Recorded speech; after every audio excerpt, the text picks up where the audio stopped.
Hello, friends. It all starts with the fact that the Qingming sword sect is a school of cultivators respected by all. One of the graduates even became a real immortal 3,000 years ago. People from all over the world come to this sect to join its ranks. Huge queues stand on the mountain in front of the entrance to the sect's territory. On the night the new students arrived, an incident happened. Two warriors stood near the entrance to the sect. One of them told a friend that he would get married very soon. The warrior told his colleague that there were a lot of beautiful girls around. They would love to hang out with him. The guy got worried. He sharply pointed upward and told his friend to look at the sky. The guys heard a very strong roar in the sky. They didn't understand what it was. A voice from heaven addressed old man Qin and said that he had returned to take revenge. Very bright lightning struck the ground from the sky. There was a very bright flash. The soldiers were afraid. One of them shouted that lightning was breaking through the protective layer. The guy said that he would call the elders. He asked a friend to ring the bell. After that, the two of them disappeared. In the dormitory, the students panicked. They could not understand where the elders were rushing. Students ran out into the street. They were very scared and excited. The guy quickly ran up to the large bell. He was hanging inside the booth. He jumped inside. The warrior began to knock on the bell with all his might. There was a loud ringing sound all around. Sound waves after the bell struck spread throughout the area. A huge demonic predator was flying across the sky. He heard the sound of a bell from below. The monster turned around and began to descend from the heights. He flew to the protective barrier. The demonic wolf flew into the protective barrier with great acceleration and completely destroyed it. People on Earth were very scared. Someone shouted that the 1,000-year-old protective barrier had been broken. The sect gate and the mountain peak were also destroyed. The warriors began to run away in fear to escape. One of the guys shouted for his friends to follow him. At this time, one warrior rose from the ground and jumped high into the air. He decided to repel the stranger's attack. The fighter rose high up and asked the monster, how did he dare to invade the sect? The demonic wolf did not answer the man, but began to growl loudly and menacingly. The demonic wolf in flight shouted loudly that he had come for Qingming. A monster called the Thunder King demanded that a man be given to him. After that, the wolf flew away. The warrior thought to himself that the demonic beast left unharmed. The sect was attacked by the Thunder Beast, which was Qingming. It was sealed 3,000 years ago by a sect leader named Zhu. The warrior said that Qingming became immortal 3,000 years ago. The Thunder Beast laughed. He couldn't believe that Qingming could become immortal. The predator looked angrily at the people and said that he would kill them all. After that, he will fly to the heavenly kingdom to take revenge. The student ran up to the sect leader. Zhu demanded that he ask the Grandmaster for help. The student shouted to his teacher that he understood. After that, he immediately flew away. The leader thought that the beast's original strength had grown greatly after he entered the demon path. Now the beast is equal in strength to the immortal. There are 9 stages in total for improving body training. The warrior in flight invited the monster to try to defeat him. The predator screamed for the man to go to hell. The warrior flew up to the large predator and swung his sword to hit it. After the attack on the demon, there was a strong explosion and the sky was lit up with a bright flame. The man, after a successful battle against the monster, flew towards the sky. At the peak of the 7 stars there lived a man. There was a small house there. The warrior landed very quickly. He shouted to the owner that the matter was urgent. He has no time to care about manners. The guest said that the Qingming sword sect is under attack. They need the Grandmaster's help now. The owner calmly looked at his guest and replied that he understood him. The owner of the house came out of the door. The warrior looked at him with great excitement. Bai Churan was a Qingming disciple and a Grandmaster. He asked his interlocutor, "Where is Zhu now?" The guest realized that something was wrong with the Grandmaster. He said that the sect leader was currently fighting the beast. The warrior looked at the owner of the house and noticed that he had no real spirit at all. The guest looked in front of him with a crazy look and said that next year this day will be the anniversary of their death. Bai stepped aside and the guest asked him what he was doing. The owner of the game stepped aside and bent down. A bright glow appeared around him. After that, Bai suddenly jumped up from his seat and flew very quickly into the sky. The warrior stood on the ground and silently looked into the night sky. Bright lightning appeared there. People on Earth watched the demons battle against the sect leader with great excitement. The students saw a bright light in the sky. They supported their teacher with excitement. The demon attacked the man with all his might. The leader did not have time to defend himself and missed the blow. After a strong blow, the man began to fall from heaven to earth. It collapsed and dust flew around. Excited students ran up to him. The warriors were very frightened when they saw their teacher. One of them shouted that he was not ready for cultivation. The beaten man rose from the earth. He thought that his opponent had a big difference in strength. The monster shouted angrily that Qingming's successor was a weakling! The predator flew through the sky and kept shouting that he would destroy the Qingming sect. Time. A bright flash appeared in the sky. It was the Grandmaster flying up to help. The Grandmaster in flight hit the monster in the sky with all his might. The demon was very much struck. He began to fall from a great height to the ground. People were amazed by the fall of the demon. They were happy. Someone shouted that there was someone stronger than the sect leader. The main character descended from heaven to earth. The sect leader excitedly called the Grandmaster. A very strong roar was heard in the sky. The monster took off and looked at the people angrily. The demon asked the man how he dared to attack him. The Grandmaster said that his name was Bai Chiuran. The predator looked at him angrily from the sky. The main character took out a sword. He told the demon that today he was replacing his master Taoist Qingming. The name Bai Chiuran only exists in the oldest catalog of the Qingming sword sect. Many thousands of years ago, the world was full of demons and people suffered. The great Qingming warrior appeared. He killed many demons with his sword. As a result, the world became peaceful and safe again. Qingming accepted several talented disciples and founded the Qingming sword sect. Bai was a disciple of Master Qingming.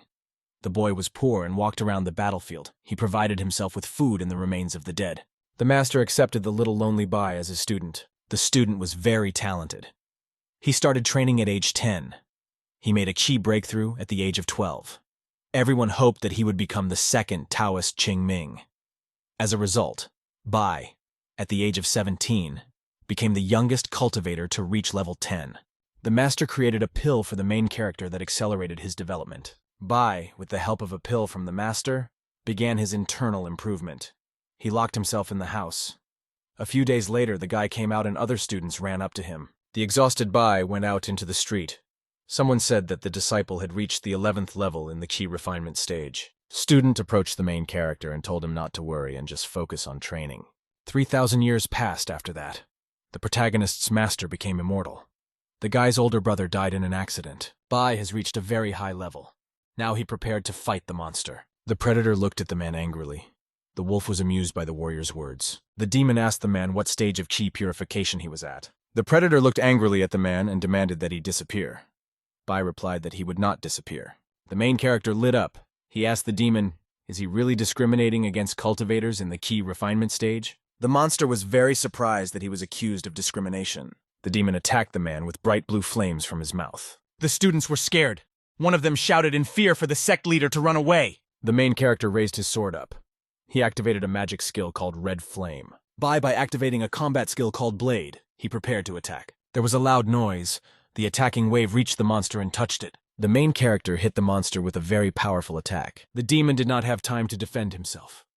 A wave of fire hit his head at high speed. The blow was so powerful that the fire wave cut the demon in half. The huge predator fell to the ground dead.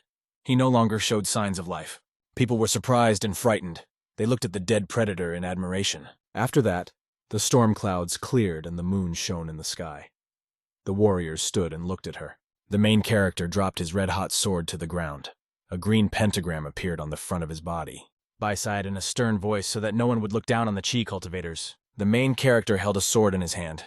He looked down in front of him and said that he was strong enough. In the evening, a meeting was taking place in the house at the main peak of the Qingming sword sect. In the meeting room of the war, they thanked the Grandmaster for saving them. The warrior said that the demonic beast's cultivation had almost reached the level of great ascension. Bai saved the Qingming sword sect from destruction. The main character was sitting on the stage. There were other warriors on chairs in the hall. Bai said that it was his duty to protect the sect. The warrior explained that no one was hurt during this attack, but they need to restore the sect. The teacher told the third elder named Beiyunzi to restore the sect as soon as possible.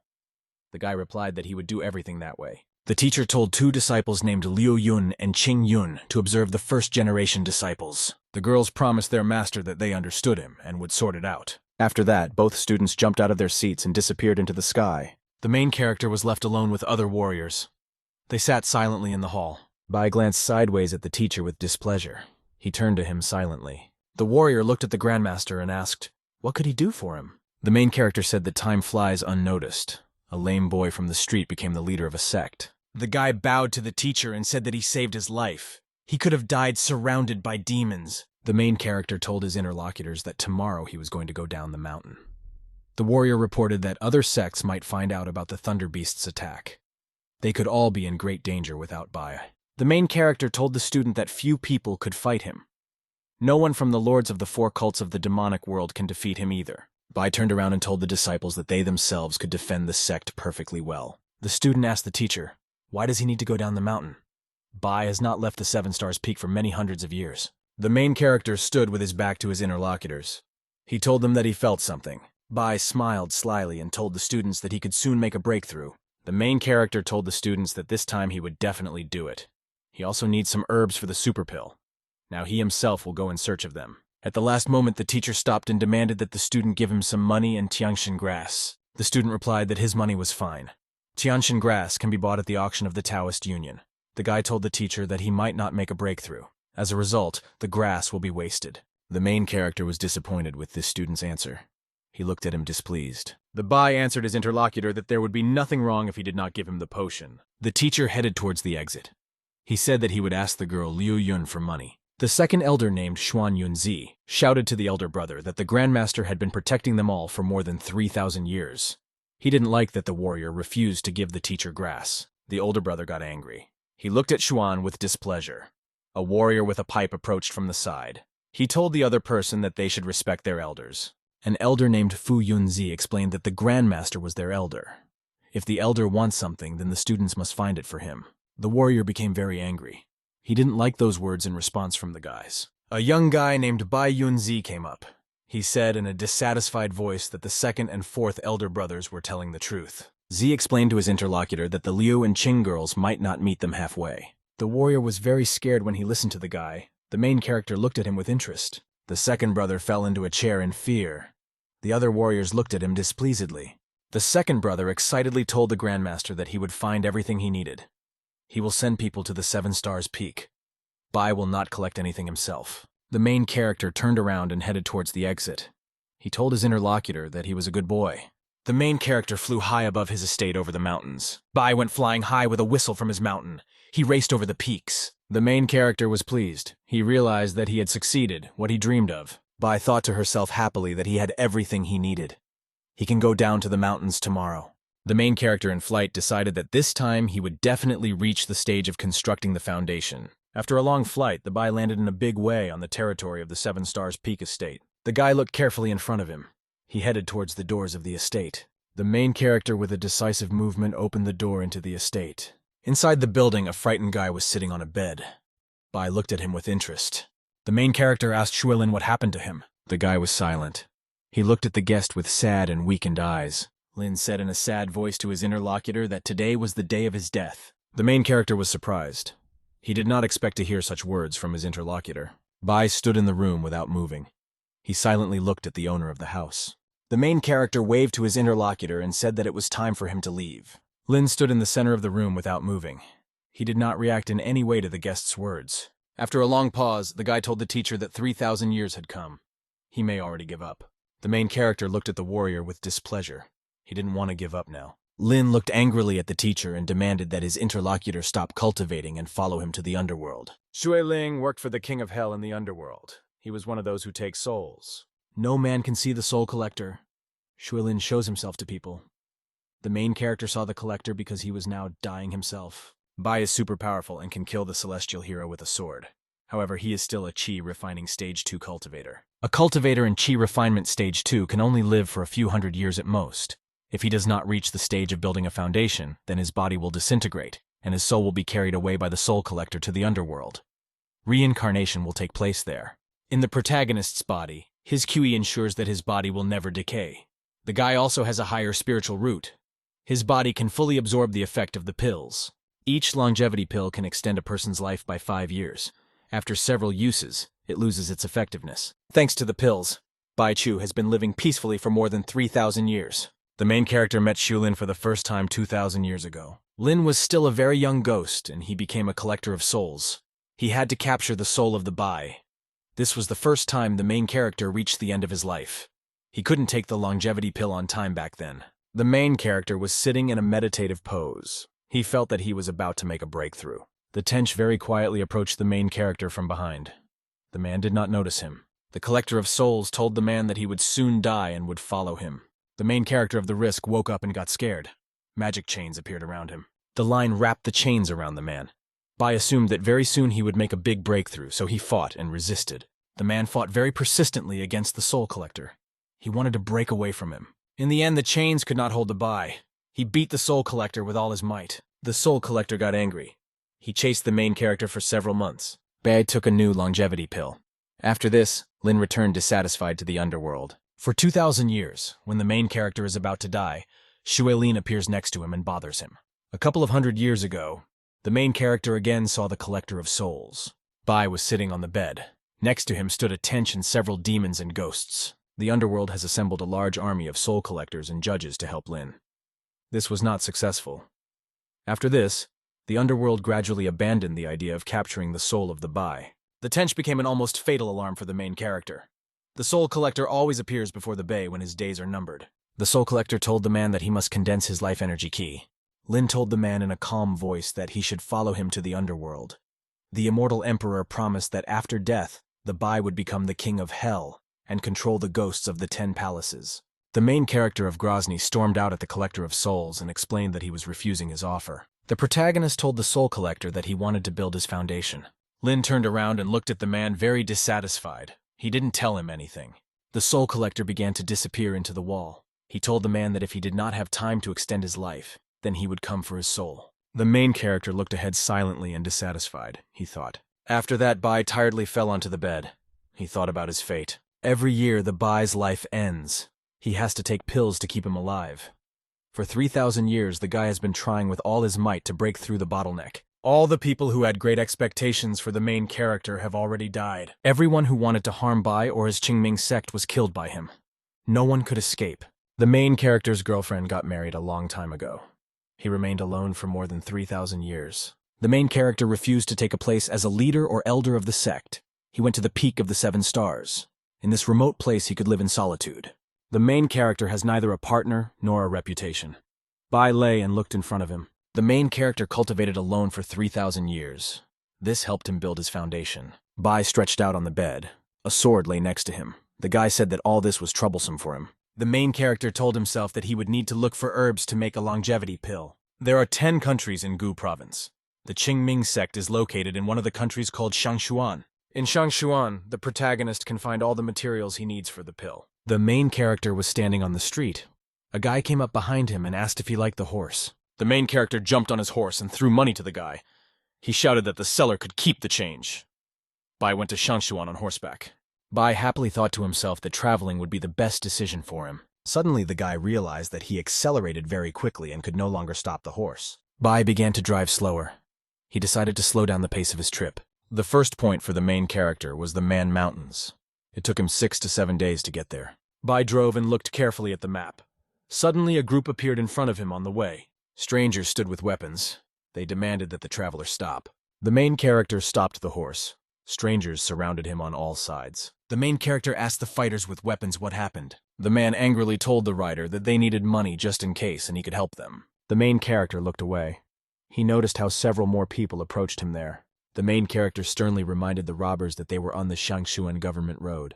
The man said angrily that the Shangshuan Empire was now on its deathbed. The stranger took out his sword. He told the traveler to give them money. The main character remembered that people in this empire always lived in peace and prosperity. Now everything has become different. Bai prepared to draw his sword. He remembered that cultivators should not interfere in the politics of the mundane world. He could not allow the robbers to interfere with him. One of the bandits was surprised that the man wanted to resist them. He shouted that they had a lot of people here. The main character realized that robbers could harm innocent people. He decided to undoubtedly destroy them all. At this time, a voice was heard from the side. The stranger demanded that the robbers stop. One of the bandits was unhappy. He turned around and asked who dared to stop them. An unfamiliar warrior appeared from the side. He ran at full speed. The warrior kicked one of the bandits with all his might. The stranger knocked one of the attackers aside with a powerful blow. After a powerful blow, the robber flew to the side and fell to the ground. The leader in a dissatisfied voice asked the guy who he was. The warrior angrily told the bandits that no one is above the law. The robbers looked at the stranger angrily. They didn't like his words. The leader in an angry voice asked the guy, "Can the law bring food to the table for them?" One of the criminals shouted that the unfamiliar warrior could also be a rich man.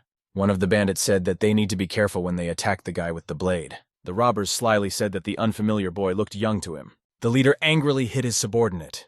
He said that they would receive money and be able to roam the city. The bandit looked angrily at the main character and said that they could take him too. The main character and his new acquaintance looked displeasedly at the bandits. The bandit accelerated and rushed towards the people at full speed. He screamed loudly. The young warrior very angrily called the bandits shameful robbers. The guy suddenly grabbed his sword with his hand and prepared to attack the attackers with it. The fighter swung his sword and shouted to the bandits that they were going to die. The leader was very surprised. He realized that he saw the sword of vital chi in front of him. The young warrior struck his opponent on the move with his sword. The main character was sitting on a horse. He realized that the stranger was also a ki cultivator. The leader fell to the ground dead. One of the bandits shouted in fear that the guy was in the stage of chi purification. The robbers got scared and ran to the side. They decided to flee. The guy stood and silently looked after the fleeing bandits.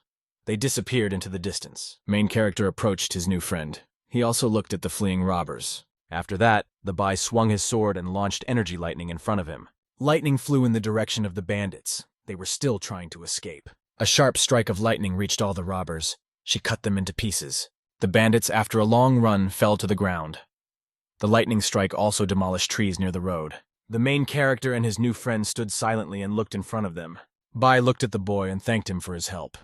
He inquired about his name. The stranger displeasedly asked the main character why he killed the bandits, since the bandits were already running away. The main character explained that if the bandits had escaped, they would have lost fear, and after a while they would have continued to offend people again. The boy stood silently. He looked at the cultivator incredulously. Bai asked his new friend what his name was. The boy was silent in response. The stranger told the main character that he was in the wrong business. Bai explained to his interlocutor that strength is not the most important thing. The main character told his friend that he was not indifferent when he saw injustice. He wanted to buy him a drink. The boy fell silent. He looked at the main character with a very dissatisfied look. The stranger, after a long pause, made up his mind and said that his name was Tang Wei. The main character asked his friend if he knew where the nearest bar was. Tan remembered that he had not yet agreed to go with his new acquaintance. Bai said that there must be a small town somewhere nearby. The main character and his new friend were sitting at a bar and raising toasts to each other. The main character completely and quickly dumped the contents of the glass into himself. Tan decided to keep up with his new acquaintance. He also drank. After the drink, the main character sighed. The young guy coughed violently. Tan felt that the drink burned him very badly. He didn't understand why people drink all this. The main character told his friend that drinking is all about the mood. Excessive alcohol slows down the reaction and is harmful to health. Tan answered his interlocutor that if it weren't for him, he wouldn't have drunk anything. Bai asked his friend, "Doesn't he think it's good to have a drink with a nice person?" The boy said in a dissatisfied voice that he still had important things to do. Bai replied that he also had something important. The main character took the food with chopsticks. He said in a calm voice that even if things are very important, he doesn't worry about it. Tan looked questioningly at his new acquaintance. The main character explained that he collects useful herbs. He goes to Mount Man. It is located in the center of Shanshuan. The boy answered with interest to his new friend that he was also going to this place. The Tan explained to his companion that demons were roaming the mountain. They take the lives of many people, including strong fighters. The main character thought. He was unhappy because demons were rampaging in the mountains. The protagonist told his new friend that there was a sword cultivation sect called Qingming in the Gu region. If demons wreak havoc, then you can turn to this sect for help. The boy said that the people of the Shangshuan country live in poverty and suffering. The royal family no longer cares about people. They think only about immortality. It all happened because of the royal spiritual advisor. Tang said in an exciting voice that the spiritual advisor came from the Qingming sword sect. The main character thought. He realized that he needed to figure things out for himself. He thought that a dark sheep might have appeared in their sect. Bai looked at his friend in surprise and said that they could now put all their problems aside. He invited the boy to go further together. They can look out for each other. The boy with a smile told his new acquaintance that they could eat and continue moving forward. The main character could not control his horse. He shouted to the boy to wait for him. Bai asked his new friend, dissatisfied, why doesn't he listen to what he tells him? Tan was very surprised that his friend could not ride a horse. The main character fearfully held onto the bridle. He said that in the past he had traveled on his own. The Tan asked the guy displeasedly, why did he buy a horse for himself? The main character could not control the horse. He said he was in a good mood, and that's why he bought the horse. The boy told his friend that he was sorry because he had agreed to go with him. The boy told his friend that they had been on the road for the 5th day. The main character replied that with age he had become slower. The Tan suggested to his friend that he sell his horse after they reached the first small town. He said that the main character wouldn't be able to ride a horse anyway. Bai thought and stopped. He decided that his friend's words made sense. The boy rushed forward. He shouted that he needed to hurry because it would soon get dark. The main character and his companion reached a small town at the foot of the Man Mountains. The boy suggested finding a place to stop. He needed to gather some information about demons. The main character agreed with him. He said that he would now order something to eat and drink for them. The seller looked at the guest. He decided to tell the boy about the demons in the Man Mountains. The man said that the demons simply went wild. People have been dying because of them lately. The seller said that some groups of fighters tried to destroy the demons, but none of them returned alive. The man said that he just hoped that at least one immortal from the mountains would come to help them. The boy calmly replied that they were mortals and could take care of themselves. The man asked the boy, "Can he really destroy demons himself?" The seller invited the guest to discuss demons with the fighters at the table. Everywhere at tables sat warriors with weapons. They drank and had fun. The boy looked around. He asked if the local government gives rewards to those who destroy demons. The seller said that the emperor was passionate about the art of immortality and did not want to worry about the lives of ordinary citizens. The seller said that the government allocated money for immortality pills. Therefore, no money will be allocated to exterminate demons. The boy walked up to his desk and prepared to sit down at it quickly. The main character asked his friend, "Are demons really very safe?" The boy hit the table with his hand with all his might and said that demons are very dangerous. The boy told his interlocutor that they could separate tomorrow. Bai will sell his horse. The main character told his interlocutor that he was also going to the mountains. Thane explained that he had something else important to do. The boy told his friend to gather his herbs and get out of here as soon as possible. Demons are very dangerous. It is better for fighters to stay away from them, the main character thought. He sat at the table and pondered the boy's words. Bai looked at his friend with a smile and said that he would not argue with him. He handed the stack to his interlocutor.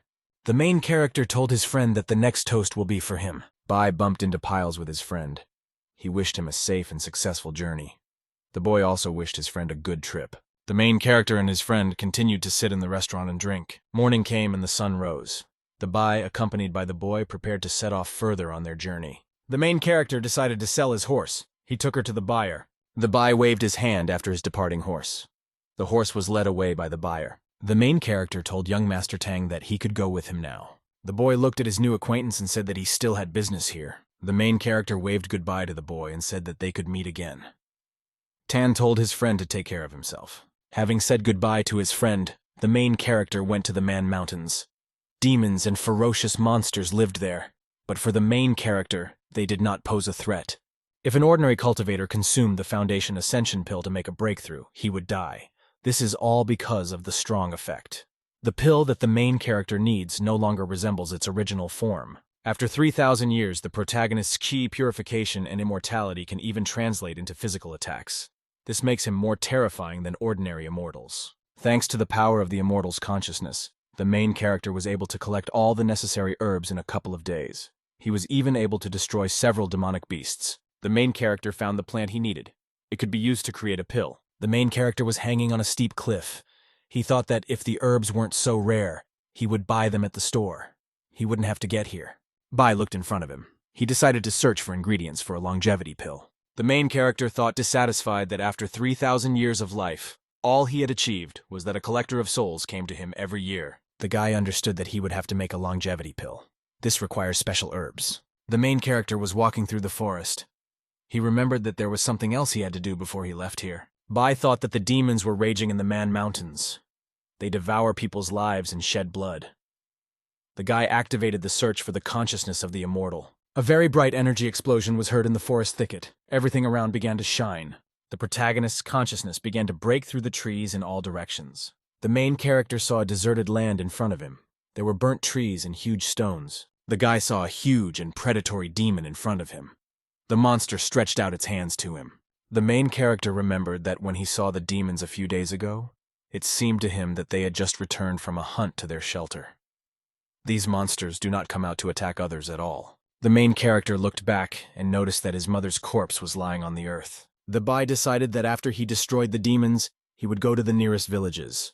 He will find out there whether they were attacked. The main character took a closer look and noticed that a man was fighting demons.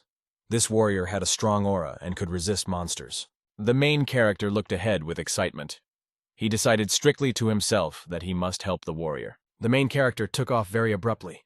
He ran to help the stranger in battle. Bai very quickly pushed himself out of his seat and rushed forward at high speed.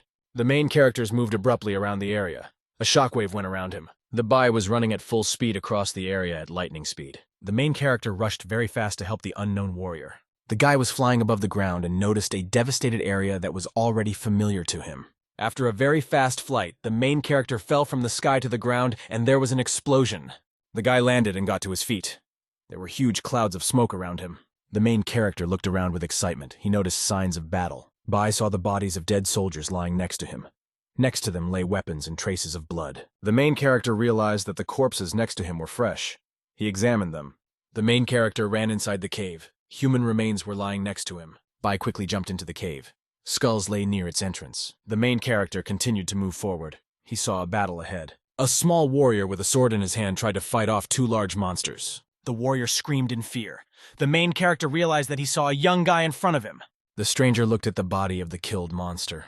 He was lying on the ground in front of her. The stranger felt scared and tired. He stood and breathed deeply. The boy was holding a sword in his hands. He thought that things should have been different. The boy remembered that he left home to prove that people could stand up for themselves.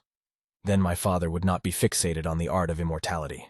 The fighter remembered that he had spent all his money and sold a lot of jewelry. He was able to get enough money and gather an army of fighters. The boy thought that he had planned everything, but there were many demons with the Kai purification stage in the mountains. The stranger saw demons running towards him. He decided that he would use the last drop of true Ko. The fighter swung his sword. He shouted to the demons that they were going to die. The monster screamed very loudly.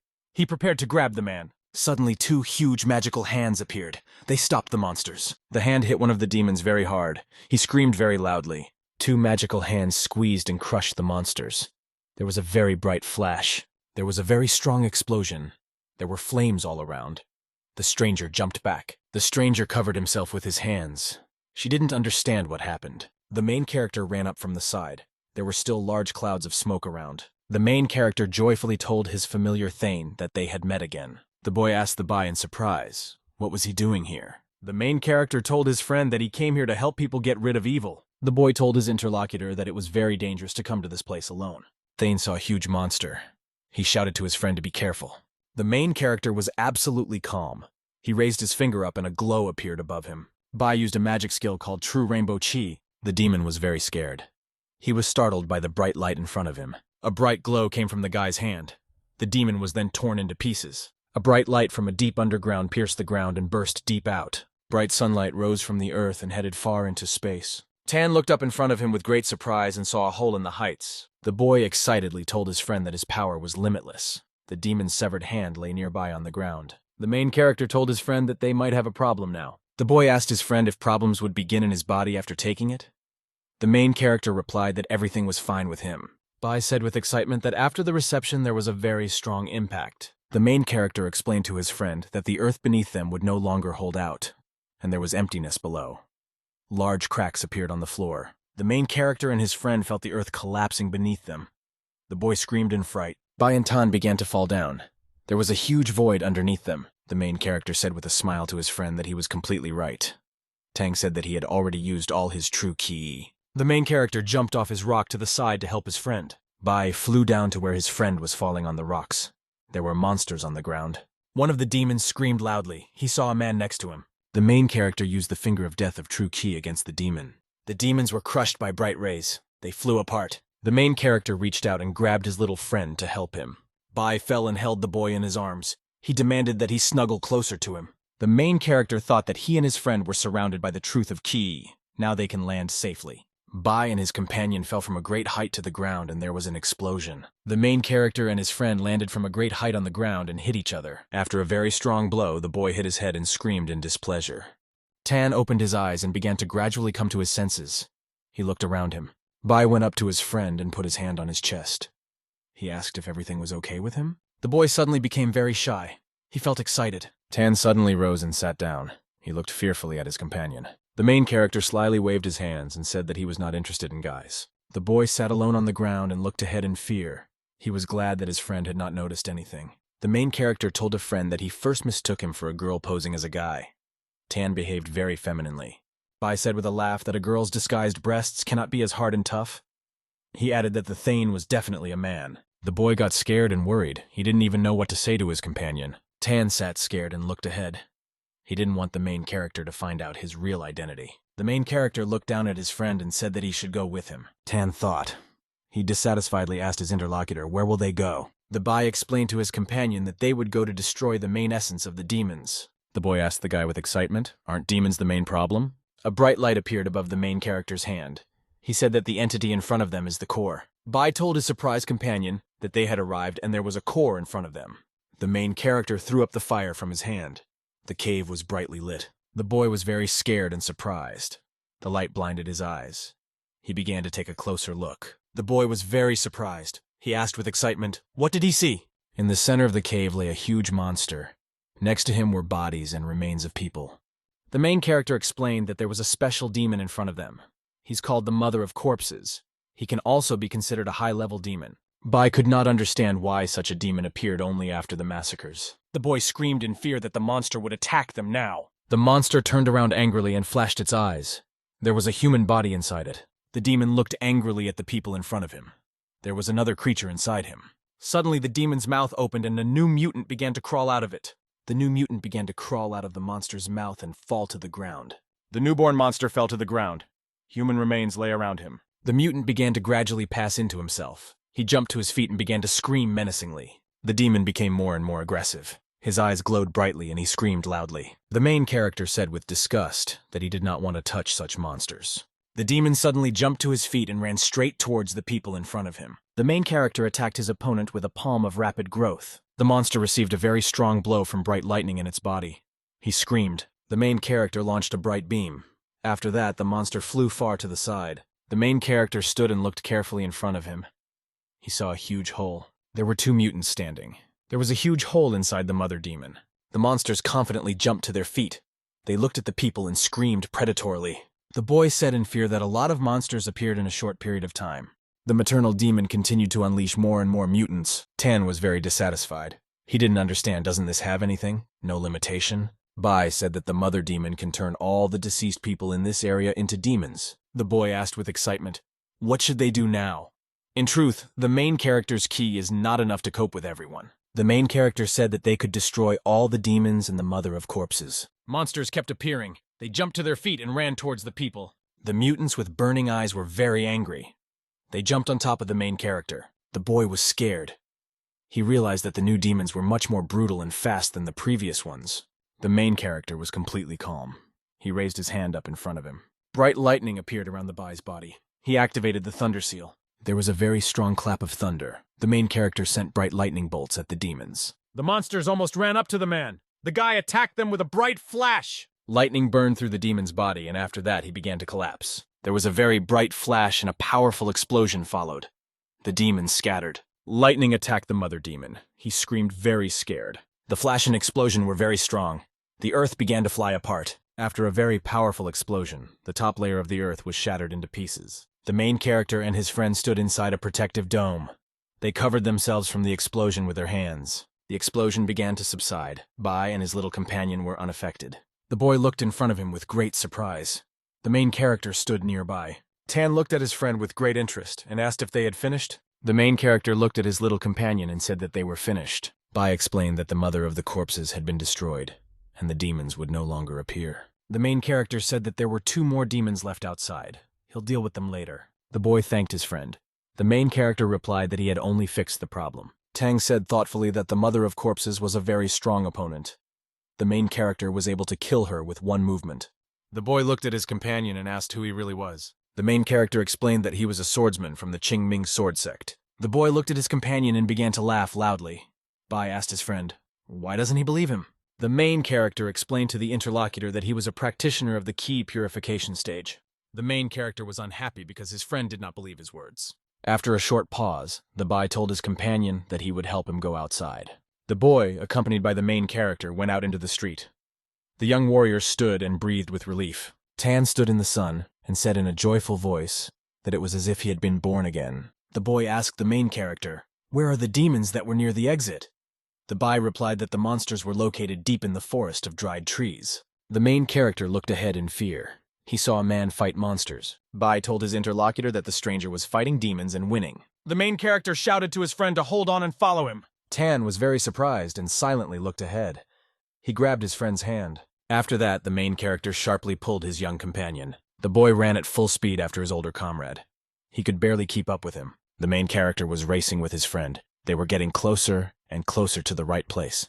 In a small area near the trees, An unfamiliar warrior fought off huge monsters. The main character and his companion stopped and looked at the battle in surprise. The stranger hit the monster several times with very powerful blows. The warrior flew high into the air and had flags in his hands. He looked at the monsters on the ground in front of him.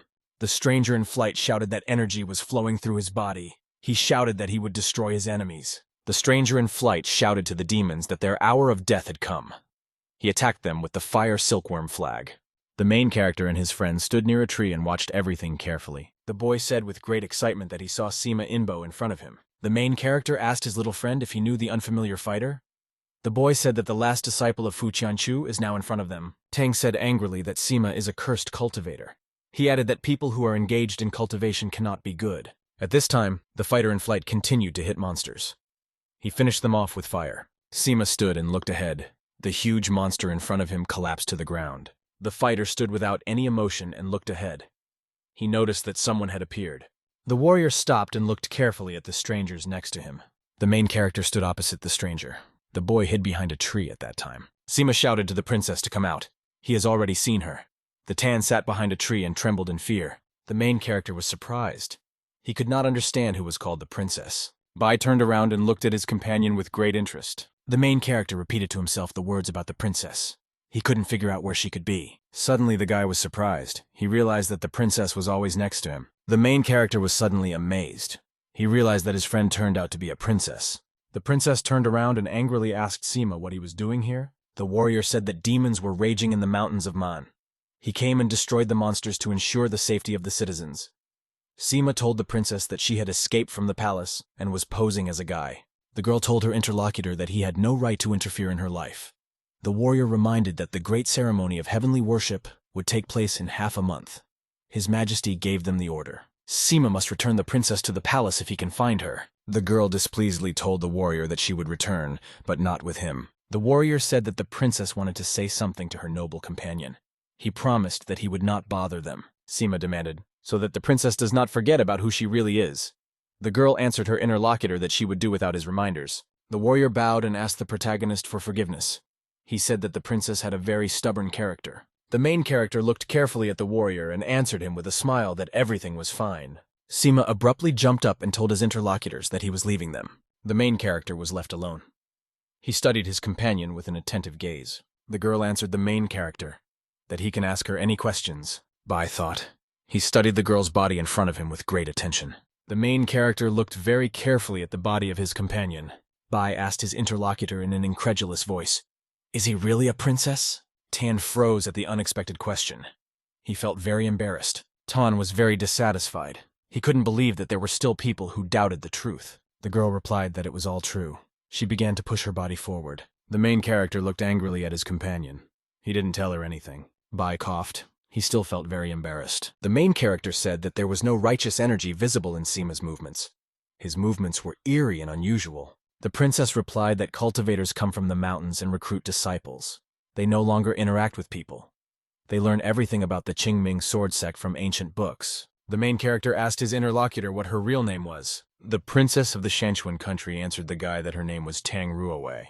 The main character said with a smile that his new girlfriend has a beautiful name. Bai told his girlfriend that if she was in trouble, he would do everything possible to help her. Tan asked her friend, will he come back after he has collected all the necessary herbs? The main character explained that he wanted to go to the capital of the country, Shanshuan, to look for herbs there. The guy said that he was very interested in the royal teacher from the Qingming sword sect.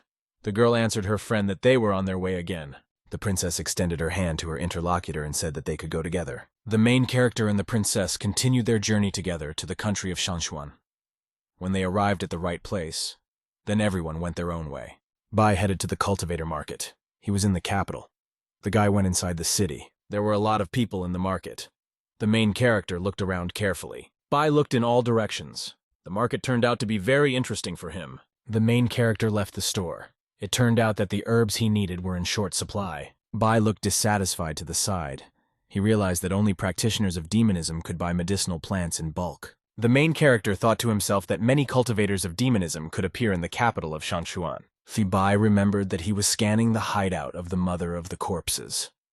He noticed that there were many dead in the surrounding area. Most of the victims had their blood drawn. The main character remembered the words of his colleague. He told him that very soon he would leave this dimension.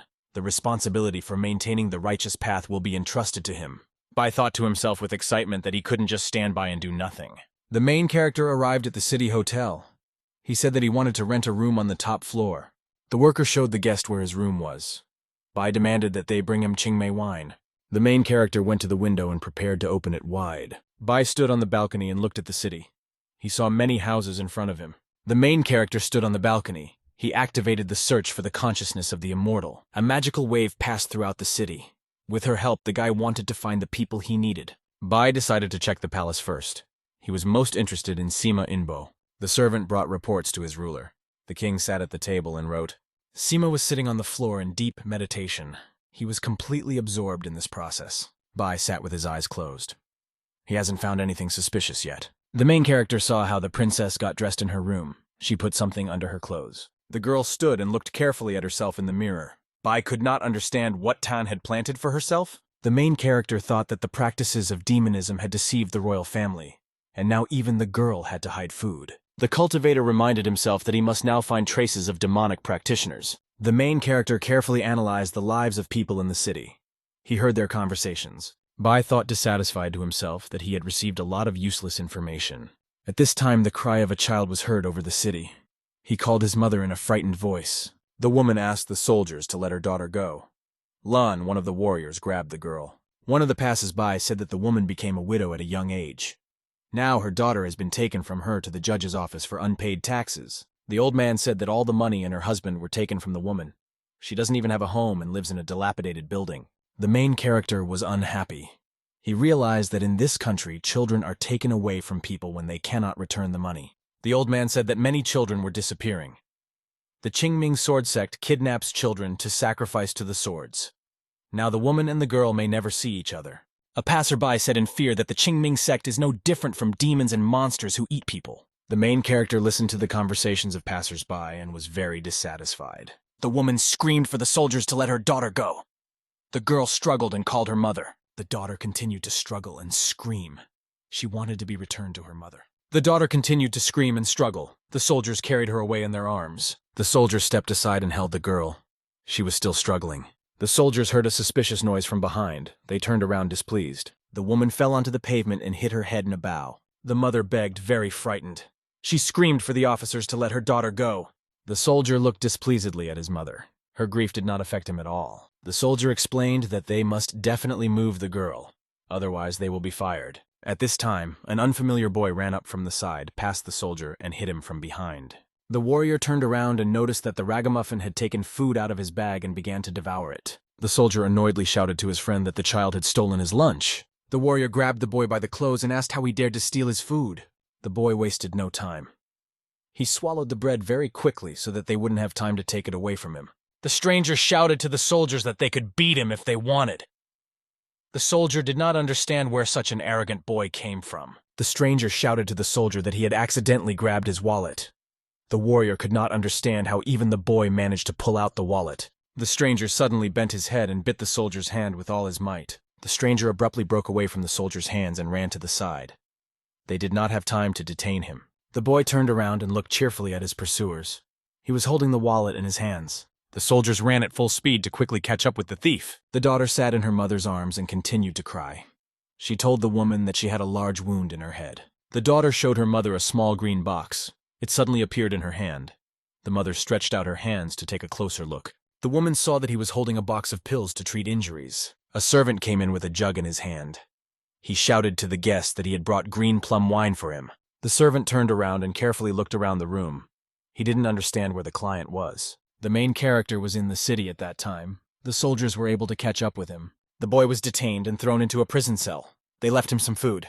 The guard slammed the door and put a large lock and chain on it. The soldier said that the boy ran fast. The other warrior replied that they would use the homeless man to shut down the plan.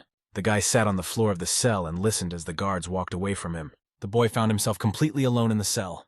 He sat on the floor and thought. The guy realized that the practitioners of demonism decided to ruin the reputation of the Qingming sword sect. Bai stretched out on the straw on the floor.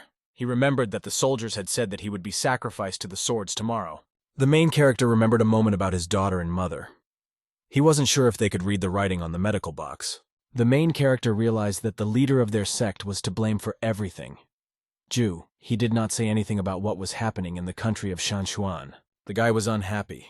He noticed small insects flying around in the cell next to him. The main character was unhappy because there were a lot of mosquitoes in this place.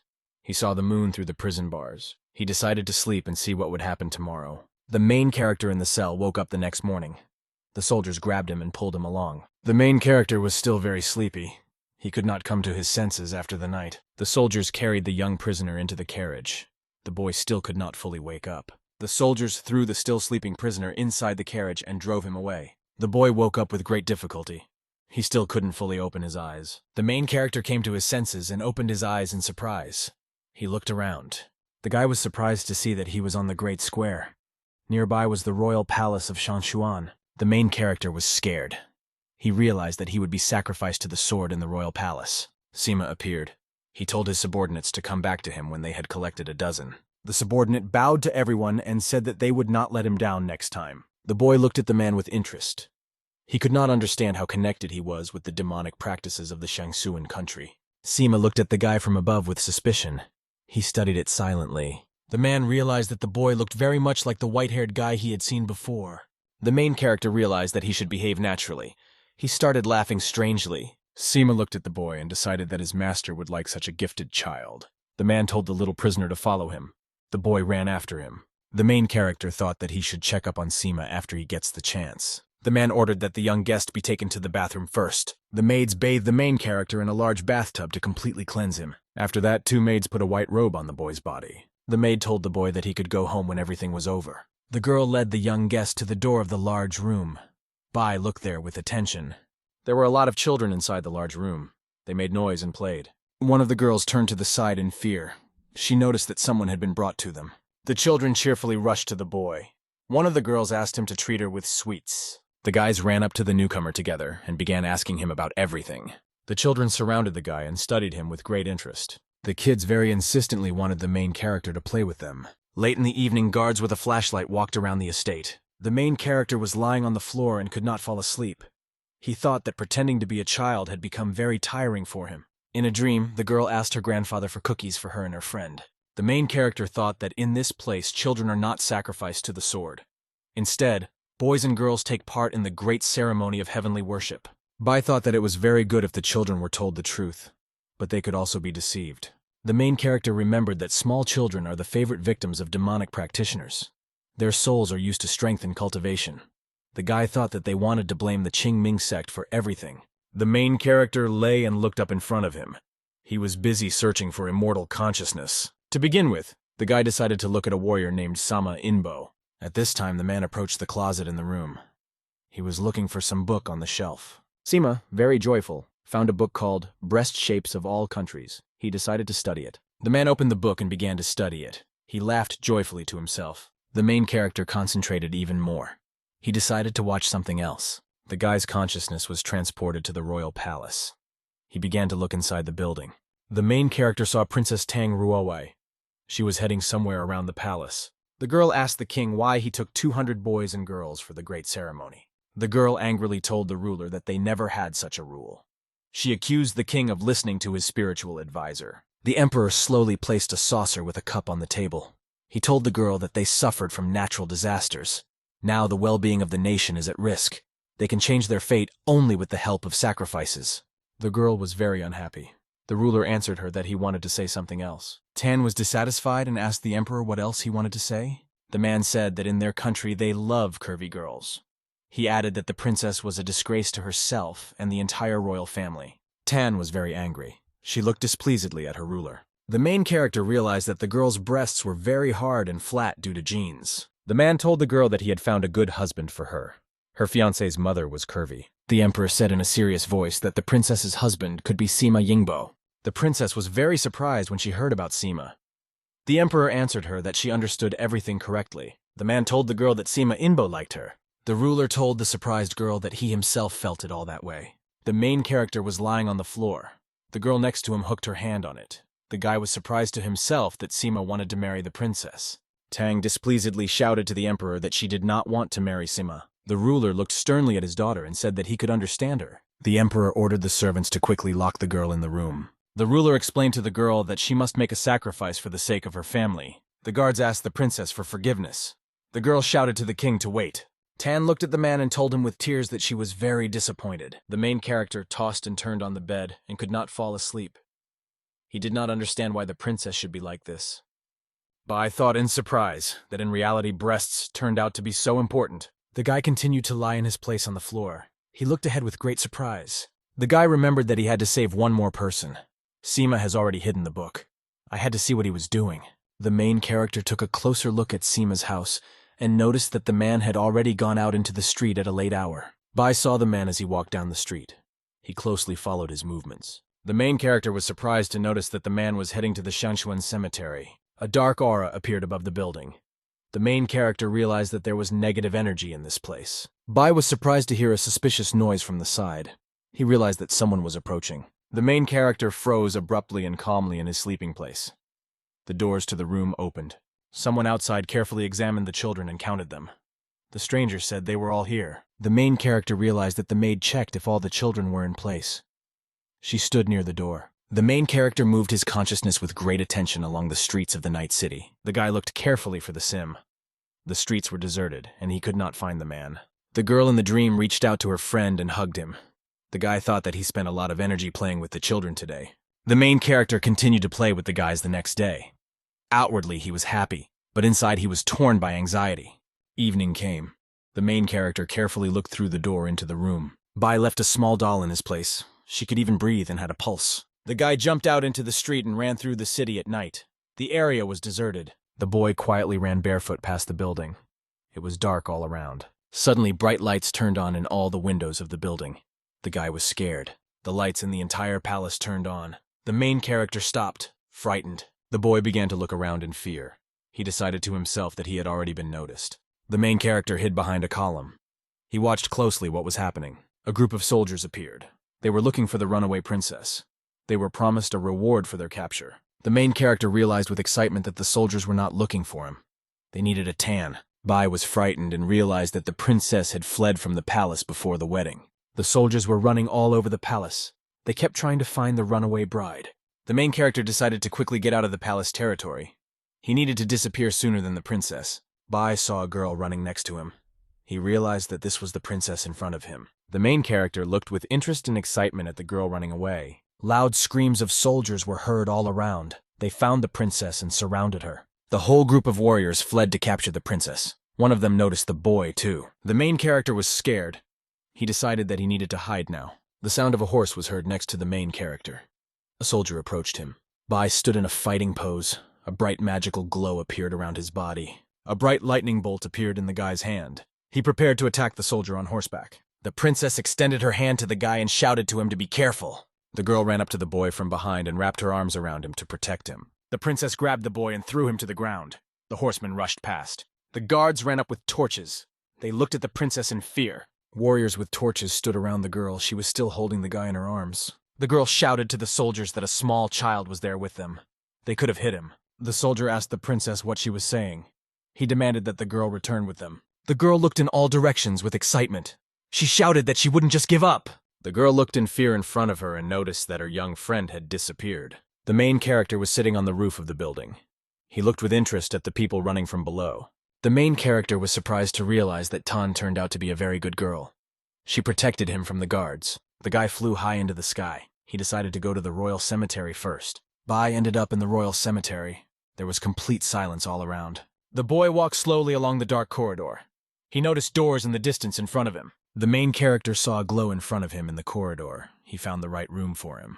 The guy stood in front of huge, massive doors.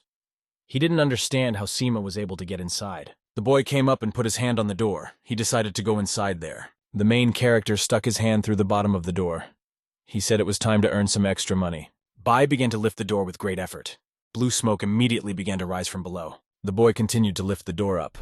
At the same time, a strong crash was heard. The door was creaking very loudly. The main character continued to lift it up.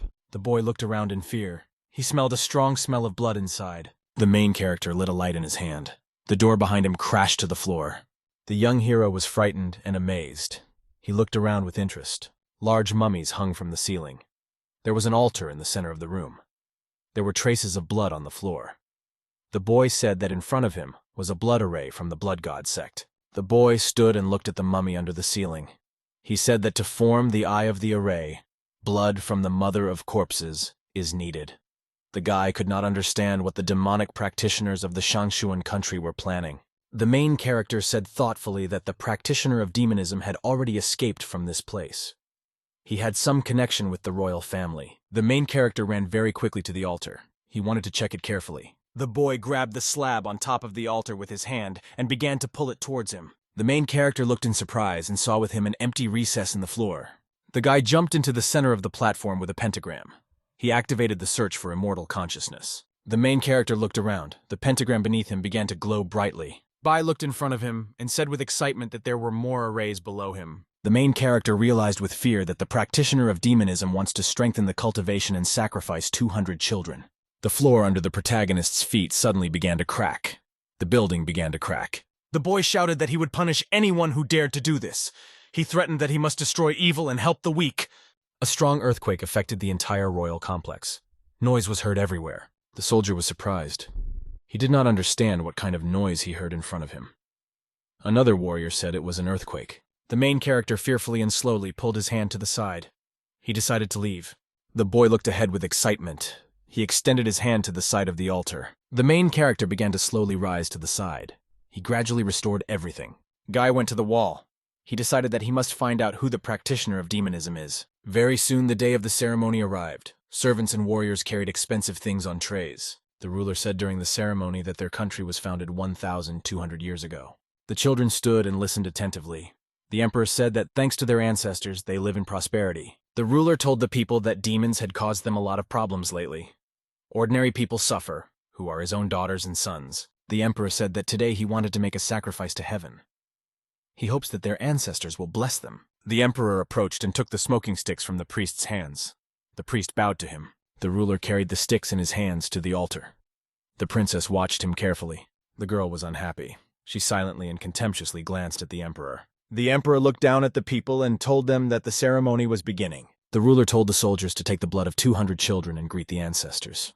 The soldiers replied that they would do so. The girl was very scared when she heard the words. She screamed angrily. The priest said in a confident voice that their ancestors would be able to come out of the tombs. The princess fearfully asked the king and his advisor, "What are they talking about now?" The girl was surprised. She didn't understand what was happening. A man came up from the side and told her to calm down. Sima slyly told the princess that the great ceremony would begin now. She must prepare to meet her ancestors. The girl screamed in fear for General Zhang or Zhao to stop Sima. The general was silent. He looked ahead and did not answer the princess. Black clouds appeared in the sky. The soldiers stood still. Sima approached the altar. The man bowed and said that everyone should greet the master. The people around bowed and began to greet the master in unison. A very bright flash was suddenly heard in the sky. Lightning flashed. The princess was very frightened and screamed. She didn't know what to do now. The main character stood and looked ahead in fear. One of the children screamed in fear that he couldn't move. A very bright lightning bolt from the sky struck the top of the building and blew it apart. People bowed. They stood silently with their eyes closed. There was a magical light. The emperor and his henchmen joyfully looked ahead.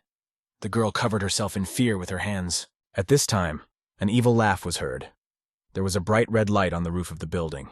An evil demonic ruler has appeared. He walked out of the building and said the name of the country, Shanshuan. Emperor Tang Jushi joyfully shouted to the people that he had returned. He looked at them angrily. The children got scared and cried. They could not escape or save themselves. The main character was scared. He recognized the Jushi emperor in front of him. Jiaoshi came out and looked at the people. The warriors bowed before him and greeted him. The princess fearfully told the emperor that she had seen him in pictures before. The girl said in fear that she saw in front of her the supreme ancestor of the martial arts emperor Tang Jushi. The ruler looked at the people with an angry look and asked if they were glad to see him. The children stood and cried in fear. The main character joyfully told the emperor that he was glad to see him. The guy shouted angrily that he could finally catch the evil demon. The emperor asked where the food he asked to find was. Sima answered the ruler that everything was ready. The priest pointed his hand to the side at the children and said that they were all here. Jushi looked ahead with satisfaction. The ruler looked at the crying children and told the soldiers that they had done a good job. The emperor extended his hand forward and said that he needed blood. Sima shouted in an angry voice to his subordinates to quickly bring blood. The warriors took out their daggers and shouted to the commander that they would do anything for him. The children were scared. The soldiers stood and held swords near their heads. The guys screamed in fear. They realized that the soldiers could kill them now. The main character could not understand why the practitioner of demonism uses such a method. At this time, one of the girls from the side called the main character by name. The girl screamed in fear to her friend not to be afraid. She promised to protect him. At this time, the princess ran up from the side. She shouted to the soldiers to wait. The girl ran up to the former emperor and asked how he could offend the residents of Shanchuan. The princess asked Jushi, did the current ruler really allow him to do this? Jushi replied to the princess that citizens themselves should willingly sacrifice their lives for him. The emperor angrily said that it was a great honor for people to become food for him. This will improve cultivation. The princess angrily asked Joshi, was he really the emperor of Shanchuan and how could he say such things? The demon looked angrily at the girl and said that nothing would happen, even if he was not the emperor. The demon swung and hit the princess with his hand. He demanded that she adore him as a supreme being. After a very strong blow, the girl flew to the side and crashed into the general. Sima turned to the side. He looked at the princess with a hateful gaze. The girl was sitting on the ground and could not rise to her feet. The warrior stood calmly next to her. Jushi said that he always wanted to subjugate every living being in the universe. Therefore, his battles and conquests never ceased. The man stopped and looked at the people.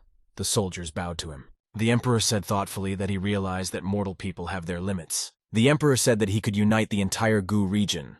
He can also unite all mortals from 9 continents and 10 dimensions. There will still be people who will look down on him. The demon said that he could not withstand even one blow from these people. Jushi said in an angry voice that he should take a higher position than other people. The girl asked the ruler in fear, what does he want to say by this? The emperor said angrily that from that day on he would be immortal and rule the whole world. Joshi shouted angrily that he was no longer going to remain a common man. The ruler waved his arms to the side and shouted to his subordinates to begin. The soldiers swung their blades. The children were scared. They started screaming angrily. The princess ran up to one of the warriors and abruptly snatched the blade from him. The girl flew high up and rushed straight to the square in flight. The princess swung her sword and shouted for no one in the arena to move. The princess attacked the soldiers. They dropped their weapons from their hands in fright. The girl sped up and prepared to fight alone against the warriors. The princess swung her sword and tried to pierce one of the men with it. The girl was surprised. She noticed that the generals were fighting her off with their swords. One of the generals looked ahead blankly. He fought off the girl with his sword. The warriors fought off the girl. There was no way they could defeat her. The emperor stood and looked at it all in silence. Sima bowed to the master and said that the princess was very hot-tempered. Jushi looked at the warrior and said that he was only interested in cute girls. Sima obediently bowed to the ruler and thanked him for his instruction. At this time, the warriors were able to crush the girl with a powerful blow. She dropped the weapon. The 2 generals grabbed the girl by the hands and threw her to the ground. Sima told the girl that they need to maintain a high position and adapt to the situation. This is how they should behave. His Majesty's increased power will have a positive effect on Shanchuan. The princess angrily shouted to Sima that she was not like him. The girl screamed that the evil the emperor was doing would come back to him. Jushi looked at the girl with displeasure and interest. After that, he decided to turn to the Sima. The emperor told Sima that he could very soon reach the ascension stage. After that, the man would be able to use his immortal blood method for cultivation. The ruler angrily said that a man could eat a girl alive. Her blood would be ideal for building his foundation. The man was scared. He shouted to the emperor that all his words were nonsense. Suddenly, a very loud noise was heard above the palace. A very loud crash was heard above the building. Sima was surprised and looked around.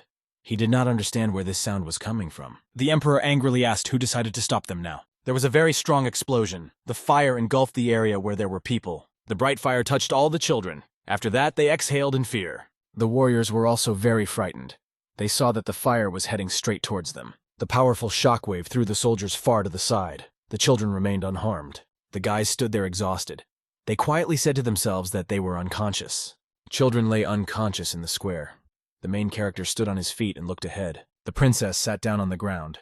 She noticed that the generals next to her were unconscious. The emperor looked in front of him and was very surprised. He saw someone walking towards him. The main character slowly walked forward in the direction of the ruler. He had already begun to transform into his adult form. The guy's body was cracking a little. He wore his usual clothes. There was a bright glow around the main character's body. He slowly walked towards the emperor.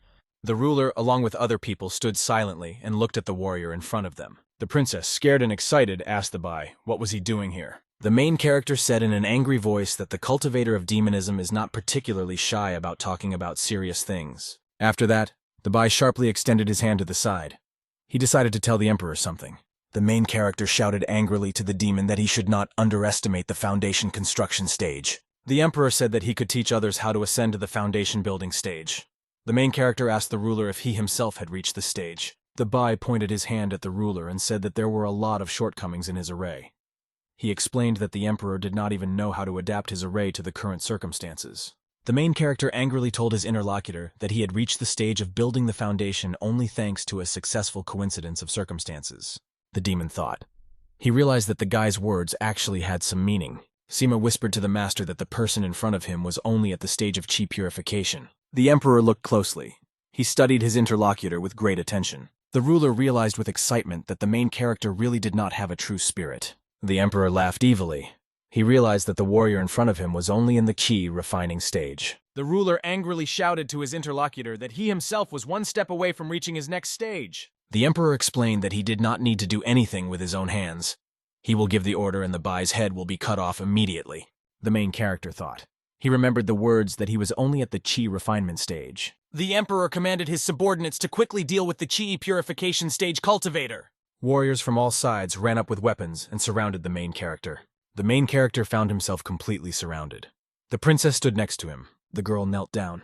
She grabbed the sword and lifted it from the ground. The princess shouted to the main character that he was just a fool. He had to soberly assess his abilities before killing demons and seeking justice. The princess explained that there were several thousand soldiers around them. Among them, there are many experienced craftsmen. There are also monarchs nearby with a high level of skill. The main character calmly grabbed the blade with his hand and took the sword out of its sheath. The main character said in an angry voice that the warriors around are just insects. The emperor shouted that he had many fighting monks and generals. They are all at the stage of chi purification. The ruler said that his rival would not be able to fight him. The ruler ordered the soldiers to take the main character.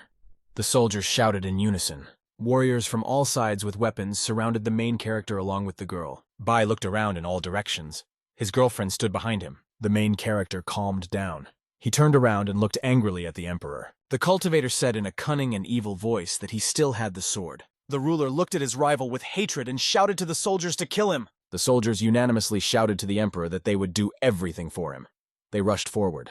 The main character stood absolutely calm. He watched as soldiers ran towards him from all sides. Bai suddenly grabbed the handle of the blade. He prepared to fight off the warriors. Bai swung the ball and prepared to hit the attacking soldiers. The main character swung his sword in all directions in front of him with very fast movements. The emperor was amazed.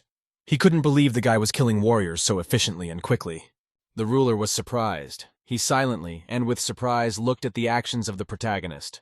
Bai swung his sword in all directions very quickly. The soldiers could not reach him. The main character hacked at the soldiers around him with his sword. They could do nothing against him. Bai began to spin faster and faster. He scattered the warriors far away from him. The main character chopped the soldiers with powerful blows, and they scattered far to the sides. Soldiers and children were scattered in all directions by the powerful blows. There was a yellow glow around the guys. There was extensive destruction around the main character. The soldiers flew in all directions and upward. The emperor was very angry. He looked at the main character with great hatred. Sima covered his face with his hands. There was a very bright glow around the Bai. He scattered the soldiers far and wide. After a powerful blow, the soldiers scattered upward and rose into the sky. The clouds above the palace parted and the sun appeared. The soldiers were still flying upward. The princess was surprised.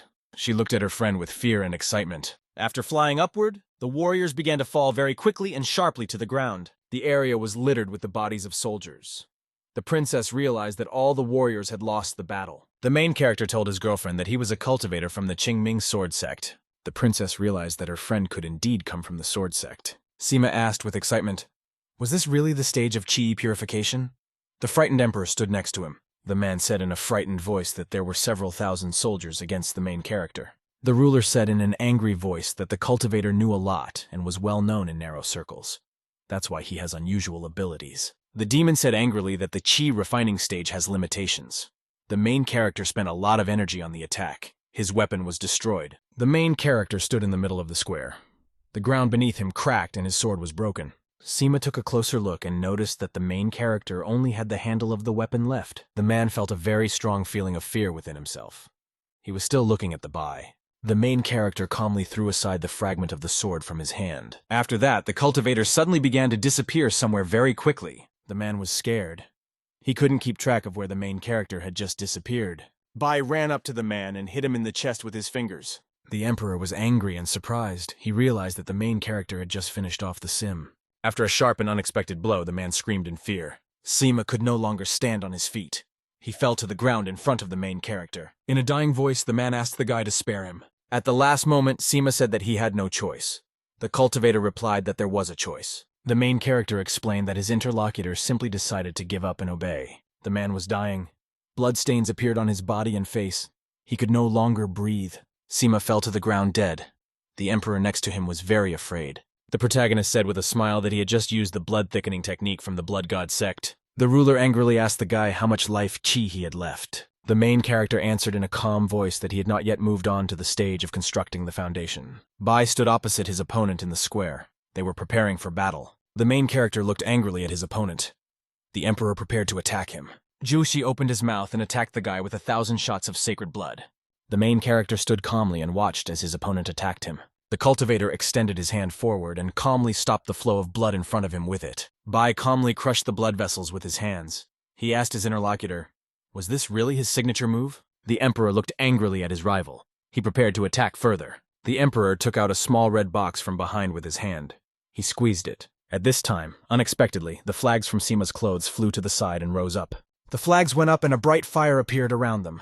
They flew to the side. The main character stood and did not suspect that danger was flying towards his back. The emperor used the blood cocoon flag against his rival. The ruler looked angrily in front of him. He decided that he would now hit his opponent. The main character suddenly tensed up.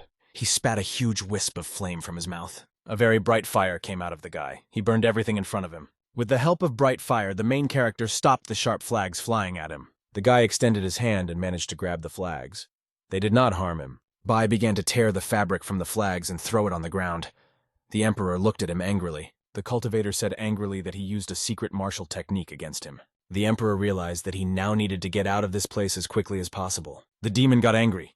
Huge red swirls appeared around him. Suddenly there was a very bright red explosion. Everything around began to be splattered with blood. The main character unexpectedly extended his hand forward and managed to grab his opponent. Bai asked the monster in fear if he really decided that he could run away now. The emperor angrily told his rival that there was no point in them conflicting with each other now. The main character calmly closed his eyes. He prepared to launch an attack. Bai began to wave his arms very quickly in all directions. The demon was scared. The ruler was frightened to realize that the guy had used magic against him called dried blood and the broken souls of thousands of immortals. The emperor felt that he had received a very strong blow to his body. He screamed loudly. The ruler's body was burning very badly. He continued to scream loudly. The main character continued his powerful attack. The clothes on the emperor's body began to burn. Jushi shouted loudly. He felt as if he were burning and his strength was losing.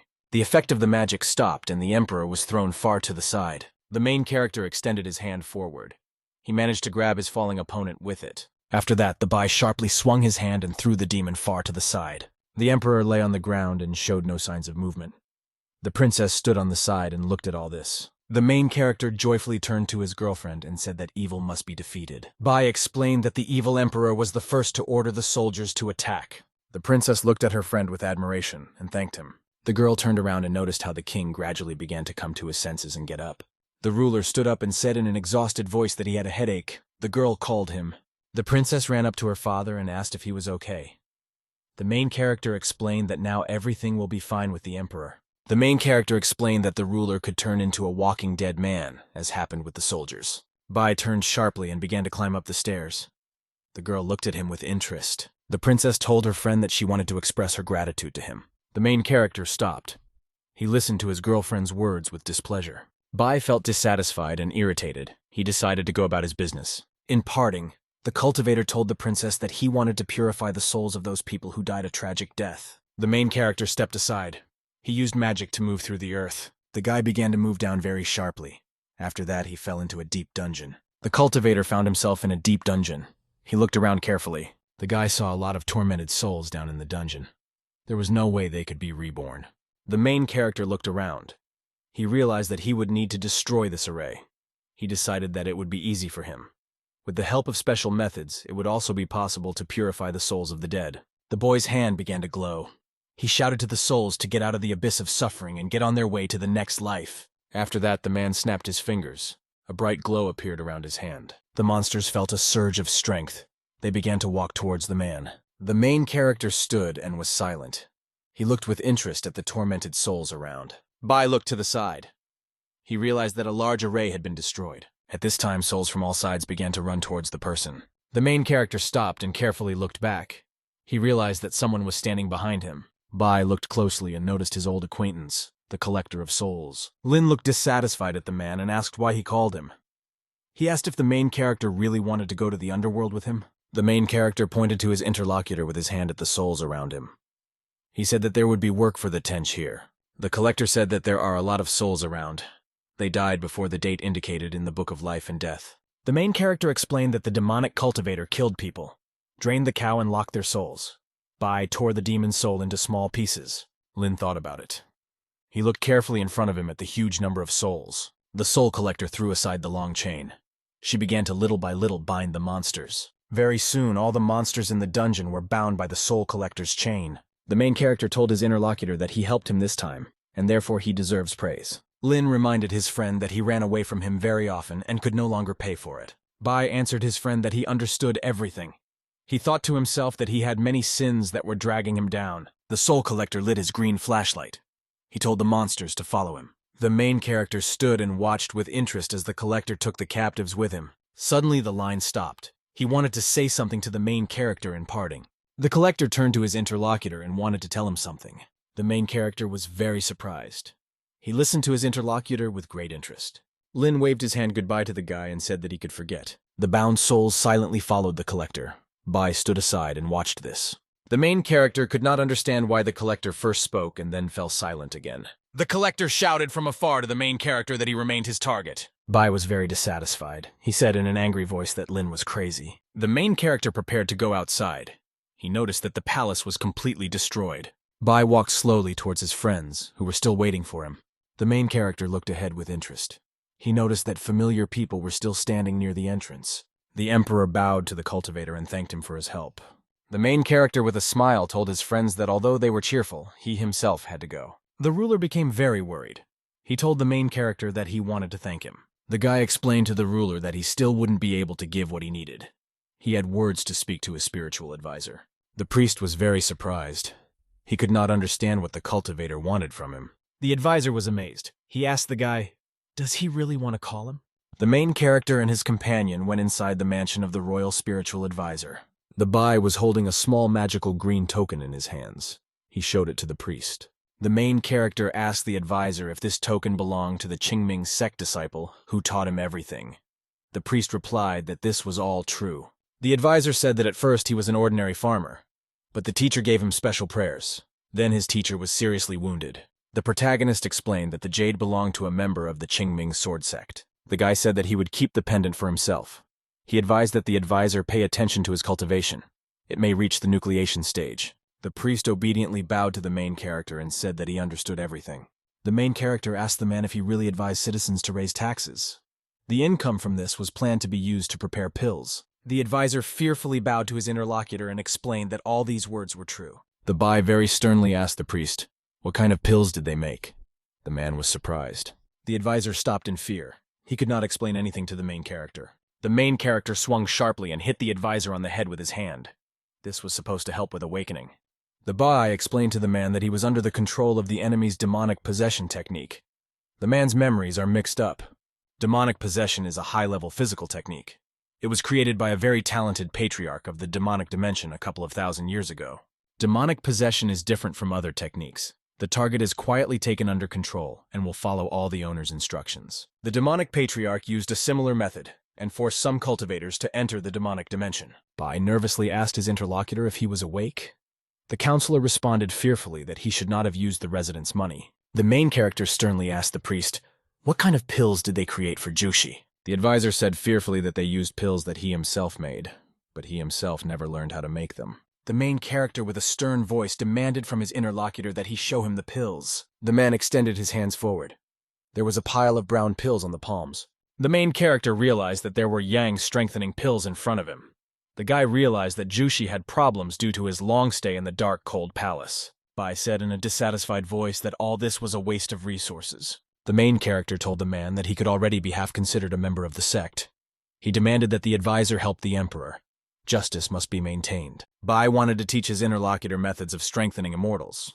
This was to protect him from being affected by the control technique. When the main character finished all his business, he bought a horse and decided to leave the country of Shanshuan. Bai rode on a horse. He felt as if he had forgotten something. After that, he decided to return to the mountain. Suddenly, the horse under him began to gallop in all directions. He could hardly hold her. The main character kept trying to curb his horse. A girl rode up not far next to him and got off her horse. The girl looked after her friend. She was happy because he couldn't ride a horse, but still bought a horse again. The princess looked after her friend and said that very soon they would meet again. Suddenly, the girl felt a shiver run down her spine. She was shaking all over. The main character was riding a horse. He noticed how a bright and green glow appeared around him. The guy turned back with interest. He realized that someone was following him. Bai looked in front of him and noticed a collector of souls standing on the road. The main character asked the tench why he decided to come to him again. The soul collector angrily told the man that he had forgotten something. Lin asked the guy for what purpose did he go on a trip. The main character replied that he was busy with the Foundation construction stage. The collector of souls stood and was silent. The main character also stood opposite him silently and sat on a horse. Suddenly the guy was struck by a guess. He realized that he had forgotten about the longevity pill. The main character excitedly asked his friend, "Is his time really up again?" The soul collector replied to the man that his time was over right now. The main character told the interlocutor that they could agree and extend the time. Lin asked him what he was up to. Demonic monsters appeared around. They prepared to attack the man. Lin angrily shouted at the guy that he would force him to admit his guilt today. The monsters rushed at the man. The princess was riding a horse. She didn't understand why their journey today was so gloomy. She did not see the bodies of the ghostly officers around her. The teacher conferred with his students in the sect building. He didn't expect that they would find geniuses during the qualifying round. The sect leader named Jue Yunji said that in front of him, there are 2 people who have reached the level of the heavenly vein. The girl told the teacher that he couldn't just look at the student's level. Ju replied that many low-level disciples had done hard work during cultivation. The head said that he himself had a low level. He decided that their students were suffering due to slow progress. The teacher reminded his students in a stern voice that they had a master. In the sword sect, it happens that students are disappointed with the slow progress. Then the elders tell them about the amazing master. After the story about the master's punishment, even the weakest students begin to study hard. After this, the disciples achieve a breakthrough. Liu told the teacher that the master might be offended if he used him as an example. Ju said with a smile that the master has a pleasant character.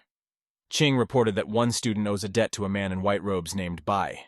The girl happily said that we were talking about their master. She said that the student belongs to the royal family of the Shangshuan country. The teacher said that he would never have imagined that their master would have a romantic relationship at his age. He asked his interlocutor what kind of student she was talking about. Qing said with a smile that the girl is very beautiful and elegant. Qing said that the disciple was not familiar with the cultivation dimension. She has a very high score and is second in the selection. The teacher slyly said that after such words, the younger sister should be an ideal lady. Ju happily remembered that the master still has a desire at his age. The teacher stood and fell silent. The students and warriors looked at him with interest. Ju calmed down and cleared his throat. After that, he sat down in his place. The teacher angrily asked his students what they thought about all this. The guy asked the master what he just meant. The teacher said that their master had worked hard for their sect for 3,000 years. He didn't have a lover who practiced cultivation. Students must show respect to the master. One of the guy's eyes lit up. He asked, "Should they create opportunities for the master?" Ju pointed at the student with his hand and said that he understood everything exactly. The teacher asked the girl Liu if she wanted to see the master in love. The girl answered the teacher in a shy voice that she wanted this. Ju asked his charges, where did the master go? The warrior said that the master had gone into seclusion to cultivate with the help of pills. He achieves a breakthrough. For now, you cannot disturb the master and wait for him to reach the stage of constructing the foundation. The teacher said that they have been following the master for hundreds of years. His solitude never lasted more than 3 days. One of the warriors thought displeasedly that if the master had heard the teacher's words, he would have forced him to apologize. The teacher told the students that they would take the girl and go to the top of the 7 stars. They will wait until the master comes out of seclusion. Suddenly the master stopped. One of the students shouted that they had to stop. The warrior explained that the master must choose his love himself. Students should not interfere. The student said very unhappy that they could all get their ass kicked. The teacher told the third brother that he was always problematic. He demanded that his interlocutor go with them. Ju shouted to his subordinates that it was time for them to go. After that, they jumped up and disappeared into the sky. At the top of the 7 stars, there was a dilapidated building. The princess was heading there. The girl walked and looked around very carefully. She was looking for the main character. The girl was surprised to notice that some people began to appear around her. The princess was very surprised. She noticed that the people around were dressed like elders. The warriors walked together, beating their steps together. They wanted to see the main character. Ju stood next to his students in the same row. Behind them was the surprised princess. The guests said that they had come to meet the master. They wait for him to come out of seclusion. The thanes stood behind the group of warriors. They were all waiting for the master to leave his house. The princess was very surprised. She noticed the seventh elder nearby. The princess asked the girl, "Where are they and what are they doing here?" Ching explained that they were near Master Bai's cultivation room. They stand and wait for him to come out. The princess was very surprised because the Bai was very respected in this sect. Ching explained that their master was a disciple of the founder of the Qingming sect. Bai himself is stronger than the entire sect. The princess asked her interlocutors why the master was still at the stage of qi purification. The soldiers became very worried. They demanded that the princess be quiet. Ching explained to the princess that the master should not be reminded of growth in stage. I was very pleasantly surprised that Bai is really very cool. The sun rose high in the sky and time continued to pass. The students stood near the house. At this time, the doors began to open. The guests near the house were very wary. The students stood and looked ahead with excitement. Someone shouted that the master was coming. The main character calmly went out into the street. He looked very bad. The students looked at the master with excitement. They realized that he was not feeling well now. Bai turned to the side and slowly walked down the street. The students watched him with great interest and excitement. Main character approached the ancient ruins. He examined them with excitement. The guy bent down and began looking for a small pebble in the grass. He took it in his hand. After that, the master began to make cuts on the big stone, using a small stone. Very soon, deep and obvious cuts appeared on the huge stone. The princess asked with great excitement what the Bai was doing now. Liu told her interlocutor that many of the protagonist's students came down from the mountains and killed demons. Some monsters were difficult to kill, so they were hidden under the pagoda. One of the Qingming elders was put in charge of the purification. When the master moved, he carved a line every time the pagoda increased. The princess asked with fear why then only the big stone remained. The girl said in a sad voice that the pagoda had collapsed over time. Tan asked with excitement, "Have all the demons fled?" The interlocutor replied that that's what happened. The girl said that the master was in a bad mood. He transferred his anger to the demons and killed them all. The princess was amazed. She listened with great interest to the girl's story. The main character sat on a hill and calmly looked ahead. He was thoughtful. Tan looked at her friend with interest. He looked very powerful to her. At this time, a group of warriors decided to go to their teacher. People pushed each other very dissatisfiedly. They didn't know which of them should go. At this time, someone came up to the teacher from behind and kicked him with all his might. Ju, after a very unexpected strong blow from behind, fell to the floor. The teacher lay frightened on the ground. He looked up at the main character. Bai was absolutely calm. He turned his head to the side and looked at the man. The teacher looked at the master and congratulated him with a smile on his exit. Bai asked his interlocutor what he was doing here. Ju looked joyfully at the teacher and said that he had come here to greet him. The main character asked the teacher what he wanted to wish him. Ju was very excited. He didn't know what he should tell the master now. The teacher bowed to the master and said that he wished him to break through and become more resilient. The students were very unhappy. They didn't like Ju's wish for the master at all. The teacher was very worried. He didn't understand what he just said. The main character looked at the teacher very dissatisfied. He didn't like his words. Bai stretched his hands. He asked the teacher why he was now going all out. The main character explained to the interlocutor that he should be calm. He will show him today what it means. The main character beat the teacher very thoroughly and hanged him on a tree. The disciples stood on the ground below and looked at Ju hanging on the tree. Liu turned to her friend and said that he should just support everyone. The guy answered her that the master was coming. The main character asked the elders why they gathered in this place. The disciples bowed. One of them said that someone came to them and called the Bai by name. The main character was very surprised. He asked again, who could have called him? The student pointed to the side at the new girl who came to them. The princess looked at the main character and greeted him. Bai calmly asked Tan what could have brought her to this place. The master smiled slyly at the girl and said that she had succeeded in enlarging her breasts. The princess was very dissatisfied with the words of the master. She didn't answer him. The main character looked at the girl and said that she had succeeded in breast enlargement. The elders were very surprised. They began to examine the princess's body very carefully. The princess was very upset. She gave herself the attitude that it was as if she had not heard anything. The main character asked the guest why she was here. Tang replied that she wanted to take part in the selection ceremony for the Qingling Ball sect, the main character thought. He stood and carefully studied the princess. The master warned the girl that if she joined the sect, then nothing would connect her with the mortal world anymore. He asked the princess, does she really want to become part of the sect? The girl explained in a dissatisfied voice that she might be the subject of a political wedding in the future. The main character asked the girl, did she really give up her luxurious life and go to the mountains to avoid a forced wedding? Tan looked at her friend with a very excited look and said that she had come for him. The elders and warriors were very surprised. They looked at the girl with interest. The main character happily called his girlfriend with him. He waved his hand at her.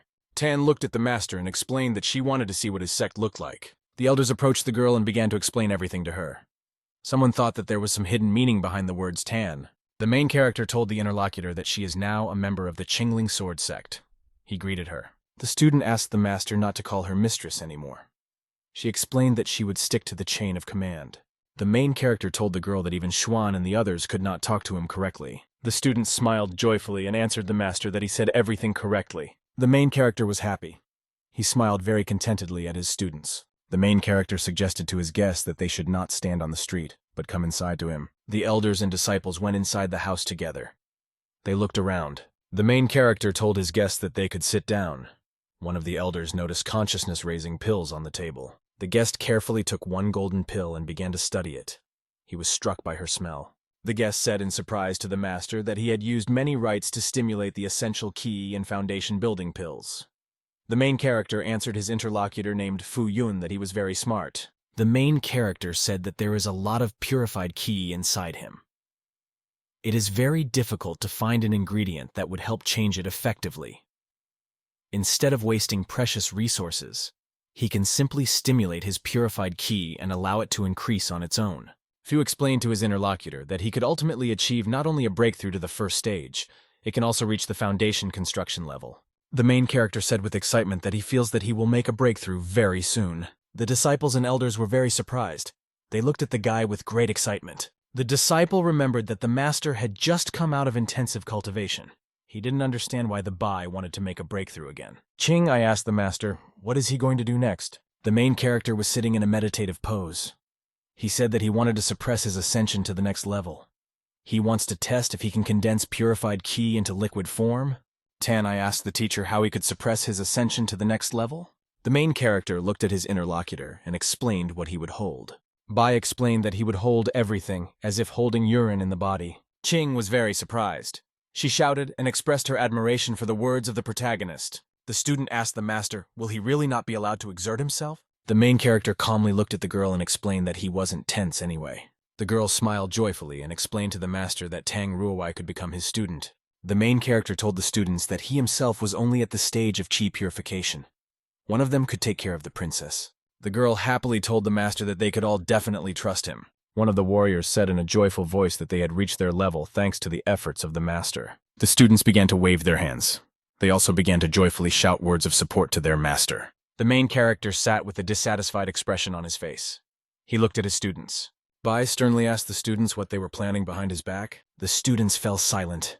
They turned sharply to the side and began to look at the street. The elders noticed Ju's unconscious body hanging from a tree outside. After that, all the students began to wave their hands and say that they were not up to anything.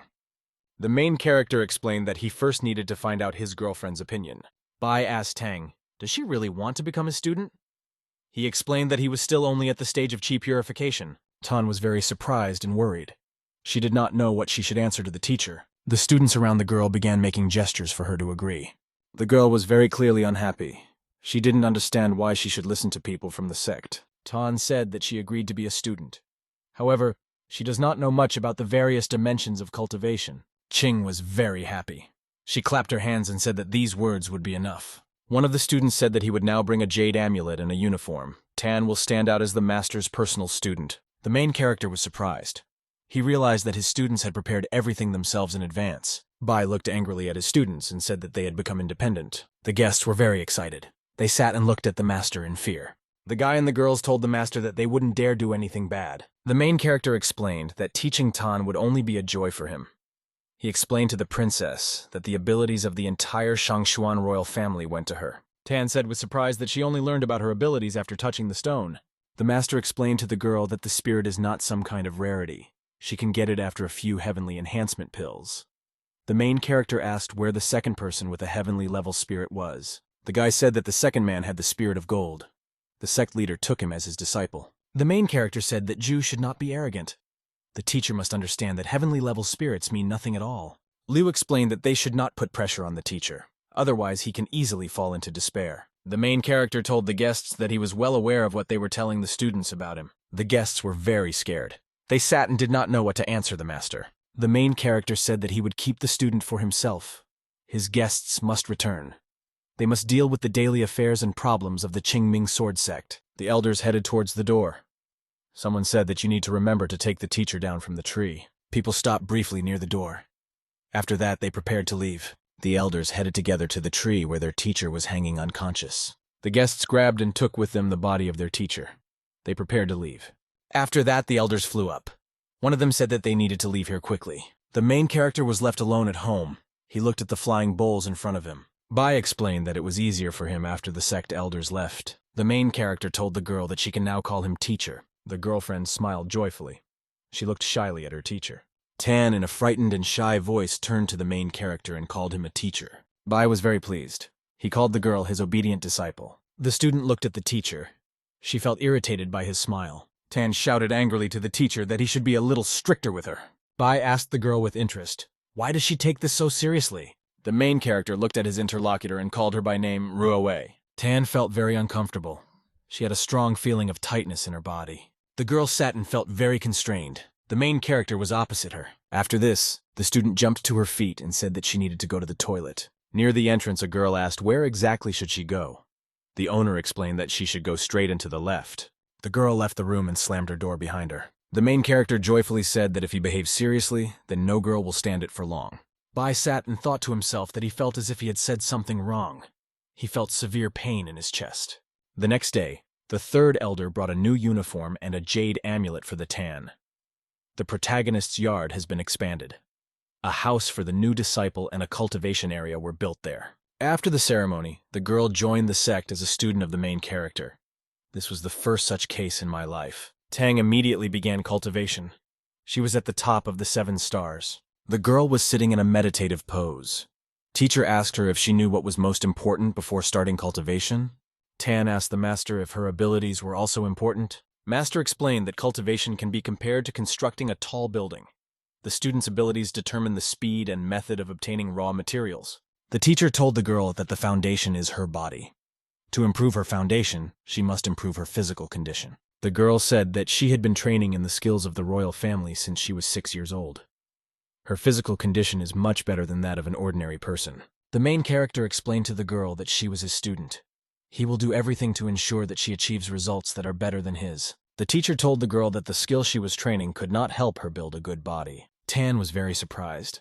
She excitedly asked the master, what should she do now? Bai extended his hand to the girl and told her to give him her hand. The girl pulled herself together and very carefully extended her hand to the teacher. Bai looked at his student and said that she might be in pain. She shouldn't hate him for that. The teacher extended his hand to the girl. He told her not to blame him if she got a little hurt. Tan put his hand to the girl's hand. They began the process of exchanging energies. A bright glow appeared on the body of the teacher and his student. The exchange of energies continued. The girl closed her eyes. She felt a surge of warmth inside her body. Tan realized that her ki energy began to circulate along her own meridians. Out loud, she said that she felt the swelling. The girl screamed in fear. She felt very strong pain in her body. The girl felt a very strong energy passing through her chest. Turbulence began in the student's body. She felt that the pain was gradually going away. After this, the student felt a very strong surge of energy in his body. Tan opened her eyes in fear. She realized that the transformation in her body was over. The girl realized that she was no longer in pain. The master answered her that they had already finished. The main character told the girl that he destroyed the black dragon cultivation in her. He also discovered a suitable technique for it. Bai handed the student a package. The main character was holding a package in his hands. He told the girl that he created this teaching together with a friend. They relied on the miracles that the ancient immortals left them. The student took the package in her hand and began to carefully open it. Then she began to read it. The girl realized that in front of her was a technique for creating a body and a training technique. The protagonist explained to the student that this technique would be useful in creating a foundation for her. Tan was very surprised. She asked the main character what his words meant. After that, the teacher began to tear off his outer clothing. The girl became worried. Tan, with excitement, asked the master what he was doing. Bai continued to take off his robe. Suddenly, additional human hands appeared from the side of the teacher's body. The main character explained that he was using a god-level technique. It is difficult to master, but it will definitely increase strength. If the girl continues to train, she will be like him. She will have a body that can quickly heal and change at her request. Tan was very surprised. She couldn't believe that her body could change at her will. The main character pointed at the girl with several hands and said that she has hope. The student was very scared. A very strong trembling passed through her body. The girl felt with great excitement that she now had magical power. The main character told the girl that she could master the cultivation technique. After that, she will be able to enlarge her breasts. Tan was very happy. She bowed to thank her friend. The girl continued to bow to the teacher. She thanked him and called him her mentor. Bai explained to his student that he was his master. He demanded that she stand up. Tan grabbed the package and carefully pressed it to her. She prepared to leave. The student grabbed the bundle and said that she would work hard on it. The girl headed to the side. She told the teacher that she would practice her cultivation. Bai said to himself that the main skill of outstanding education is to determine the student's obsession. Such obsession can be used as a stimulus for learning. The main character said that such a technique becomes increasingly difficult at a later stage. He remembered that to change his body he needed to reach level 50th. Bai was looking forward to the opportunity to find out what level the girl could reach. At this time, the disciple went to her home to begin cultivating there alone. Tan sat in a meditative position. She placed the manuscript with the teaching in front of her. Main character approached a separate building where his student was inside. Bai felt to himself that the girl had already mastered the first level. He realized that this was good. The teacher thought that the student's body should be processed by external forces. Cultivation begins from the outside and moves inward.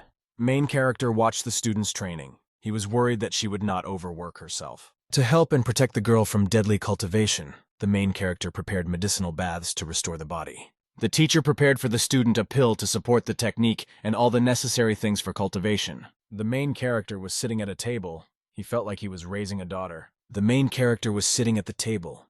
He realized that he needed to write down some supportive techniques for the student. He himself created most of the technical manuscripts in the sex library. Bai was sitting on the manuscript. He said that there was nothing suitable in the library, and he had to write a new manuscript for the girl. The teacher sat with a brush over the parchment. He got endless ideas when he started writing. The main character worked all night. Morning came and birds flew into the sky. After finishing his work, he breathed a sigh of relief. The main character was holding parchment in his hands. He said that it was as if he had accidentally created a new technique. The teacher looked at the manuscript. He decided to make a copy of it and take it to the library. The main character lifted the parchment in his hand and the manuscript began to glow. The bluebird emerged from the manuscript. She grabbed it with her claws and flew to the side. The main character said that he needed to find herbs and a suitable place for cultivation. He decided to take a look at Fu Yun's place. The people in the library became agitated. Someone shouted that the master had created a new masterpiece and he needed to hide it. Deep at night, the girl was sitting in her mansion. She continued her training. Tan yawned. In a very tired voice, she told herself that she was able to master the first level. The student sat and looked ahead. She said again that she was able to master the first level. Suddenly, the girl remembered that she was hungry. She focused on cultivating and completely forgot about eating. After that, the girl turned to the side and noticed how there was food on the table. The student was very happy. She noticed that all the food on the table was hot. Tan realized that her teacher was using magical powers to seal the food in heat. The girl looked closely and noticed how there was a note under one of the plates. The master wrote to the girl so that she should not be too extreme during cultivation.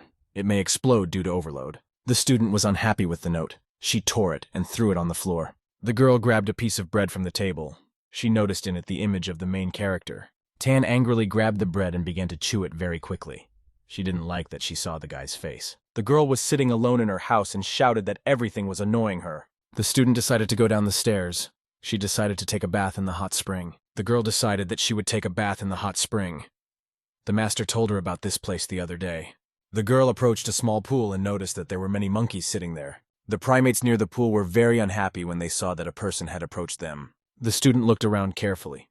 She was amazed because she saw many monkeys around. The girl took off her outerwear. The monkeys looked at her with interest. One of the monkeys put his hand on his clothes. The student held her breasts with her hands. The girl very carefully placed her fake breasts on top of her clothes. Tan turned to the side and heard the cry of a monkey. It was a female. The girl looked displeasedly at the monkey and noticed that she had large breasts. Tan was very dissatisfied.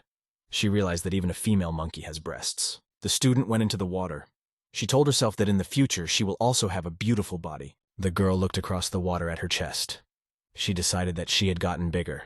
The student happily thought to herself that her breasts had begun to grow and would become larger. The girl splashed in the water. At this time, the monkeys on the shore became very excited. The primates suddenly became afraid of something. They ran to the sides with a loud cry. The girl heard a suspicious noise. She didn't understand what it was. Tan looked up in front of her. She felt as if a huge hall had appeared in front of her. A huge and high mountain began to grow right out of the ground on the shore.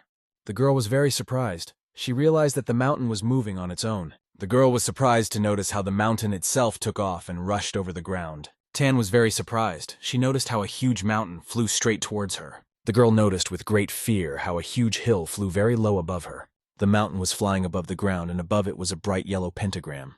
The mountain has moved to a new location. She very slowly fell from the sky to earth. The pentagram carefully placed the hill right next to the mountain where the girl was. Tan was very surprised. She realized that she saw the most powerful world in front of her. She decided to get out of the water and return. The girl was sitting on the top of her mountain. She got out of the water and headed to her home. Unexpectedly, the student met her teacher. She was very scared. The main character asked the girl if she had reached the first stage. Tan smiled at her friend and confirmed in return that she had achieved. The main character told the girl that he had planned a schedule for her new training. After she reaches level 10, he will take her to the mountain. There, he will impart cultivation techniques to her. The girl became worried. She wanted to tell her teacher about the new mountain. The teacher explained to the student in a calm voice that he himself had moved a new mountain from the west. The teacher said that the mountain is an ideal training area. 3 months later, in the morning, the main character came to see his student. She told him that he interrupted her training. The girl was very angry. She shouted to her interlocutor that she would make another breakthrough today. The main character told the girl that she was very obsessed with cultivation. Tan shouted that she wasn't finished yet. The main character pulled the student along with him. He explained to her that a big city was not built in one day. Tan with excitement, I asked my friend where they were going now. Bai explained to the girl that she reached the 10th level yesterday. He will teach her several techniques in the courtyard to strengthen her spirit. The student excitedly said that she wanted to learn skills that could change her destiny. The main character explained to the girl that she could learn to change her figure, but there would be no point in doing so since she would die. The student told her teacher that his words had meaning. She followed him. The girl walked with the main character along a large suspension bridge over the gorge. Unexpectedly, the girl felt some unusual feeling appear in her body. The student stopped and looked carefully at her hand. She had an unusual feeling. The interlocutor told the main character that she felt a little strange. Bai explained to her that inside her there was a spiritual root from a tree of the heavenly level. She feels closer to the Tao of the earth. The main character asked the girl how much she knew about cultivation in the spiritual city. Tan said that she had heard about building a foundation and forming a core. She knows that within the spiritual root there are 5 elements. The teacher told the girl about the detailed structure of the human body. He explained to her that he uses cultivation to overcome life and death. In the end, one can live a free and immortal life, getting rid of this world. Bai explained that the spiritual root shows how much a person can conform to the Tao. If a person does not have a spiritual level, this does not mean that there is no access to the great Tao. The girl said that there was a spiritual level inside her from the tree of the heavenly level. She asked if this meant that she could match the Tao well. The teacher began to tell the girls in detail that there are millions of Taos in the world. All 5 elements are part of the categories that their ancestors created. The guy said that now more and more spiritual roots are being discovered in the cultivation of peace. Bai informed for the girl that he took the heavenly pills to complete all the spiritual roots that they already know about. Tan wanted to ask, could she take at least 1 pill? The master answered her that heavenly pills are not suitable for everyone. Most people are at great risk if they take even one of them. The protagonist explained that separating the stages of cultivation shows how well a person understands the inner and outer worlds. The teacher explained in detail to the girl that her heavenly smoking house would help her understand all the processes faster. The teacher told the girl that the higher her stage, the more she would understand what cultivation is. The student bowed and said that she would take everything into account. Tang asked the master how he created the technique at the stage of qi purification. She wanted to practice the same technique as Bai. The main character explained to the interlocutor that she should move on to the next stage. Understanding the Tao will help her understand the technique better. The teacher asked the girl what she could do if she mastered a technique related to the earth. Tan excitedly said that she could use this technique to move mountains and fill seas. The main character said that the true Tao of the earth style is gravity. He decided to talk about it in more detail. The teacher spread his arms to the sides. He said that their ancestors classified various things into earthen style. The main character told the girl that one day she would be able to control gravity and influence everything. Thane will control all objects in the world at will. Very bright swirls appeared around the site. In the center stood the teacher with the girl. Suddenly, the hills around the mountain began to come to life and move to the side. One of the hills began to turn into a reptile. He rose and stood on his feet. The yellowish mountain turned into a huge dragon. He became completely alive. Several dragons came to life. They flew into the air and began to circle around the mountain. The girl stood and looked with admiration at the monster, which until recently had been an ordinary hill. Tan was very amazed.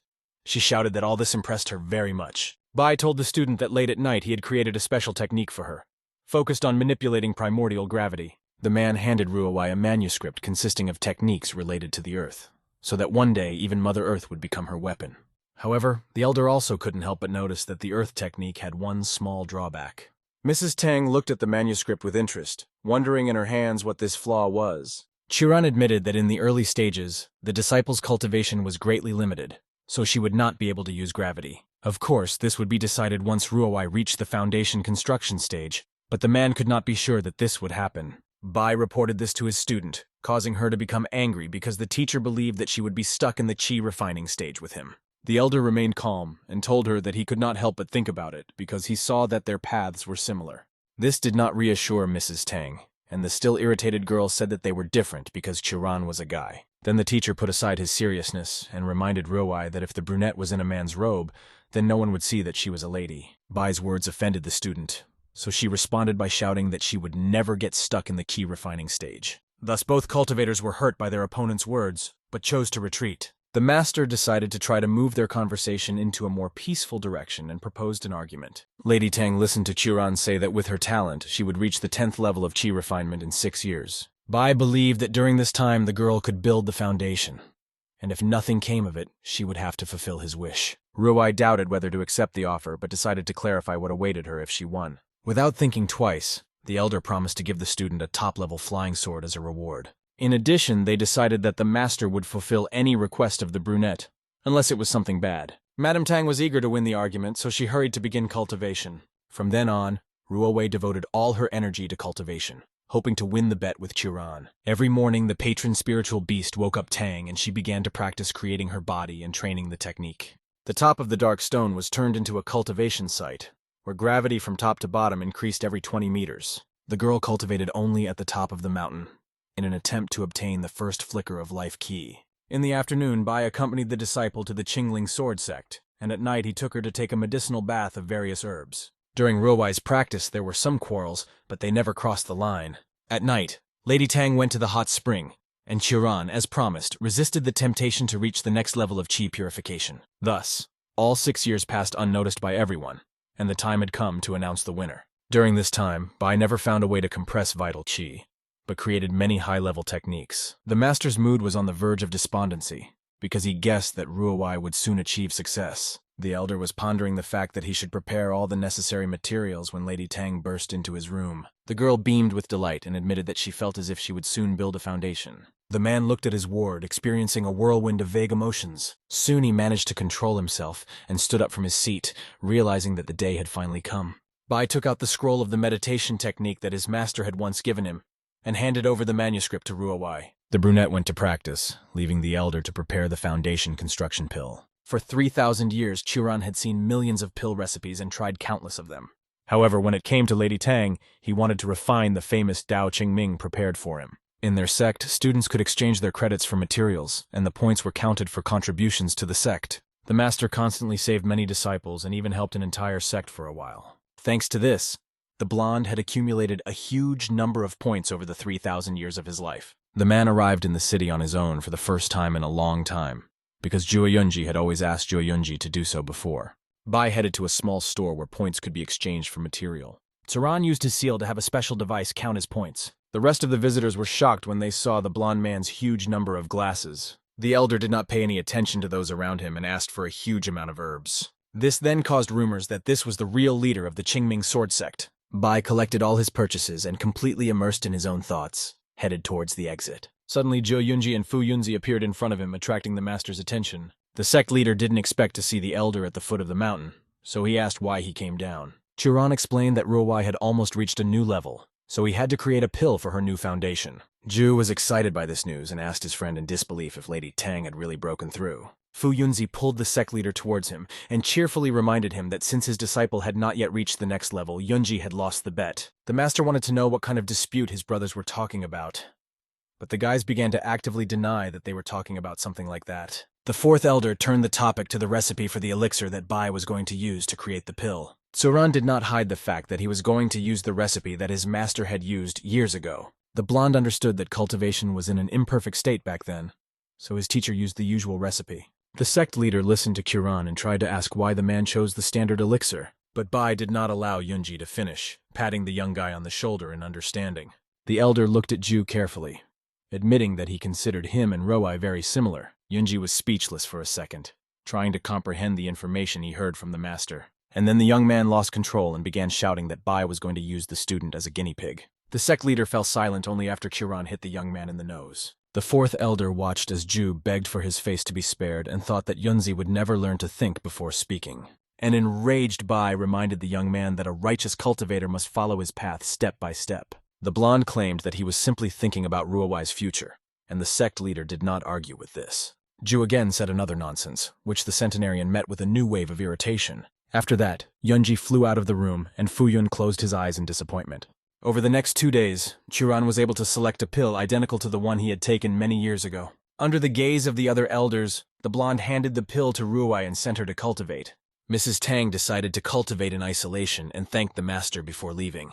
Bei could only watch as the girl disappeared into the building, loudly slamming the doors behind her. The centenarian was overwhelmed with emotions, so he could not stop himself from sitting in the courtyard. The sect leader displeasedly noted that the master looked as if he was waiting for his wife after giving birth. On this note, Tsuran got tired of pretending not to see the elders and ordered them to come out of hiding. Yunji was the first to step into the light, awkwardly admitting that he had already finished researching the elixir recipe. Liu Yun suggested that Bai stop pacing and tell him why he was so nervous. The blonde had no intention of talking to the other elders, assuring them that he was in a difficult mood. Churan reasoned that he would be happy both if Ruowai moved to the next level and if he failed. Qin Yun chuckled, although she believed that Lady Tang might be upset if she heard about this. After this, the elders went to attend to the daily affairs of the sect and returned to the top only when Ruowai was about to leave isolation. The second and the sect leader noticed how the spiritual qi was being absorbed, which meant that the construction of the foundation would soon be completed. Soon the guys carefully stared at the doors of the small building, waiting for the brunette to appear. Mrs. Tang opened the doors with a creak and froze in the passage, realizing that all the main people of the sect were meeting her. The master was completely focused and wanted to know if his student had made the breakthrough. The girl smiled slightly and raised her palm to demonstrate her success.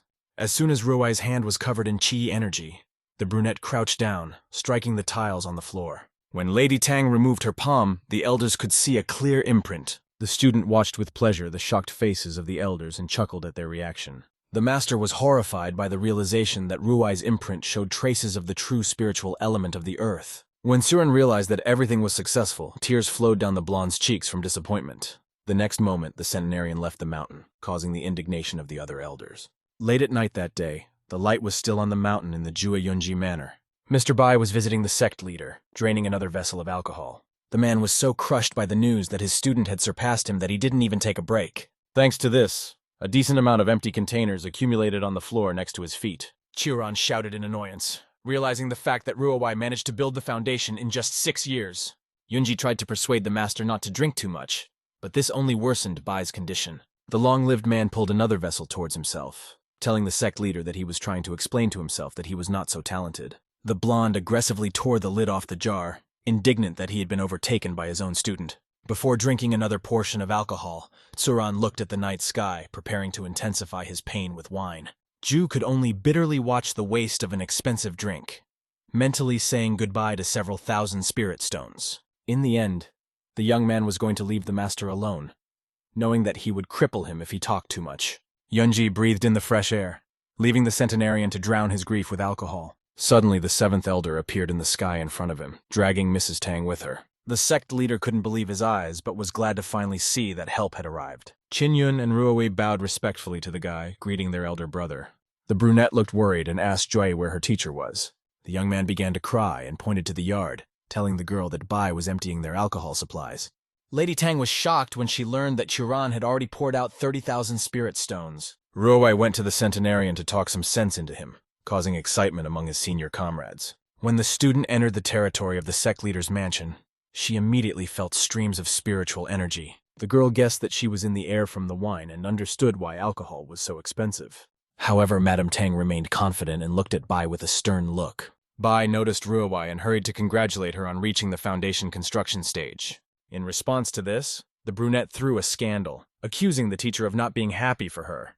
Juwei and Qin Yun stood in shock behind Mrs. Tang, worried about her future fate. Tsuren again plunged into himself, but in a trembling voice admitted that he was happy to the point of tears. Ruowei demanded that the teacher pull himself together if their agreement was still valid. The blonde was forced to pull himself together, as he was known for never mincing words. Lady Tang pulled the master along with her to bring them back to the top of the 7 stars. Bai even thought that the disciple was going to waste her wish on such a useless request. And Ruowei had to remind her teacher that she was not that stupid. The brunette continued to drag the master along and shouted that he promised to make her a top-class flying sword. Qin Yun watched with a soft smile while the sect leader was confused. The elders decided that the next time Churan did not want to cooperate, they should call Ruowei.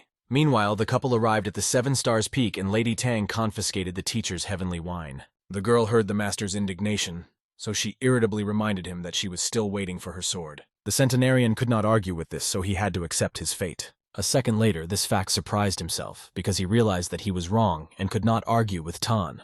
He suddenly felt even worse when he suggested that the student was using the oppressive effect available after the transition. However, be that as it may, Bai admitted that he really lost the bet and must create the promised sword. To create the weapon, Churan used the obsidian of the western soils, the crystals of the celestial seas, and the magical meteorite of the wild lands. The master had been thinking about this sword all his life, and now he was forging it for his student. The next day the work was finished, and the centenarian went out into the yard to call Ruowei. The girl quickly appeared next to her and looked at the teacher's work with an admiring sparkle in her eyes. The weapon was indeed of the best quality, and Suran gave it the name Summoner of the Gods. The blonde asked Mrs. Tang to look after the sword as if it were her new husband or child. The student did not quite understand the seriousness of her mentor, but she did not argue with him out loud. The girl reached out and grabbed the hilt of the sword, about to finally receive her reward. But instead of giving up the weapon, Bai's hand clenched tightly, trying to hold it. The brunette struggled with the master, asking why he wouldn't give her the sword. When the man spoke, Ruowei heard the trembling in Churan's voice, which made her look at the blonde man. The elder could hardly hold back his tears when he admitted that he had always dreamed of having such a weapon himself. The student actively tried to take her reward from the master, not understanding why the man did not give up the weapon. The girl stopped only when Bai spoke, saying that he had always had a dream. Churan often imagined how he would reach the foundation stage and be able to go on walks with colorful flying swords. Ruowei was not particularly affected by the teacher's confession, and she reminded the centenarian that he made this weapon for her. Mrs. Tang continued to pull the handle towards herself until the blonde finally allowed her to take the gift. Immediately after this, the student cut her palm, staining the shiny blade with blood. It turned out that the brunette decided not to waste time and used the bloody pact spell on the sword. Thus, she had the opportunity to hide the gift away from the master in her internal storage. Ruowei was still filled with enthusiasm because now Churan could finally teach her a few strikes and moves. The long-lived man was not on the same page with her, but felt that he had an obligation to continue teaching Mrs. Tang. The blonde asked the girl to follow him, and they headed to the cultivation yard. Since then, the monkeys sometimes caused problems for the brunette, especially the female spirit animals. Some of them not only reached the peak stage of chi cultivation, but also had sword skills. Thanks to this, one of the females was able to beat her so hard that Ruowei's buttocks became red from the marks of the whip. However, when the girl complained to the master, Bai only laughed fervently at her all day. And now the time has finally come to teach the young lady how to knock the life energy out of others. Churan was going to tell the students some new cultivation methods, but Tang refused. The brunette said that she wanted to know how to protect herself, and the centenarian did not argue with her. The elder said that according to the rules, he had to give her the Qingming sword technique that his master created. And then he added that he decided to create a technique for Ruowei that was ideal for the earth element. The girl prepared to watch the master's movements, preparing for the fact that she would soon be able to fight back the monkey. The blonde concentrated his chi and prepared to demonstrate a special blow. The man had not yet given it any name, but he believed that this moment was not the most important. With one sharp forward movement, the master cut the stone slab. However, his sword did not even touch the material in front of it, causing damage with the help of spiritual energy. Ruowei expected to see several more blows, but Bai remained standing motionless. This slightly surprised Mrs. Tan, and she decided to ask if he had demonstrated all the techniques. Surin looked at the student with interest, not understanding what else she wanted from a defensive combination. The girl admitted that after the ascension of the foundation, she expected to learn more than one movement. The man scolded Ruowei, explaining that a lot of magnetic energy and true spirit are put into the blow of a flying sword. Bai informed Tang that without a strong foundation, this blow cannot be mastered, and in fact it is stronger than it seems at first glance. The brunette looked at her weapon uncertainly, not fully believing that she could defeat everyone with one movement. The long-liver smiled encouragingly at the student, and asked why she needed so many other unnecessary techniques. Finally, the master promised that later he would teach the girl the skill of escaping and the palm technique. Thus, Ruowei spent some time perfecting her new strike. After Miss Tang had memorized the technique of the underground advancement skill, it was her turn to acquire new knowledge. The teacher was ready to transfer the sword seal cultivation technique to the girl. The brunette was surprised when she heard the unfamiliar name and waited with interest for the details. Bai boasted that he was currently the best in the realm of spells, and sword seal was his best technique. The student listened carefully to Tsuran because she was interested in learning more details. It turned out that today's youth are learning new magic, without even suspecting that spells are the most important thing. However, Ruowei guessed that the whole point was that even those who are at the stage of chi purification can practice spells. She assumed that Bai became the best because the magic was easier and the others focused on it, which greatly angered Tsuran. Expressing his indignation, the master reminded the student of her own shortcoming. However, the long-lived man soon pulled himself together and told Tan that spells must be better than magic, since they are difficult to study. The teacher also admitted that he has good intentions, because no matter what, he loves his precious student. The girl did not argue with the master, so the man decided to accept her silence as a sign of consent. Thus, Churan sat down opposite the brunette and prepared to explain the basics to Tang. First of all, the centenarian was going to give Ruowei her own seedling. Before doing so, Bai explained that practicing the spell requires a compatible energy force, which determines the strength of the spell. The master told the student about how once upon a time he independently obtained a seedling, risking his life. But the brunette didn't have to face such difficulties as the teacher simply asked her to extend her right arm. The girl considered everything that was happening a little strange, but she obeyed Tsuran without arguing. The blonde concentrated the necessary energy into his fingertips and brought them to Tan's open palm. When their hands touched, a quiet hiss was heard and energy flowed through Ruowei's body. At this point, the stage of transferring the concentrated sword flash seedling to Bai Churan was completed. The student looked at her palm, watching as the remnants of the seedling's energy disappeared into her body. Miss Tan was then ready to start training again, despite having recently left isolation. And now, 6 months later, the spiritual monkey from the mountain stopped Ruowei on his way to the top of the 7 stars. The animal actively bullied the girl, not suspecting that this time the student would be able to fight back. However, this time the brunette was also glad to meet her, and was not going to let the female go so easily. With a satisfied smile on her face, she asked if she really looked like a person who could be bullied. The next moment, a whistle sounded, and the small grain in the monkey's hand was hit. The female watched in horror as the halves flew down, trying to understand how this happened. The spirit animal heard a crash behind her, and found that Ruowei's blow had also cut through the tree. The female turned her amazed gaze to her rival, realizing that she did not want to get involved with the person. Lady Tang pointed the tip of her sword at the monkey, and was ready to defend her honor. The animal began to run, but the brunette also hurried to move forward. The female monkey rushed forward with all her might, trying to widen the gap between them. But Ruowei had long dreamed of taking revenge on the impudent animal, so she did not lag behind her enemy. The couple crossed most of the forest and jumped over a small stream. It is unknown how long the chase would have continued if the monkey had not stumbled upon a small rock ledge. The female planned to try to escape again, but was caught off guard by Miss Tang's blow. Ruowei crushed the rock next to the animal's head with one blow, content with the fact that she had caught up with her opponent. The girl gloated and told the monkey that the wheel of fortune had turned and now she would get what she deserved. After the fight, the satisfied student returned to the top of the mountain of 7 stars. The master noticed Mrs. Tang's high spirits and decided to ask if she was really having these days. The brunette was outraged and ordered the teacher not to say such things to her cute student. The long liver focused on the girl's appearance and realized what the real reason for her joy was. Bai noted that he could feel Ruowei's true spirit flowing, and there was limestone present in her palm. Tsuran summed it up and admitted that it was the first time he had seen someone in delight after defeating the monkey. Mrs. Tang was offended and wanted to leave the room, but the blonde stopped her, admitting that he had prepared something important. The girl doubted whether she should listen to the master, but seriously considered his words. Finally, she sat down opposite the man and waited impatiently for what he had to say. Churan reminded Ruowei that since she had successfully built the foundation, now she would face trials. 3 days after this conversation, it was time to descend from the top of the 7 stars and begin the tests. However, it turned out that the centenarian also needed to leave the mountain, so they were together for a while. Despite this, Bai warned the student that he would not help if she faced a difficult opponent. Ruawei was curious about where they would go next, but Chiron simply asked him to hold on tightly. The girl came close to the teacher, and the blonde also pressed the student to his side. The next moment, they pushed off the ground and soared into the air at great speed. From the outside, it was impossible to even see who was moving above the forest at the foot of the mountain. The long liver often moved in this way, since he never received a flying sword. But for Mrs. Tan, the journey turned out to be very exciting, and she screamed all the way until they landed on the ground. However, this was not the end of the journey, because the next moment Surin took off into the air again. The place from which the centenarian pushed off received a strong shockwave. However, with the help of jumping, the blonde quickly covered vast distances. About an hour later, the pair approached a bright yellow clearing that would be their last stop. The man sank to the ground with a crash and began to reduce the flow of his chi. The brunette was in no hurry to let go of the teacher and continued to cling tightly to his body.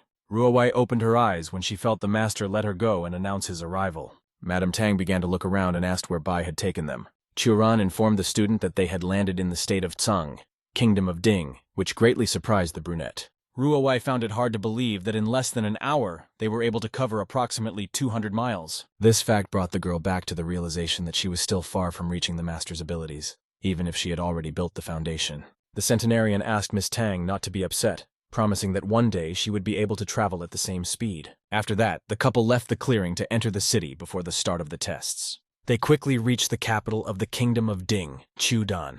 It was a beautiful city dotted with cherry trees. The couple slowly walked along one of the streets of the capital, which allowed Ruawei to look around. Beautiful girls flirted with Shuren, inviting him to relax a little. Mrs. Tang did not understand what was happening and watched those around her with doubt. Suddenly, the master began to enter one of the buildings, and the brunette watched in shock at the name of the establishment. The teacher walked deeper into the realm of pleasure, while Ruawei tried to understand why they came to such a place. One of the girls warmly greeted the centenarian and asked him to follow her, shocking Tang even more. She gathered her courage and hesitantly asked why they came to such a place during her ordeal. Bai scolded the student for her stupid thoughts and explained that they had come to see a friend who would help them. However, the brunette still felt awkward being in the realm of pleasures. Then Chiron decided to tell Ruawei that the establishment was the territory of the Hehuan sect. Lady Tang had heard of this organization before, and knew that Hehuan practitioners thrived on sucking the yang energy out of men. There were rumors that its members drained the energy of male shamans and locked women in dungeons until they became nymphs. However, Bai did not understand why Ruawei was afraid to enter, since no one would dare to harm his disciple. The blonde took the doubting girl by the wrist and pulled her with him into the establishment. Inside, dim lighting and many beautiful girls awaited them. One of them greeted the stately gentleman and asked what kind of girl he wanted. Instead of answering, the centenarian took out a red seal and showed it to the worker. The woman immediately recognized her as an icon of the Hehuan sect, an authority of the highest order. The employee was ready to provide Bai with whatever he asked for, so asking him to take him to the boss was not a problem. She left her workplace and asked the gentleman to follow her. Before setting off, Tsuran turned to the student and asked her to wait inside the building. After that, the blonde walked out into the courtyard of the Kingdom of Pleasure, leaving a confused Tang behind. One of the workers noticed the despondent state of the young girl and hurried to approach her. The stranger suggested that Bai had brought the righteous cultivator to them by force. She admitted to Ruawei that she used to be a cultivator too, until she met a demonic practitioner. At this time, Suran was heading deeper into the territory of the establishment, preparing to meet an old acquaintance. The worker led him to the red doors and informed him that their leader was inside. They had to wait a little before a woman's voice allowed the guests to go inside. The pink-haired beauty did not look at the guests, pouring tea into cups, preparing for a warm welcome. The centenarian greeted softly, attracting the attention of the Hehuan sect leader. Su Xiangshui looked up to see the source of the noise because she did not immediately recognize the voice. But the sight of the man very quickly made the girl open her eyes in shock and recognized Suran. Bai sat down opposite the leader of Hewan and admitted that he thought he would find her in the realm of pleasure. The pink-haired girl lowered her head gloomily and remembered that they had not seen each other since the centenarian killed her master. Chiron took a sip of tea and suggested to Xiangshui not to pretend that she was not the one who gave up her teacher's location.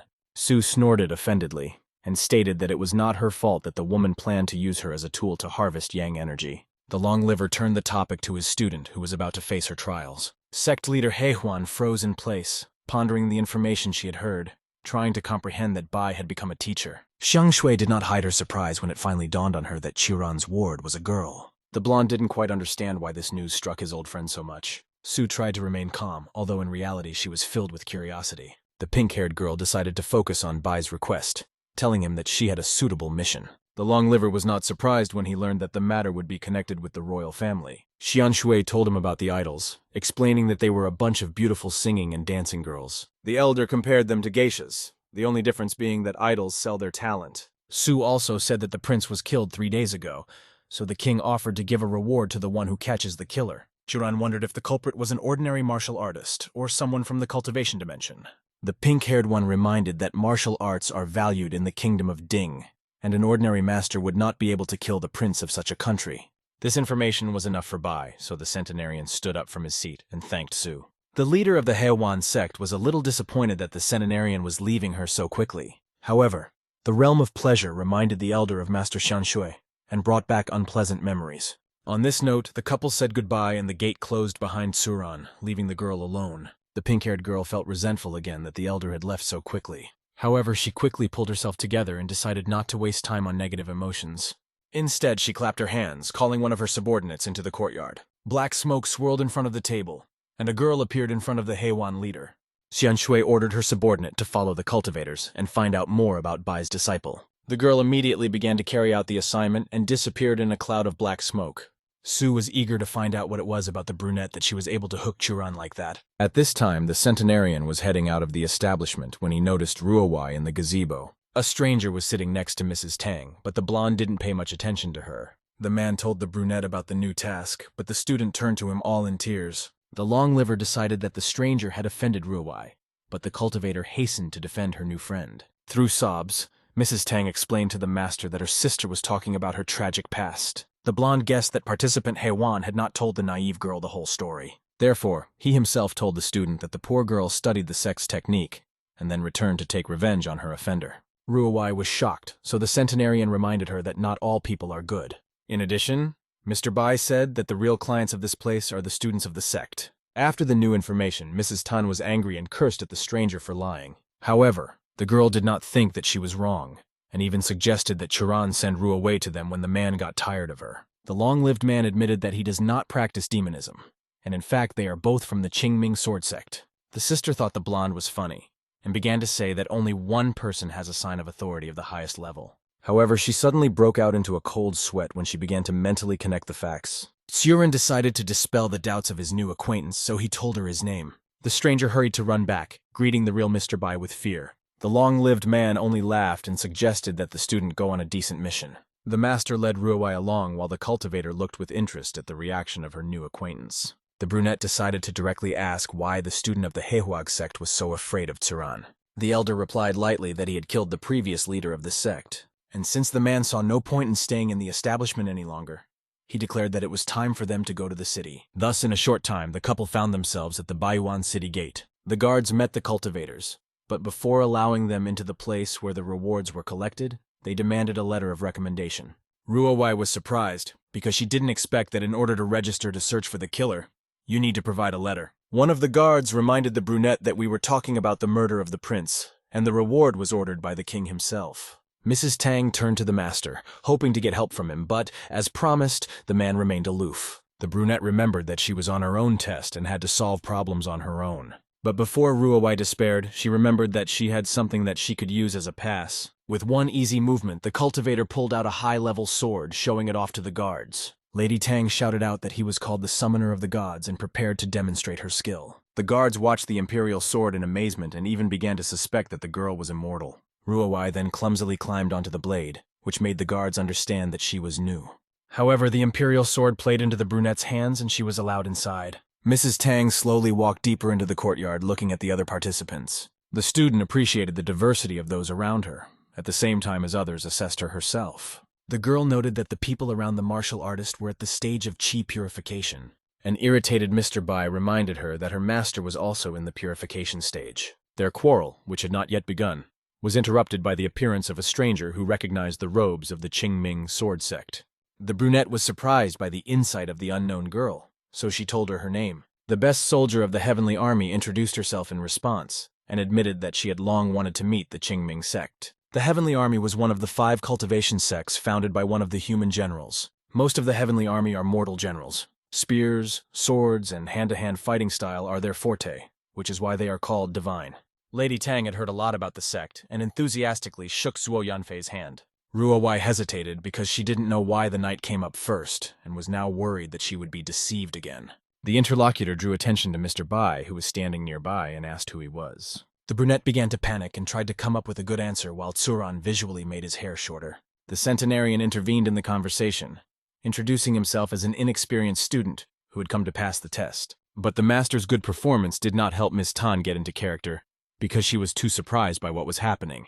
And while the elder pretended to be Little Bai, Ruowei stood nearby and could not get a word in.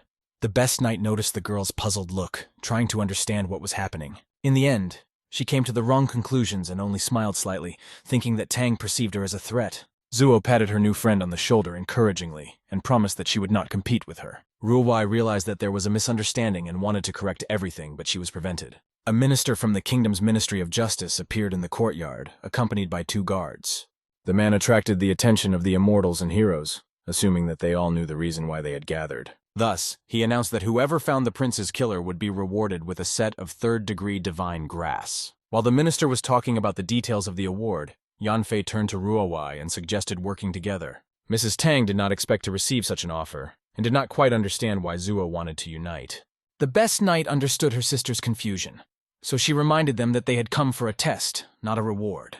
Yanfei was sure that the most important thing for them was catching the killer, which made working as a team quite logical. The brunette was in no hurry to answer, carefully considering whether she should trust the knight of the Heavenly Army. In the end, the girl decided that there was no reason to refuse, so she accepted the offer. Yanfei smiled happily and asked her sister to call her by her name from now on. Zuo didn't waste time and called her new friend along to start the investigation first. Ruowei followed, wondering if they were going to assemble a team of more than 2 partners. It turned out that Yanfei did not trust anyone in this place except Lady Tang. The knight admitted that she believed that the killer might be hiding among the people demanding a reward. The only person Zuo excluded from the suspects was Little Bai. Churan trailed behind the girls, eavesdropping on their conversation, and remembered that the villains of Shangshun liked to disguise themselves as people from their sect. Yanfei shared that she suspected a supernatural being, but first suggested checking the victim's body. Madame Tang reminded her sister that they were dealing with a prince from the royal family, which would complicate the autopsy.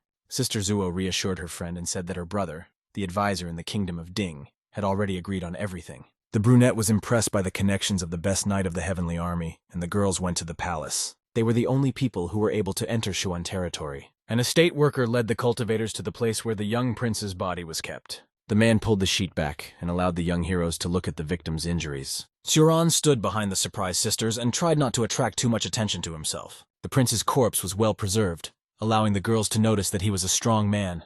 In addition, there were no visible causes of death on the body, and even moreover, there was not a single scratch on the skin. Ruowei was very upset and couldn't even imagine how they would be able to carry out the investigation. At this time, Mr. Bai decided to help the stupid cultivators a little and dispel the illusion. With the help of one seal, the centenarian broke the spell that hid the bite on the prince's shoulder. With every second, the mark on the shoulder became more and more pronounced, attracting all attention. However, even in this case, the blonde had to point out the wound so that the ladies would look at the corpse again. Sister Yanfei was shocked when she suddenly discovered the imprint of teeth on the prince's skin. The top knight of the Heavenly Army thought it was strange that they didn't notice the bite when they checked the body earlier. Then, in order to ward off suspicion, the elder assumed that the duration of the illusion had ended. Zuo accepted this scenario and decided that they were just very lucky. However, Mrs. Tan realized that, despite her promise not to interfere, the man was secretly helping her. Meanwhile, Sister Yanfei came to the conclusion that the prince's killer was definitely not human. The girl assumed that a fox spirit might be involved in this matter, although she was not sure. Zuo's family were hunters, and when she was a child she went hunting with her father, so she knew a little about fox spirits. Ruowei returned to examining the wound, noticing that it did not look fatal, which made the girls want to continue the autopsy. However, the prince's guard reminded him that they were dealing with the royal family. Thus, the cultivators could not afford to study the victim in more detail. Mrs. Tang looked intently at the dead prince, trying to figure out how to solve the riddle. But most of all, she was haunted by the master's disapproving smile, which confirmed that he already knew something.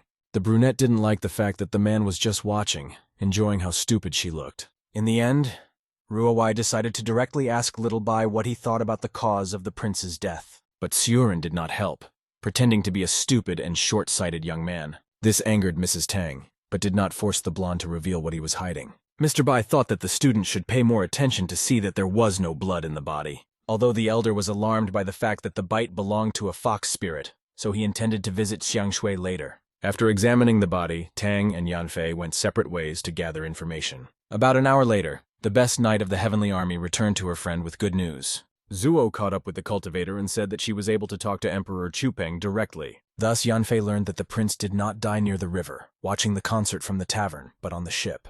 Ruowei asked why the kingdom hid this information, and the girl explained that the victim did something there that is not customary to talk about. The best knight of the Heavenly Army realized that she did not see little Bai nearby, and decided to ask where he was. Mrs. Tang awkwardly admitted that the blonde had some urgent business to attend to and offered to go without him. Yanfei did not mind, especially since she brought with her a man who was supposed to lead them to the ship.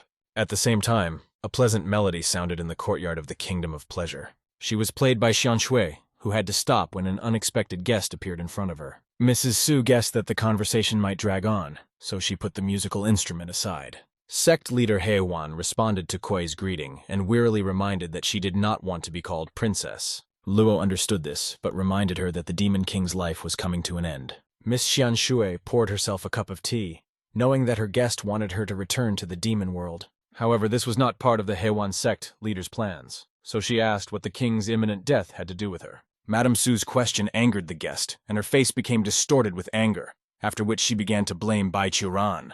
Luo shouted that the centenarian killed the king's only heir, so now 10 lords are fighting for the throne. Miss Xianshu nodded mentally, understanding that the turbulent state of the demon world explained their strange behavior among people. Cui came almost close to the girl and demanded that the princess return home. However, the pink-haired girl did not even think of agreeing, because she believed that the heir to the demons deserved his fate.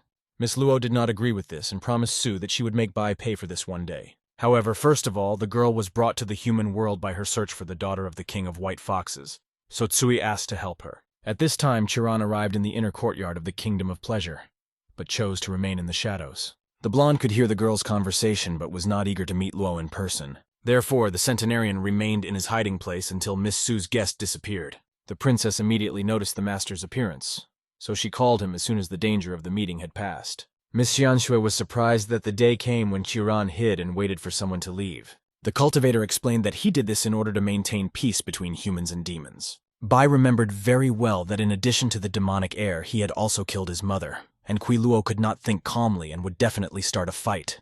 The leader of the Heiwan sect understood that he was right, but most of all, she was interested in the fact that the blonde had abandoned his student. During their absence, the girl managed to find out that Mrs. Tan did not have curvaceous figures.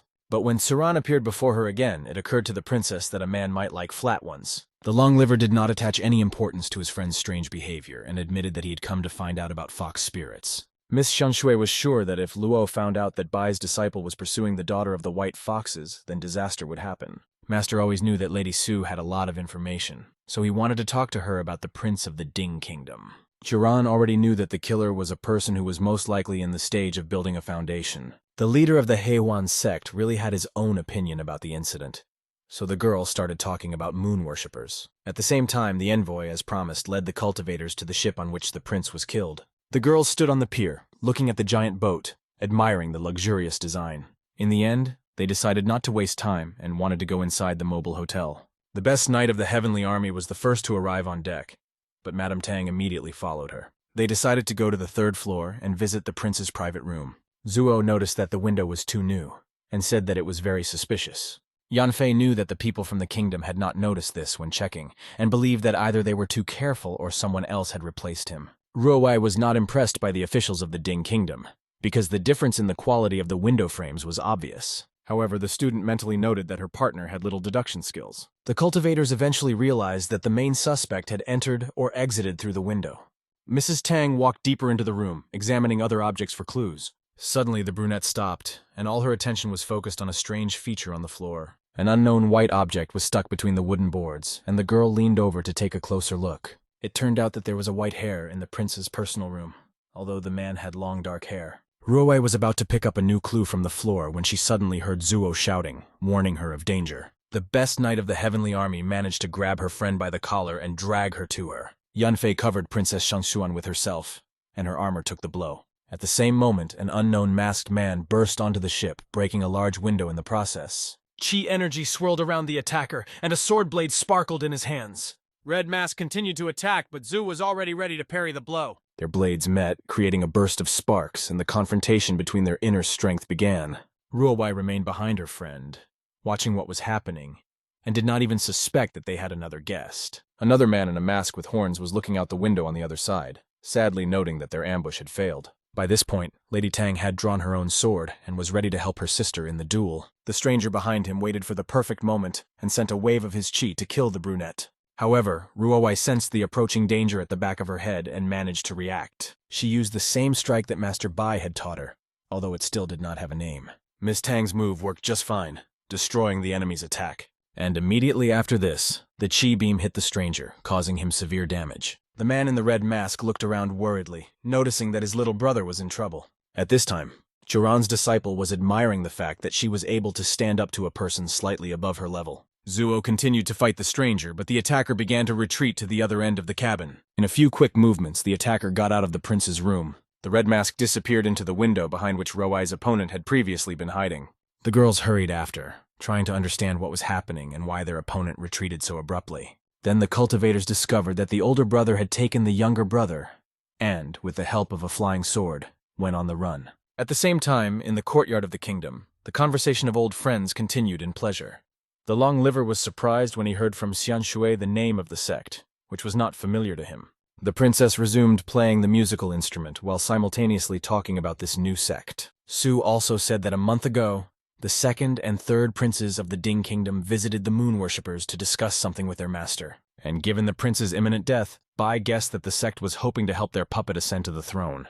The leader of the Hehuan sect thought it was foolish for the moon worshippers to believe that with the help of a few core formation stage practitioners, they could control the country. On that note, the blonde stood up from his seat and lazily stretched, attracting Xian Shui's attention. The girl stopped playing again, upset that Shuren was leaving her so quickly. The master was really going to leave, because he did not think that his student would be able to cope with great dangers on her own. However, having reached half the way to the gate, the man suddenly stopped. The centenarian noticed that the princess's phantom trace of grace was progressing rather slowly and wanted to know how she was doing. The sect leader didn't like the fact that the blonde was focusing his attention on her failure. Therefore, the girl released her ki and annoyedly stated that she was working on her cultivation. Churan didn't understand why Su reacted so harshly, and laughed and admitted that he was just worried. The pink-haired girl jumped up and began to demand that the master already go about his business. Bai was surprised that Xian Shui was kicking him out, to which the girl shouted that she was going to find a man and start cultivating. When the centenarian did not budge, the princess herself began to push the master out the door. The girl wished Xiran good luck in his studies with his student, and said a cold goodbye. After that, the sect leader slammed the gate shut with a loud knock, leaving the surprised blonde alone. The elder had no idea why Xian Shui reacted so poorly to his attempts to show concern. The girls were left alone on the ship, and Ruowei was worried about Yanfei's sister because she took the blow. The best knight of the Heavenly Army assured that everything was fine with her thanks to the armor, after which she became interested in the Tang technique. The brunette said that the master had created this technique for her, and Mrs. Zuo's eyes lit up with delight. However, the girl quickly pulled herself together and remembered that before they were attacked, her friend found something. Princess Shanshuan showed her partner a small piece of white wool that she managed to pick up from the floor. They carefully studied the clue, guessing that the masked men were coming to destroy it. Ruowei suggested continuing the search using her, guessing that she would lead them to the demonic foxes. The knight did not know what to do with the wool, but Mrs. Tan said that the master taught her useful magic. Meanwhile, the man in the red mask reached the city of Sudan, which was located hundreds of miles from the ship. There were members of the Moon Conquering sect inside, but they did not expect their brothers to return soon. The man in the red mask sank to the ground in front of his comrades, holding the cold body of his younger brother in his hands. The Moon Conquerors greeted Pei Yuan, not fully understanding what had happened. Suddenly, Pei Qing noticed blood on Shang and wanted to know what happened on their mission. The man in the red mask spoke about how they met two strong female cultivators. Yuan was forced to report that their brother had been careless and had paid with his life. After this, Senior Pei could not hold back his tears, and the rest of the Moon Conquerors remained in a heavy silence. In the end, Qing promised that they would find the villains and take revenge on them, but first, they would have to check on the demons. The brunette was confident that soon the Moon Conquerors would become stronger and would be able to join the Taoist League of Zhengqi. Yuan agreed with this, but believed that they should hurry so as not to let the cultivators find the demons first. His comrade in arms was sure that there was no need to worry, because the conquerors of the moon already knew where the foxes were hiding. The broken elder brother wanted to know where they should go, so Ching reported that they were going to Dingjiang Mountain. At this time, the girls had already left the ship and were quickly moving through the forest. A small piece of fox fur was shrouded in Ruowei's ki energy and led her friends in the tracks of the demons. Yanfei was the last to run, carefully scanning the surroundings to make sure they were going in the right direction. When Mrs. Zuo found several fox tracks, she suggested that her sister stop and rest for a while. Miss Tang saw no reason to refuse, so she called the tuft of white fur back. The evidence instantly changed its direction and found itself clamped in the brunette's hand. The girls sat down on the stones next to the path to regain some strength. The top knight of the heavenly army drank the water, knowing that they needed to be prepared for an unforeseen circumstance later. However, she couldn't help but notice that Ruowei's ability to find demons using a piece of fur was impressive. Madame Tang admitted that the master taught her this, although he himself only used scanning of the immortal consciousness. Yanfei once again lit up with delight and began to admire the amazing members of the Qingming sect. Princess Shanshuan noticed her sister's interest, and Zuo admitted that she wanted to join her sect, but it was too far from her city. The knight spoke of a mountain demon that terrorized the people in her village when the girl was a child. It turned out that the villain was dealt with by a cultivator from the Qingming sword sect, who easily cut the god into 2 parts. When Ruai heard that the hero had white hair, she immediately thought of Bai. But her friend didn't think that someone at the key refinement stage could handle a giant demon. Mrs. Tan did not try to convince her partner and rose from the rock, offering to continue their journey. Thus, after 10 minutes, they found themselves at a huge statue and the white hair stopped moving. Yanfei recognized Mount Dingjiang from the statue of the previous emperor, who ordered it to be built in honor of his victory after the war. The cultivators understood that they should look for the demon hole at the foot of the mountain.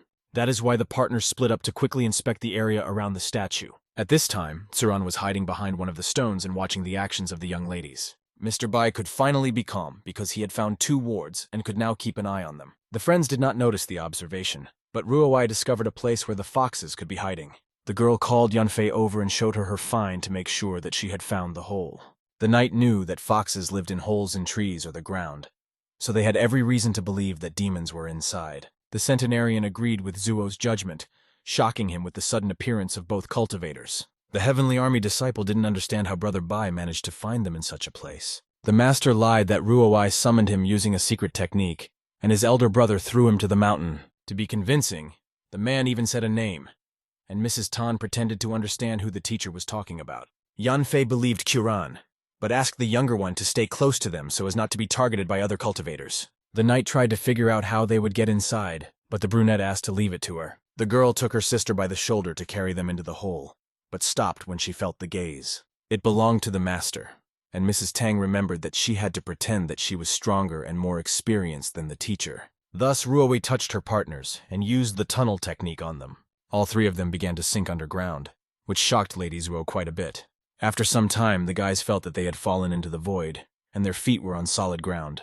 The brunette noticed that the surroundings had become more spacious and assumed that they had reached the right place. Yanfei decided that in this part of the hole the demons were taking on human form and reminded everyone to remain on guard. As soon as they were in the tunnel, the knight asked her younger brother to hide behind them, and Ruowei took the opportunity and asked in a whisper why the master came to them. Chiran used his voice-changing skill to inform the student that they might be facing serious dangers. However, at this time, Bai asked her to move forward with the plan, letting him take care of the rest. The cultivators took out their swords and slowly moved deeper into the hole in search of demonic foxes. Mrs. Tang was listening to her feelings when she suddenly realized that they were no longer alone. The girl closed her eyes and her senses became more acute, allowing Ruowei to be convinced that she was right. Princess Shanshuan stepped forward and demanded that the person in front show himself. Their team froze, unable to see what was happening in the darkness, since Yanfei's sword only illuminated a few meters. A dark silhouette began to appear in the darkness, and soon bright orange eyes sparkled in the darkness. Then the sound of an impact was heard, and white smoke appeared from the dark depths. An unknown creature was heading towards the cultivators, filling the entire space. Madame Tang hurried to step forward, covering her partners, and prepared to engage in battle. The girl repelled the attack of white smoke, but she was unable to control all its actions. The demon slid past and loomed over Tsuran, who deliberately allowed himself to be attacked by the fox. White smoke pressed against his shoulder, and the centenarian screamed loudly, attracting attention. Yanfei rushed to help and saw the demon retreating, and blood was visible on Bai's shoulder. The knight of the heavenly army knelt in front of the young man, crouched in pain, trying to figure out how he could help.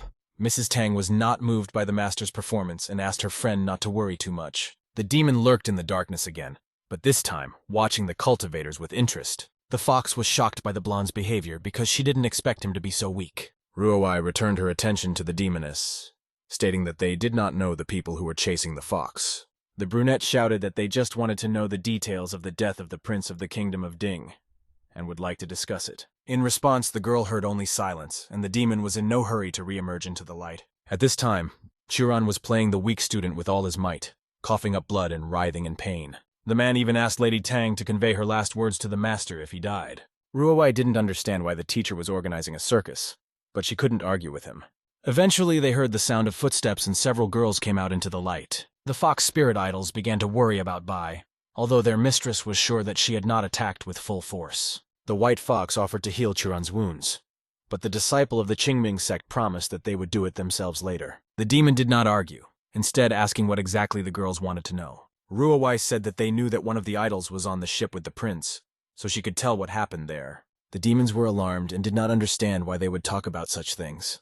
Lady Tang told them about the cultivators who were hunting foxes and promised to protect them if they were innocent of the prince's death. The most incredulous fox believed that people lie and reminded the white fox princess that people often deceive. And while the demon was thinking about what to do, Bai screamed, reminding her of the pain and her broken magic blade. Ruowei looked at the master in confusion, but did not comment on his behavior. But the white fox began to seriously worry that she had caused too much trauma to the young guy. Tsuran took advantage of this and asked the demon to tell him the truth in order to alleviate his condition.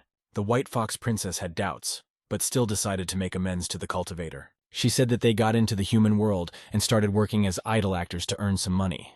This was the first time Zuo had heard of such a profession, so she asked her to explain what it meant. The demon explained that they were popular and were invited to perform in the capital, after which she was taken to the prince to talk. The white fox frowned and said with irritation that the prince grabbed her as soon as she came on board. The man held the idol tightly in his hands and constantly said how sweet she was. The demon admitted that she thought the prince was crazy, so she bit him on the shoulder and jumped out the window. Yanfei realized that the fox was simply trying to escape, and did not kill the victim, but simply bit. The princess confirmed that her bite was not toxic, but admitted that there was something unusual that night. It turned out that when the fox jumped out the window, he saw someone flying next to the cruise ship.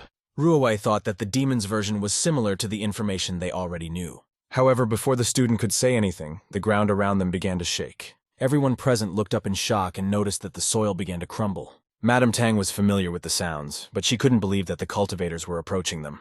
Suddenly a cry was heard, demanding that the spirits leave their hiding place. The white fox frowned, clearly aware that a group of people had come to kill them.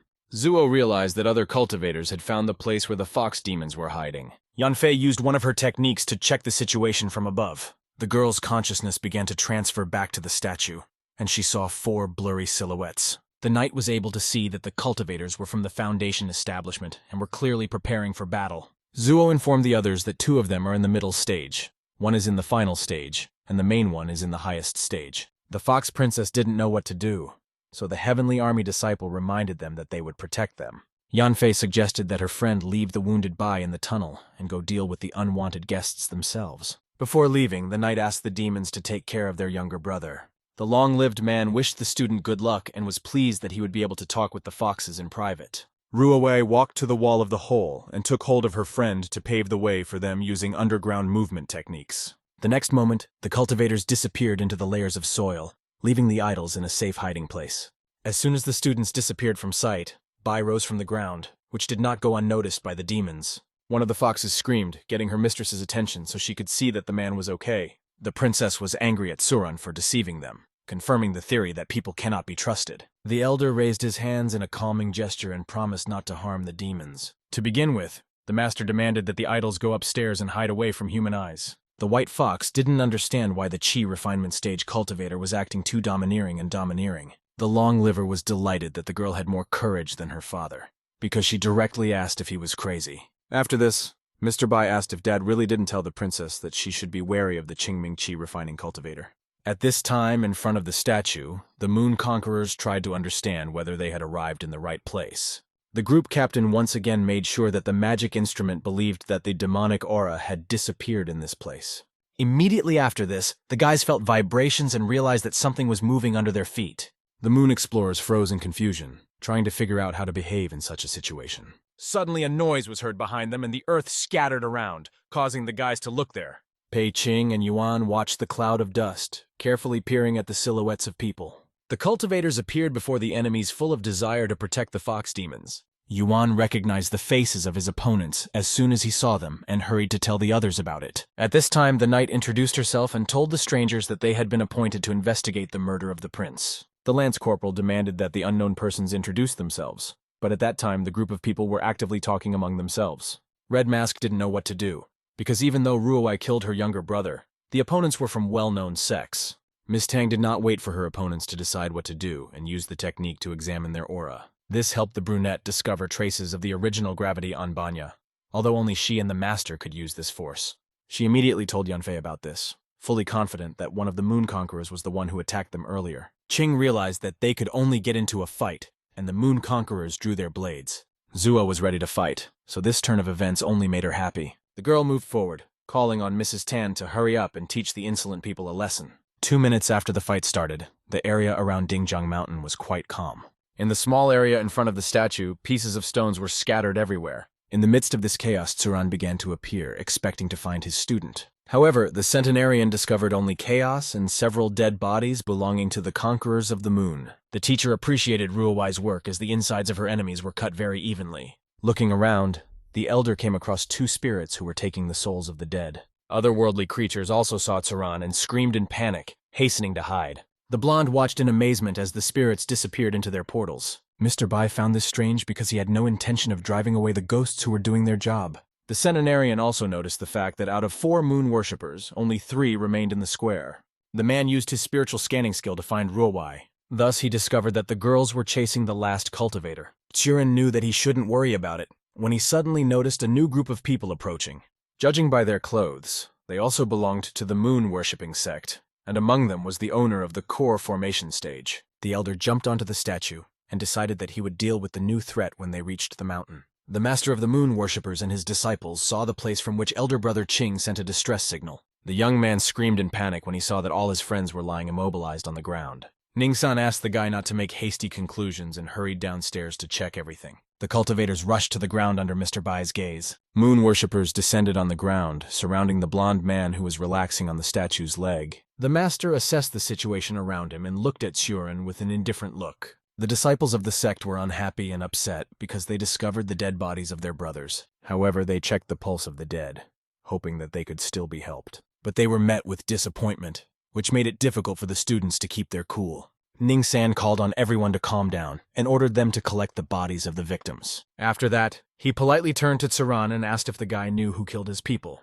The elder shrugged his shoulders indifferently and replied that maybe he was the one who did it. The master thought that the young man had made a bad joke, at the same time guessing what really happened. From Pei Qing's story, they knew that Shang was killed by a female cultivator, who was most likely the blonde's older sister. The man nodded to himself and came to the conclusion that it was she who killed Pei Yuan and the others. Ning-san looked at Chiron with a satisfied smile and wondered how Ruowei would react if they captured the young man. The long-liver admitted that it was difficult for him to say how Mrs. Tan would react to his disappearance, but he assumed that the older sisters would not stop until they knew the truth. The master admitted that his older brother destroyed the prince's heart with magic and framed the demons. Thanks to this, the moon worshippers could catch the culprits and bring their prince to the throne. Ning-san told the blonde about this, as he did not consider him a threat due to the huge gap between their levels. The long-lived man was outraged by this attitude and recalled that he and his sister were from the Qingming sect, and the other lady was from the Heavenly Army. Of course, Chiron understood that he was at the stage of chi purification,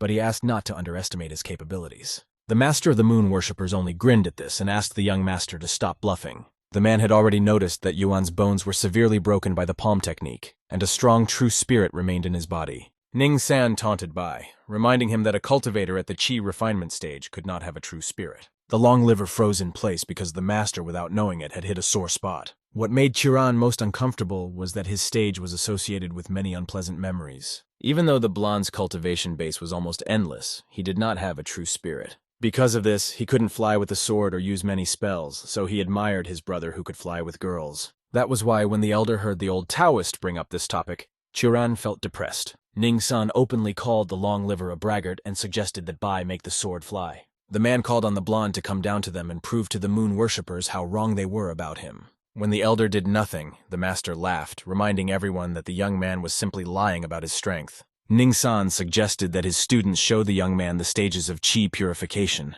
and show him how to fly with a sword. The moon worshippers took out their weapons and infused them with their inner energy, mocking the cultivator. After that, the man ordered everyone to send their swords flying to tease Tsuran even more. The blades flew into the air and began to flash before Bai's eyes at high speed. Ning-san's weapon stopped a centimeter from the centenarian's face as he struggled to contain his anger. The students continued to laugh at the young man, calling on the guy to show them if he even had a flying sword. The elder was filled with rage, and he felt it was unfair that the Foundation cultivators were mocking him. This forced the master to tell his opponents that he would show them his flying sword, but they would regret it. From the seal on the ring on his left hand, Tsuran extracted a magical ribbon filled with his internal energy. She soared in front of him, and Mr. Bai prepared to show the pitiful cultivators his strength. The long liver was not going to tolerate bullying, and was confident that he could show something more than an ordinary flying sword. The elder used the ribbon to throw it up, reaching up to the statue's hand.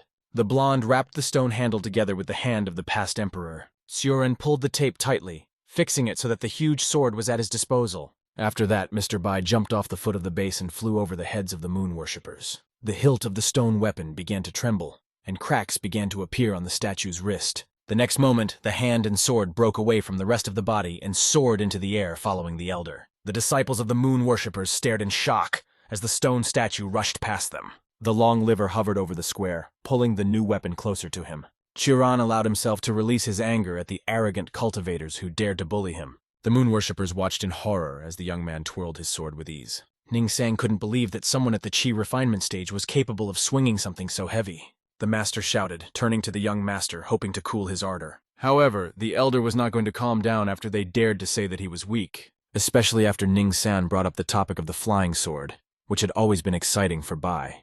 The long liver swung the stone sword with the help of a ribbon and allowed his opponents to know his wrath. The blonde pulled the tape down and the weapon flew down at high speed. Thus, Tsuran really had a flying sword, albeit not quite familiar to a cultivator. Moon worshippers watched the approaching danger, but did not have time to escape the blow. The weapon met the square, destroying everything in its path with a terrifying roar. Ning-san's disciples scattered at the foot of the mountain as if they were useless puppets. Because of this, chaos was happening under the statue of the past emperor, and it was difficult to understand whether the moon worshippers had survived. After the dust from the collision had cleared, Mr. Bai descended onto the square, pulling the ribbon towards him. Now the centenarian looked down on his rivals, asking how they could get such a flying sword. At this time, the pursuit of Pei Qing continued deep into the forest near Dingjung Mountain. The girls were not going to let the moon worshipper go unpunished, as they promised to protect the foxes. Suddenly, the young man stopped in the middle of a small clearing, forcing the cultivators to do the same. The guys stopped in the middle of the forest and took advantage of the respite to regain their breath. Ruowai couldn't understand why their opponent stopped running so abruptly, so she asked why he stopped. Qing turned to her and declared that he was obliged to avenge the death of his brothers and younger sister. Mrs. Tang did not argue with the young man and sent her special blow at him. An energy shield appeared around the moon conqueror, although the guy was still thrown back. Pei felt that the brunette's blow was so strong that the protective tool given by the master was almost destroyed. The Sky Army Knight took advantage of the moment to get closer and strike. The young man again had to retreat back, barely managing to avoid being seriously injured. Qing felt a wave of chi energy and turned around to see Ruowei's true spirit approaching him. However, this time the protective instrument could not save the young man, as the shield crumbled into small fragments. The Lance Corporal praised her friend for a job well done and moved forward. Yanfei was preparing to strike the decisive blow, before advising the young man to be a good person in his next life. Pei didn't even try to resist, because he understood that without the master's tool he was doomed. The disciple of the moon worshippers would indeed have met the end if the vine had not thrown the cultivators away from each other. Zuo returned to Lady Tang, watching as an unknown plant emerged from the ground. The girls looked around in confusion, not understanding what was happening to the surrounding area. When a thick green wall of vines appeared in front of them, the voice of a demon was heard. The plant had a face and promised to make people who cheated the demon pay. At this time, the elder was still staying near Dingjung Mountain, dealing with the mess. The blonde saw that the master was coming to his senses, so he leaned over him to talk. As soon as Ning-san opened his eyes and saw the young man in front of him, he was very scared. The man began to scream, begging for mercy on him, although Tsuran already took pity on him, since he survived. The master began to hysterically thank the centenarian until he stopped him, ordering him to tell him where the rest of the sect members were. Ning-san admitted that they should have come to the rescue, but now the Taoist promised that he would not allow them to offend the demons. The elder was not interested, so he asked where the others were supposed to come from. The master immediately said that his brothers were supposed to join each other and come from the north. Mr. Bai thought about Ning-san's words and realized that it was quite strange. Chiron explained to the Taoist that a long time had passed since the signals were given, but reinforcements had not arrived. The man also thought it was strange, but had no idea why there was still no one near him. This fact prompted the elder to use the skill of spiritual scanning of the area. The master searched every part of the forest in an attempt to find something that might provide an answer. In addition, he remembered that somewhere in the north there should have been female cultivators. Eventually, Mr. Bai came across a huge mountain of thick vines. The centenarian sighed in disappointment, realizing that Kui Lo had caught the moon worshippers' disciples along with Ruowei. Chiron could no longer stay near Dingjiang Mountain, so he called the master. The elders ordered the Taoist to remain in place and not harm the demonic foxes while he was gone. When Ning-san promised to sit next to his students, Mr. Bai announced that he would be back soon. The next moment, the cultivator pushed off the ground to quickly reach Ruowei. The master watched as the person in the chi purification stage disappeared from view at great speed. The centenarian moved so fast that the man could not even see his silhouette in the clear sky. Meanwhile, on the other side of the forest, Kui Lo continued to destroy the captured cultivators. Madame Tang and Zuo were fine, and they guessed that the demon around them had something to do with foxes. A disciple of the Qingming sword sect asked Qing if they were planning to plot against the demons. However, the young man did not answer her question, staring in shock at the point in front of him. Ruowei followed his gaze and saw a bloody hand among the vines from which a flag was slipping. Then Pei finally shouted that in front of them was the sign of the elder of the moon worshippers. Yanfei reminded that the elders do not matter, since they themselves need to get out if they do not want to die. Miss Tang said that she could not use the underground movement technique, and at that moment, they were attacked. The lance corporal cut the plant's vines with her sword, trying to protect them. Ruowei was doing the same at this time, but her friends had to constantly step back. Kui was able to sneak up on Zuo from the ground and began to wrap herself around her ankles. In addition, there were too many vines, so the brunette screamed that they were helping the fox spirits. The demon completely immobilized the cultivators and continued to attack despite Ruowei's words. Soon Luo's face appeared in front of the sisters, and she said that she was well aware of people's tendency to lie for their own benefit. The plant completely entangled the princess of Shanshuan, so she could only mentally call the master for help. At that moment, when the demon began to cut off her access to oxygen, the student noticed a glimmer of hope. Daylight began to break through above Kui's head, which meant that the integrity of the dome was broken. Luo screamed and her vines caught fire, illuminating everything around with tongues of flame. The silhouette of a blonde man flashed above the heads of the students, and the demon angrily recognized Patriarch Qing Ming. The centenarian arrived to help Ruowei just in time and was now preparing to take over Kui. However, the man refused to be called the Patriarch of the Qingming sword sect, and as he sat down on the ground, he insisted that he was an ordinary chi refinement stage cultivator. Yanfei looked at her younger brother in shock as Lady Tang freed herself from the vine. Ruowei admitted that this man was her master and helped her friend get out of the trap. The young ladies decided to let the long-lived man deal with the demon, just at the moment when the blonde greeted an old friend. Kui was not happy to see the person she hated more than anyone else, even though it had been a long time since their last meeting. Luo said that for 2,000 years, day and night, she thought about how she would tear the face of the most hypocritical creature. The master distracted the demon with conversation, allowing the students to move away from the battlefield. During this time, Chiron told the enemy that he had recently suppressed his stage, so he could only use 1/10 of his strength. However, Demon Kui was in no hurry to believe the man, because of him, countless demons died. Mr. Bai did not agree with this, and reminded that those demons refused to trust him, so they fell into a trap. In addition, the Longliver stated that he always tells the truth, and this time he is indeed much weaker than usual. The elder looked with interest at his old friend, asking if she really wanted to check. Kuai's eyes lit up, and all her vines began to move to fight her old enemy. The demon called the remaining vines to her, and huge trunks rushed into the sky. Luo towered above the forest and mountains, so it was easy to see from a great distance. This time the plant did not create a dome, but its vines, on the contrary, connected with each other. Due to the sudden movements of the demon, the ground around her began to split, causing her sisters to almost get hurt. The master was just supporting his students when a strange monster grew behind them. Chiron stood at the foot of the giant silhouette made of vines while Kui gained strength. The man stood on a piece of earth that was completely separated from the rest of the surface, but this did not frighten him. Luo raised her intertwined fist into the sky and screamed at Bai Chiron with all her might. The next moment, the vines headed towards the ground, and the demon hoped that the blonde would pay for his sins. Lady Kui loomed over Patriarch Qingming, her fist rapidly approaching the ground. At this time, Ruowei and Yanfei tried to run away, so as not to create an extra reason for concern for the master. However, the shockwave was so strong that the girls lost their balance even being far away. In addition, the ground under their feet shattered into pieces, and trees flew next to the students. Everything around was covered with a dense layer of raised dust, so it was impossible to see Tsuran. However, the haze soon cleared, and the long-lived man appeared before the demon in perfect order.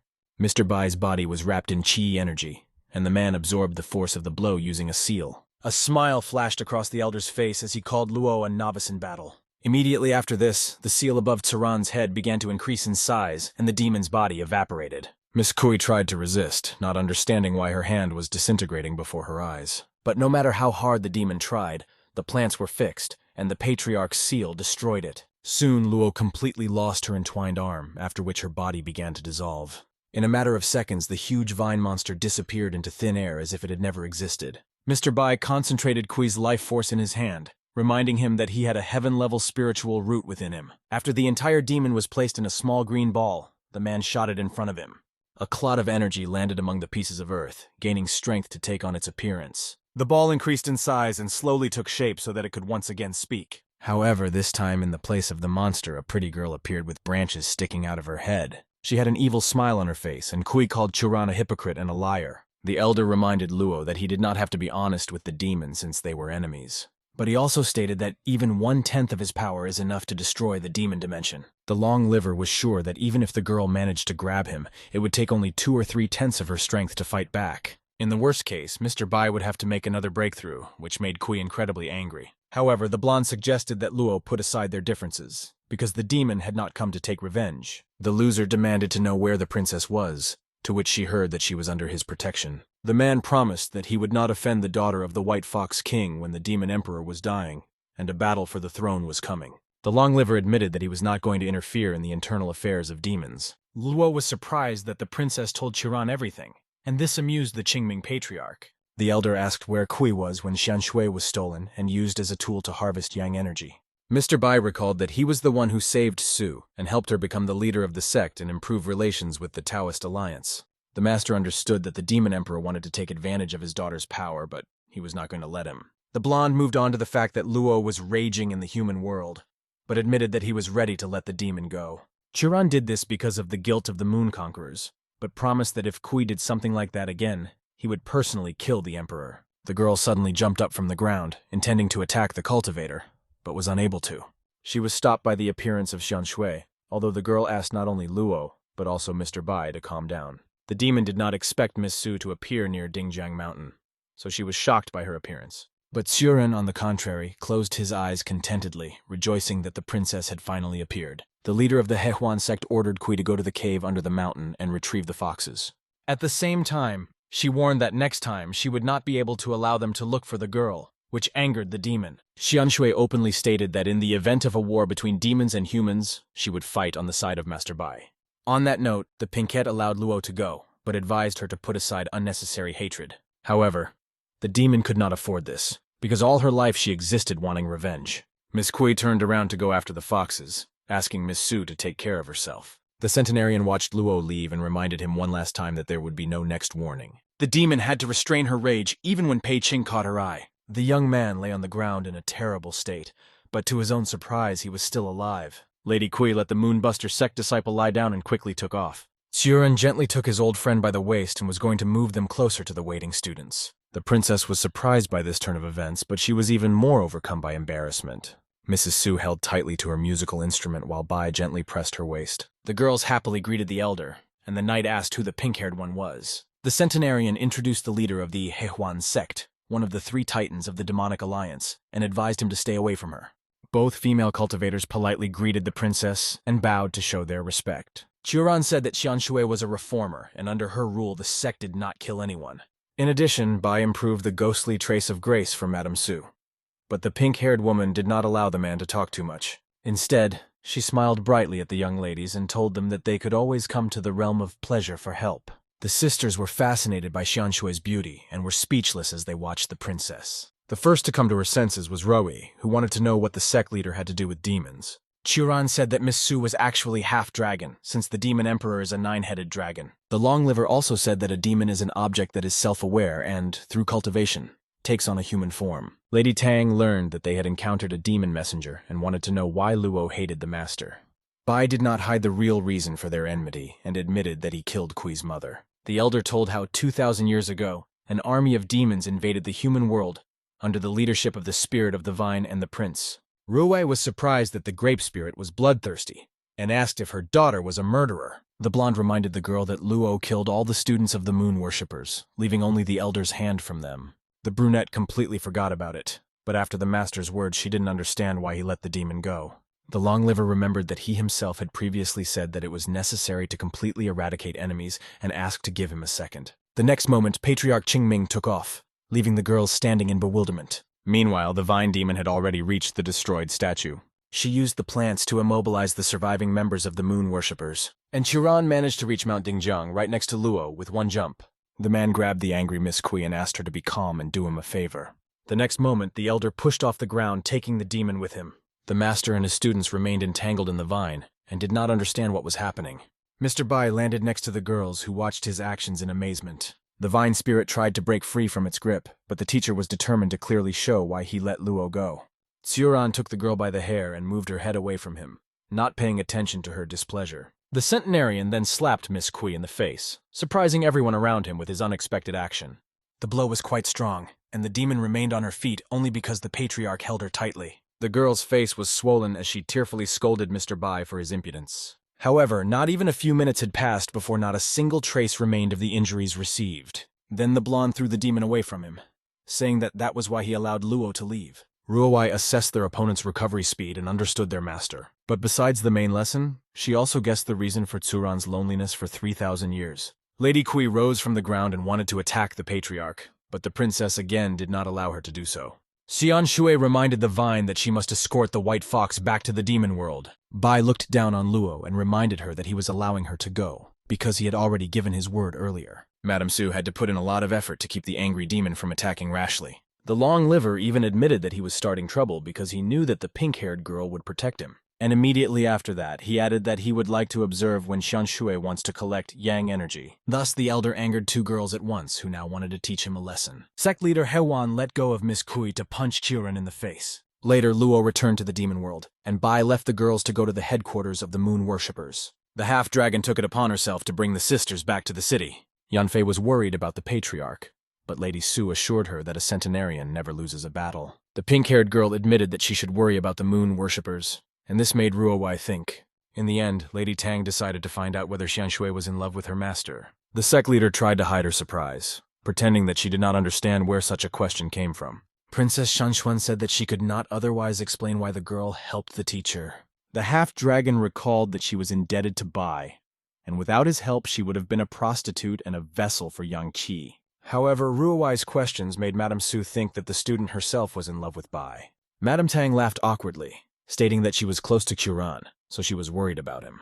Xian Shui accepted this answer, although she did not actually believe that it was true. After a short silence, the brunette spoke again, asking if she could ask a question.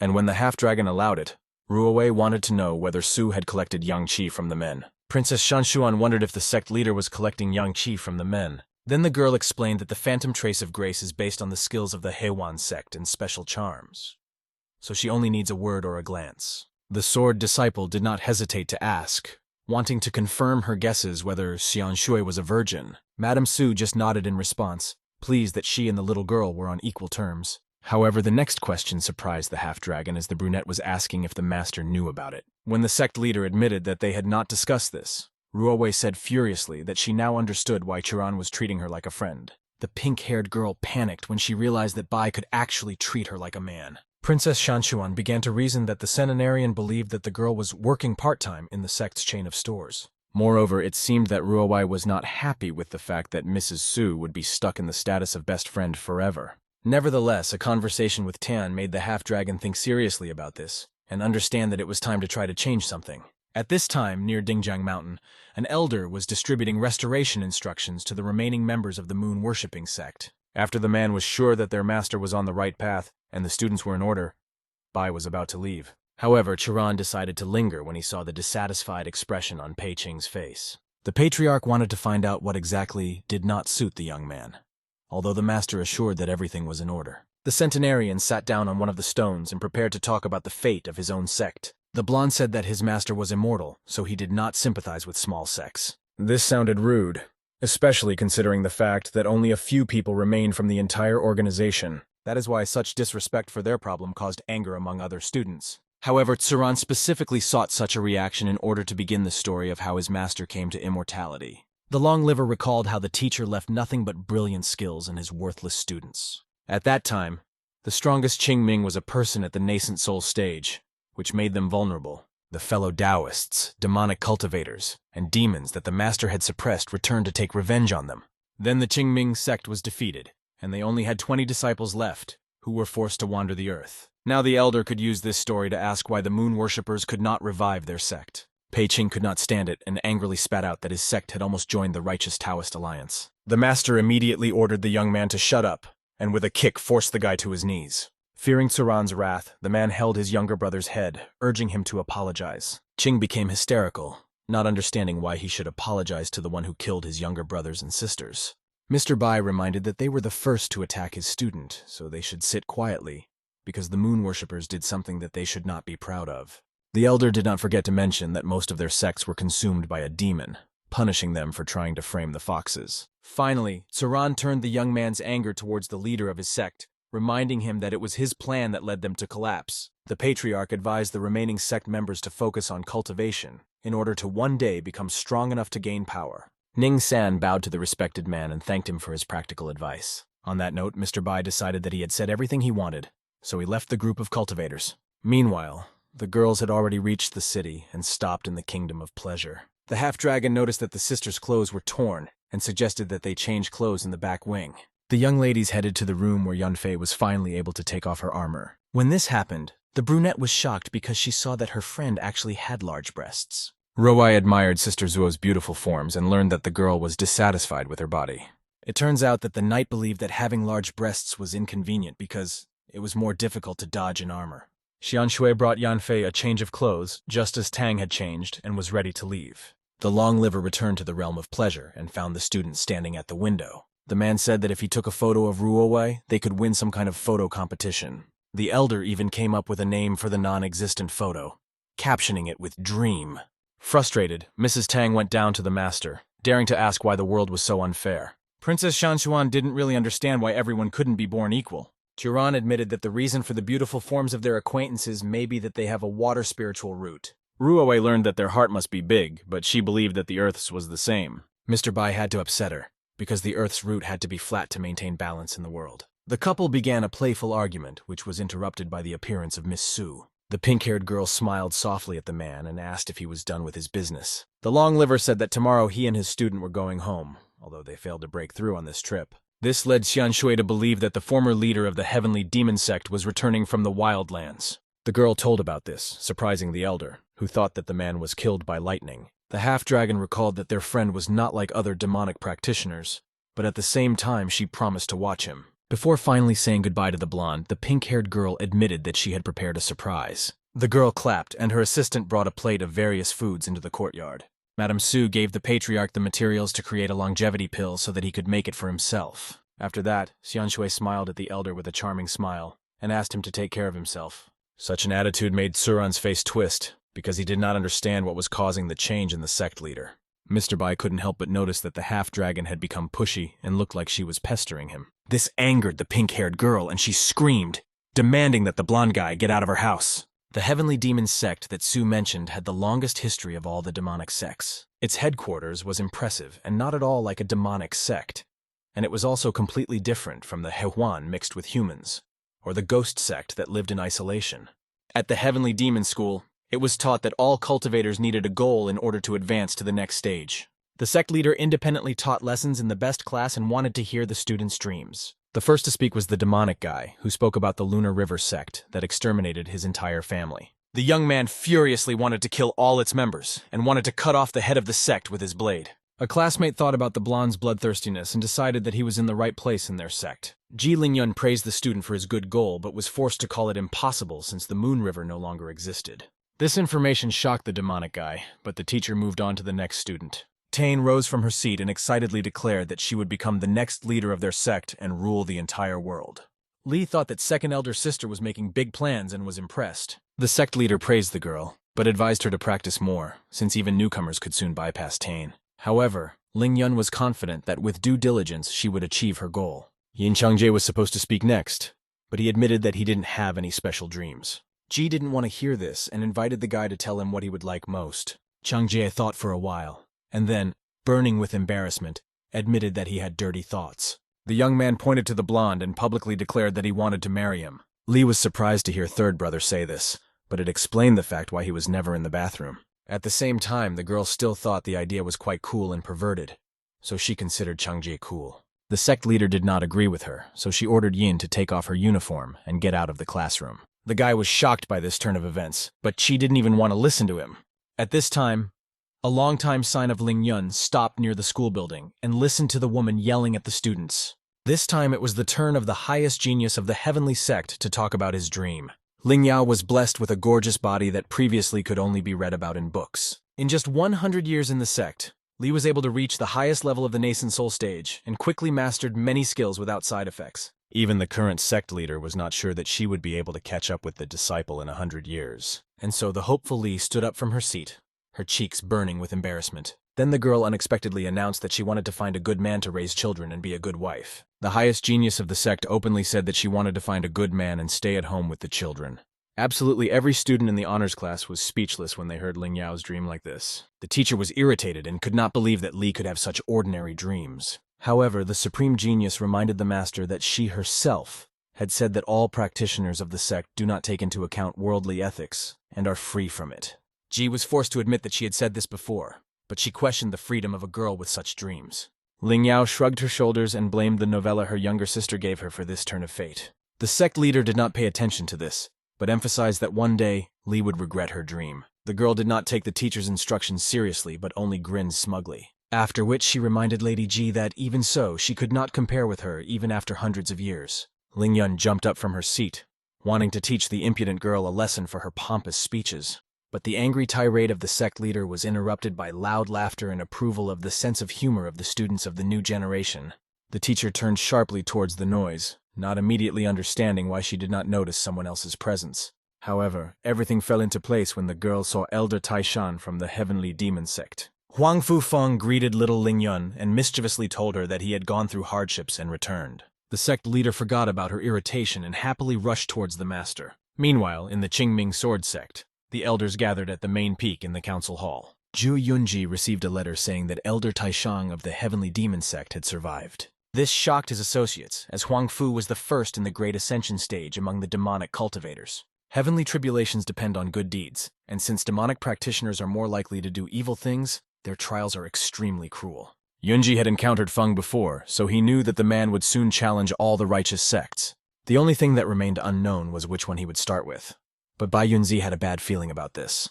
The fifth elder didn't even have time to finish talking about this when strange sounds were heard around them. A rough voice loudly announced that Huang Fu had arrived at the Qingxing Sword Sect and wanted to see Zhu Feng. The sect leader was excited by the demonic cultivator's quick appearance. The defense array was destroyed, so Zhu ordered Elder Taishang to be brought to the main hall. None of the members of the Qingming Sword Sect had time to leave the room when a red aura flashed in front of them. Demonic energy filled the entire space, and the elders looked back in shock. Feng was already sitting on one of the chairs, showing with all his appearance that he was ready for battle. Huang Fu laughed and asked to be forgiven for his impudence, because he invited himself to the main hall. Yunji stepped forward and bowed to his elder brother, noting that they had not seen each other for a long time. However, the sect leader expressed his bewilderment, asking why lightning did not kill Feng in the wild lands. Elder Taishana was convinced that sword sect leader Qingming was still as annoying as ever. Huang Fu put on a menacing look on his face and reminded him to be careful so that Zhu would not be beaten to death one day. The young man did not take the threat seriously, because he believed that it was he, along with the other elders, who had the advantage. However, Feng did not want to engage in battle with the students because the main purpose of his visit was Zhu Feng. Yunji said that the man lived in solitude to prepare for adversity and invited the guest to return in 10 years. This did not stop Elder Taishan, and he was eager to win so he could go celebrate. Zhu annoyedly noted that there was no drink for Huang Fu in their sect, so he once again asked Feng to leave. However, the demonic cultivator was also satisfied with the Qingming Master Sword as an opponent. Yunji did not argue, because he completely trusted Mr. Bai's strength. Moreover, Elder Taishan's eagerness showed him that the man had come looking for a good fight. The leader of the Qingming Sword Sect suggested that Huang Fu go to the 7 Stars Peak to see Quran. After this, The cartographic data he requested was brought to the sect leader's office. Yunji praised Ruowei for their work because this is how they knew that the small sects were plotting something against them. Ju noted that Lady Tang was not obliged to do such things, but the girl was happy to help her master. The brunette respected Bai and wanted to do her best since the teacher did not have enough time to complete all the duties. The sect leader let Ruowei go to rest, and at that moment an explosion sounded outside the window. Princess Shanshuan turned her head and saw demonic energy raging above the top of the 7 stars. The student began to worry, realizing that the teacher was fighting with someone all alone. But Yunzi calmed her down by telling her about a crazy demonic practitioner who wanted to be beaten. At this time, the tops of the 7 stars turned into ruins as the battle on it had devastating consequences. Not far from the mountain, the area has lost all its beauty, because in place of the hills, a huge crater has formed. The dust from the battle was still flying in the air, but most of the effects were reflected in the changes in the landscape. In the center of the crater lay the body of Huang Fu, and not far from him lay a red katana. Feng was still alive, but clearly suffered a crushing defeat in the duel with the master. Tsuran moved closer to his opponent to praise him for his great progress since their last meeting. Elder Taishang of the Heavenly Demon Sect refused to believe that Bai was at the simple stage of Qi refinement. The demonic practitioner wanted to know what new cultivation method the blonde had found. In response to this, the centenarian asked why Huang Fu was the only one to survive the heavenly disasters in his path. Mr. Feng laughed cheerfully and called himself lucky, suggesting that heaven did not want him dead. However, Chiron did not agree, because if Elder Taishan was truly evil, the Swordmaster would have killed him. Huang Fu did not argue with this, so the centenarian asked where he was going to go after the Great Ascent. There was no record of such a thing, so Feng wasn't sure what to do next. However, this question reminded Elder Taishan of the secrets he found in the Wildland. The man showed off the scroll he had brought to return Su's favor for his help. Huang Fu believed that the unknown information he copied from the stone slab could help Chiron make a breakthrough. The blonde looked at the piece of paper handed to him, trying to understand what it was. And just at this moment, Ruowei finally reached the top of the 7 stars and called the master. Miss Tang descended into the crater and reported that she had completed her geospatial research. After this, the young lady noticed the beaten man and asked if he was the one who fought with Suran. The long liver introduced Princess Shanshuan to Huang Fu, who was not against meeting the new girl.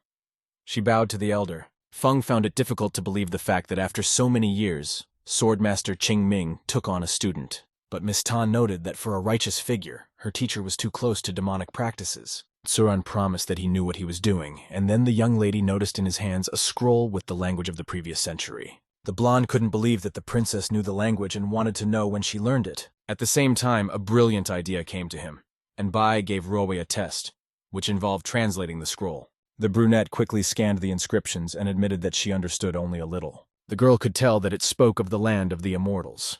But to find out more, she needed to study the inscriptions in more detail. Chiron agreed that the letter had complex grammar, but together they realized that the lands had been destroyed. Mr. Huang Fu listened about the Suyin Mountains and the immortal lands, beginning to also become interested in his discovery. The centenarian could understand him, because until that moment there was no information about the immortal land for demonic practitioners. Feng could not understand why there was no information about this in the books of other sects. Therefore, Mr. Bai gently explained that the scroll said that she was destroyed, which means that powerful forces were hunting down the earthly immortals. Chiron was not sure, but made a logical assumption that people faced genocide. Ruowei offered to take the scroll to make a more accurate translation and find out more details. Dogo Zitel admitted that the letter was not his, but Huang Fu agreed to leave the text to them if he later received a copy of the translation. Thus, Princess Shanshuan received a new task and went to the 5th elder.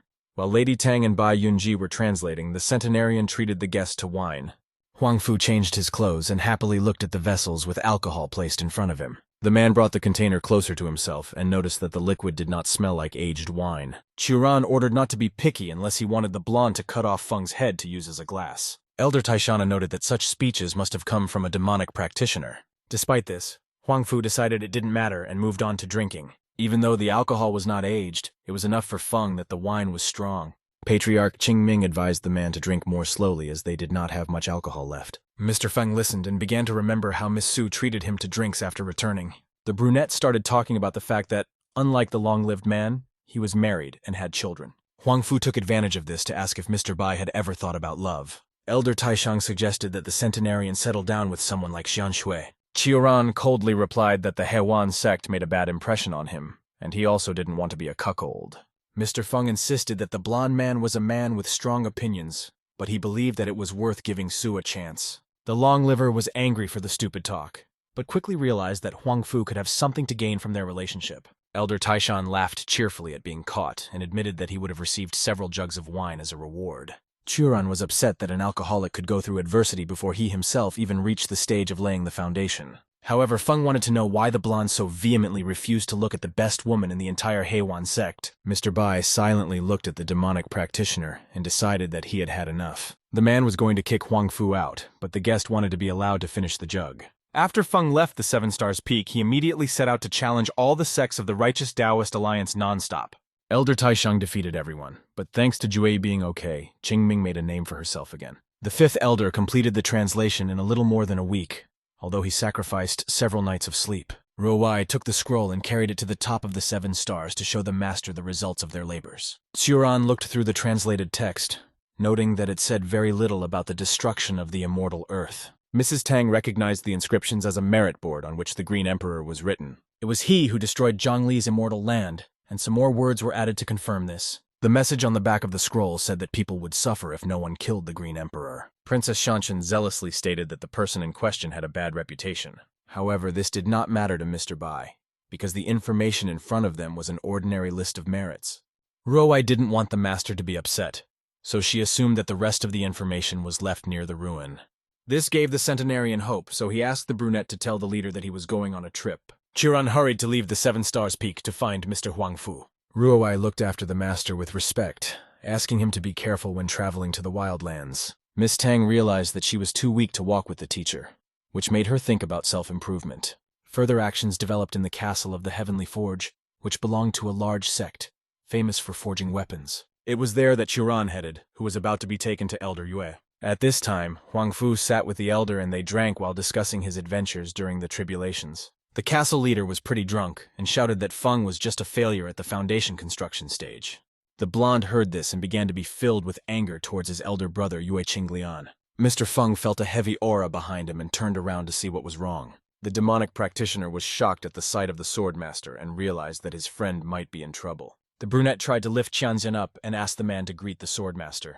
Yue Qinlian's elder brother tried to scream again, but Huang Fu covered his mouth. Elder Taishan asked if the translation was ready and the blonde handed the man a scroll. By this time, Qianzhen had fallen asleep, and Mr. Feng guessed that more useful data might still be in the ruins. Tsuran confirmed that he wanted to go there to find something that could help him.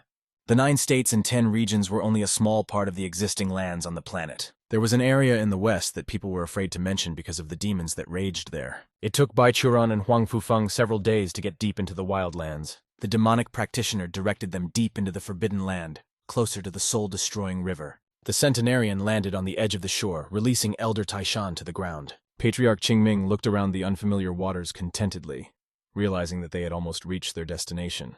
Mr. Feng got up from the ground and reminded his friend that the stone slab was on the other side. In addition, Huang Fu noticed that jumping over the river would not be easy, so he suggested giving Chiron a ride on the blade. Bai had no intention of refusing, but before that, they needed to deal with the troubles. The blonde heard evil creatures approaching them, having smelled their scent. It was foggy in the wildlands, so although Feng looked around, he could not notice the presence of outsiders. However, soon huge silhouettes began to be visible through the haze, and as soon as the monsters appeared on the riverbank, they screamed, ceasing to hide their presence. Evil creatures were attacking the cultivators, so the demonic cultivator took out a katana. At that moment, a splash was also heard behind the men, and several pairs of tentacles emerged from the water. The brunette looked around in panic, shouting that demonic creatures were everywhere. People were surrounded by giant monsters who were eager to devour their victims. However, Tsuren was ready to encounter something similar in the Forbidden Lands, so he remained collected. In order to save their lives, Patriarch Qingming used his life qi and struck the creatures with his lotus palm. The demons felt a burning flame of terrifying power that they could not resist. Thus, Mr. Bai continued to attack the evil creatures, lighting up the area around him. Soon the demons could not withstand the pressure and their bodies disintegrated into small pieces right before the eyes of the cultivators. The water of the river turned bright red and the land on the other side was scorched several meters deep. After there was no trace left of the monsters, Tsuran stopped using the technique. Mr. Huang Fu was shocked by how easily the centenarian dealt with the demons. This caused Feng to once again note that Patriarch Qingming's strength had increased greatly. However, this was not something special for the centenarian, because he only used 1/10 of his strength. Elder Taishan was delighted when he learned about this, because in front of him was a wonderful opponent. Chiron heard that monsters were approaching them again, and Huang Fu wanted to fight them. But Mr. Bai believed that this would only delay their journey, so he wanted to start flying towards the stone slab. After this, a new journey began over the river, overflowing with various evil creatures. Periodically, demons jumped out of the depths trying to grab hold of the cultivators, but the men could easily move without any fear. With the help of Mr. Feng's katana, Elder Taishan felt confident cutting the air with his blade, which could not be said about Bai. However, Patriarch Qingming liked to fly, and he wanted to quickly learn this skill on his own. Mr. Feng decided to ignore the Swordmaster's question regarding his Foundation Ascension stage, especially when he saw that the slab, which he had seen for the first time, had greatly increased in size. The cultivators dropped to the ground in front of the huge stone sculpture to take a closer look at the inscriptions. Elder Taishan examined the slab and stated that the inscriptions remained the same as last time. However, Huang Fu decided it was worth flying over and checking out the additional inscriptions engraved on the side. The man rushed out of his seat, leaving the blonde waiting for him downstairs. For some time, Tsuran watched the flight of the demonic practitioner, but soon became distracted. Patriarch Qingming bent down and smashed the ground under his feet, trying to find the source of the noise. He managed to find a small monster, which the centenarian immediately pulled out of the sand. Mr. Bai threw the small creature at the stone message, causing the demon to squeak. A bump appeared on the head of the unknown beast, and it growled at its offender. This did not last long, as a claw jumped out of the ground and pulled the small animal away. By this time, Mr. Huangfu returned and reported that the additional characters had also increased proportionally. The Suran in turn said that his experiment with throwing the animal into the stove did not end in success. The cultivators were pondering what to do next, when suddenly the ground beneath their feet began to tremble. The stone slab also began to shake actively, and the symbol in the center began to burn brighter. Mr. Bai looked closely at the changes and realized that something was coming out from within. Rays of blue energy began to appear in front of the bright hieroglyphs, intertwining with each other. Mr. Huangfu jumped on his sword and asked Churan to jump after him. While the cultivators were flying away from the stone slab, the rays managed to transform into a seal. Suddenly, the men were surrounded by a strange energy from the slab, and its presence made Feng worry. The unknown force was so strong that the demonic cultivator was unable to resist. Huangfu fell to the ground, and a small number of stones fell on top of him. The guys quickly got back to their feet, and Mr. Bai noticed that they were being attacked by a slab. Suddenly, the first parts of an unknown creature appeared from the seal, breaking out of the stone slab. The cultivators watched as the bird's huge body flew overhead. The creature landed behind the men, allowing them to take a closer look at it. The beast looked like a three-headed bird, and on each head, instead of withers, a blue flame burned. The cultivators were very interested, and Churan wanted to check what the array was carrying. Mr. Huangfu agreed to keep the giant demon busy while Bai went to the stove. The demonic practitioner was full of enthusiasm after all, more than drinking. He only loved a good fight. The bird began to scream, and seals appeared in front of its beaks at the same second. After that, an oppressive force appeared over Elder Taishan, which he was prepared for this time. The energy pressed down with such force that the ground underfoot crumbled into small fragments. The brunette's body bent under the pressure, pushing him into the ground, but Huangfu was able to stay on his feet. Sparks began to sparkle in the demonic practitioner's eyes, and life ki began to surround his body. The man was able to straighten up and break someone else's attack with the help of his great shark strike. Elder Taishan was not a weakling, so his blow caused a large explosion. At this time, Suran was exploring a huge stone slab, climbing higher. The Qingming Patriarch had a special magical instrument with which he read the hieroglyphs. Using the same device, the blonde took several pictures of the stone slab to get more data. Moreover, Mr. Bai planned to use the spiritual stone to take the energy from the array as a sample. Patriarch Qingming was in the middle of extracting energy when he heard a deafening noise. Turning to the side where the battle was taking place, the centenarian saw bright flashes. The bird's blue energy was dominant, and his partner was suspiciously quiet. In addition, the giant beast was actively restoring its body, as if it had been dispelled by Feng's blow a second ago. Soon the demons' heads were fully restored, and the creature screamed even louder than before. Mr. Huangfu realized with disappointment that he would not be able to resist the unknown creature. However, Swordmaster Qingming forbade Elder Taishang of the Heavenly Demon Sect to lose. The brunette screamed that the bird would not die, no matter how hard he tried, and ordered Suran to quickly finish with the array. The long liver took pity on Mr. Huangfu and admitted that he had already done everything he wanted. Feng raised his katana and let chi energy surge around him, enhancing his abilities. The demonic practitioner's eyes glowed red as the man used the formless evil eye technique. At that moment, a huge silhouette of bloody smoke appeared above him and lightning began to shake the ground. The three-headed bird resisted and actively screamed, about to attack Huangfu with seals. The red silhouette of Mr. Feng used his katana to neutralize the beast. The two forces collided with each other, and a confrontation between the cultivator and the array began. At first, it seemed that their strengths were equal, since the blue color actively fought with the red. However, the situation soon changed, and the red rays began to prevail over the blue ones. The huge bird could no longer use the power of the seals, and the enemy's energy began to absorb it. This also affected the stone slab, on which more and more cracks began to appear. Ultimately, the statue could not withstand Mr. Huangfu's pressure and collapsed into a pile of stones. As soon as this happened, the demonic practitioner began to close the katana and hide the chi energy. Once the blade was sheathed, the battle was completely over with Elder Taishan's victory. Feng turned to the swordmaster, realizing that since the array was destroyed, the strange bird would not be resurrected. However, Elder Taishan was worried about the light spots that disappeared after the stone slab fell. Patriarch Qingming couldn't say exactly what it was, but he thought it might be a sign. The long liver was confident that the blue dots would definitely make changes in 9 states and 10 regions. On that note, Qiuran was going to go to Hehuan, and Feng was going to find some technique fans in the demon world. Meanwhile, the luminous points rushed at full speed and were soon scattered around the kingdoms. They sank into the ground, but most of them exploded with blue light on the ground. And only one point slipped into the ground and immediately made changes to the environment. This process was witnessed by a rabbit, who watched with interest the strange ripples of energy. Not much time passed when suddenly a small circle of soil separated from the rest of the massif. People from a nearby village noticed several bright blue rays in the sky. And immediately after this, there was a loud explosion, and huge pieces of stone scattered to the sides. The ground split as the dots disappeared and the old city rose out of the ground. The unknown object attracted the attention of many local small sects. Local cultivators soon began to hide information about the old city, trying to take possession of the ruins themselves. The spiritual practitioners were flying around the building when suddenly the gate opened in front of them. No one understood what was happening, because at the sight of the passage into the unknown, a black house was swirling.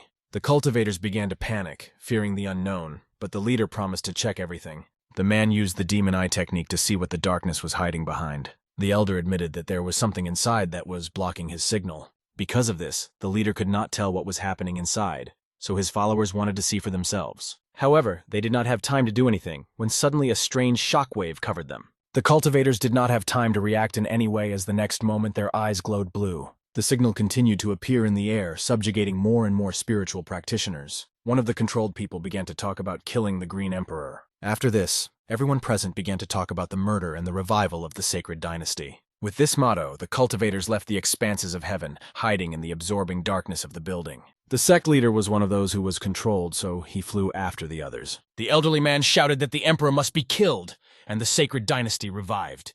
The flying city was very noisy, and some strange ringing was constantly heard. The two guys realized that the cultivators had been taking control and decided that it could be dangerous. The guys were trying to figure out what to do after something strange happened around the city. Suddenly, the flying building was completely engulfed in black smoke and began to disappear. The guys didn't know what to do, so they decided to go to the sect and tell their leader about what happened. Thus, they went to the Skyforge Castle, hoping to find Lord Yue there. Inside the forge, work was in full swing to create weapons when Qianlian appeared inside. The workers took a break from their work to greet the sect leader. However, the man did not appreciate such treatment and ordered him to concentrate on work. The leader of the castle recalled that for him, the quality of magical tools is much more important than the courtesies of workers. The workers listened to Mr. Yue's speech and continued to do their work. The sect members admired Qianlian's toughness and considered him much better than Elder Qianren. The head of Yue was heading deeper into the castle, when suddenly a young man appeared in the room and wanted to talk to the leader. The man heard the young guy screaming and wanted to know what bad news he brought. A sect member reported how a small sect was discovered blocking the old city flying in the air last night.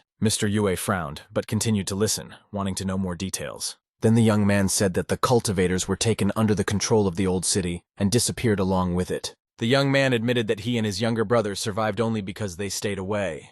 Qianlian understood that the ruins were not of interest to their sect, but they also could not ignore the disappearances of a small sect. The sect leader ordered the guy to invite Elder Leo to take the disciples to the scene of the incident, and then send a letter to the righteous Taoist Alliance. However, the man had a bad feeling, although he hoped that this time he was wrong. Bai Qiuran arrived at Xuanfa Academy, which had advanced technology, with a video containing an inscription slab and an energy stone. The main difference between the sect and all the others, who are trying to position themselves as high as possible, is their placement in the depression. Surrounded by mountains and complex, dense terrain, the academy is safe and secure.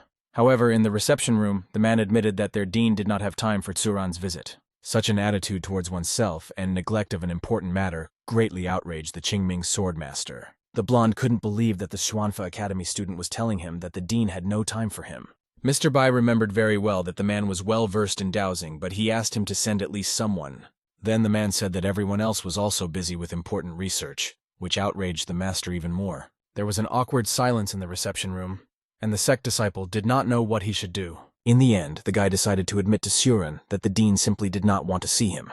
With some fear, the young man remembered that the head had said that Mr. Bai's visits never end well. The centenarian jumped up from his seat and shouted that he would not go against Chu Yuxuan's wishes. Elder Qingming raised the device above himself, promising to take it to scientists who would be interested in the immortal land array. However, Tsuran was not allowed to leave after he spoke about such rare luck. The blonde smiled when he heard the dean's voice because it meant that his trick had worked. The sword masters were calling from all sides, and judging by the clouds of dust, they were quickly approaching, afraid to miss him. Many copies of the Dean of Xuanfu Academy appeared in the courtyard begging to give him the spiritual stone chamber.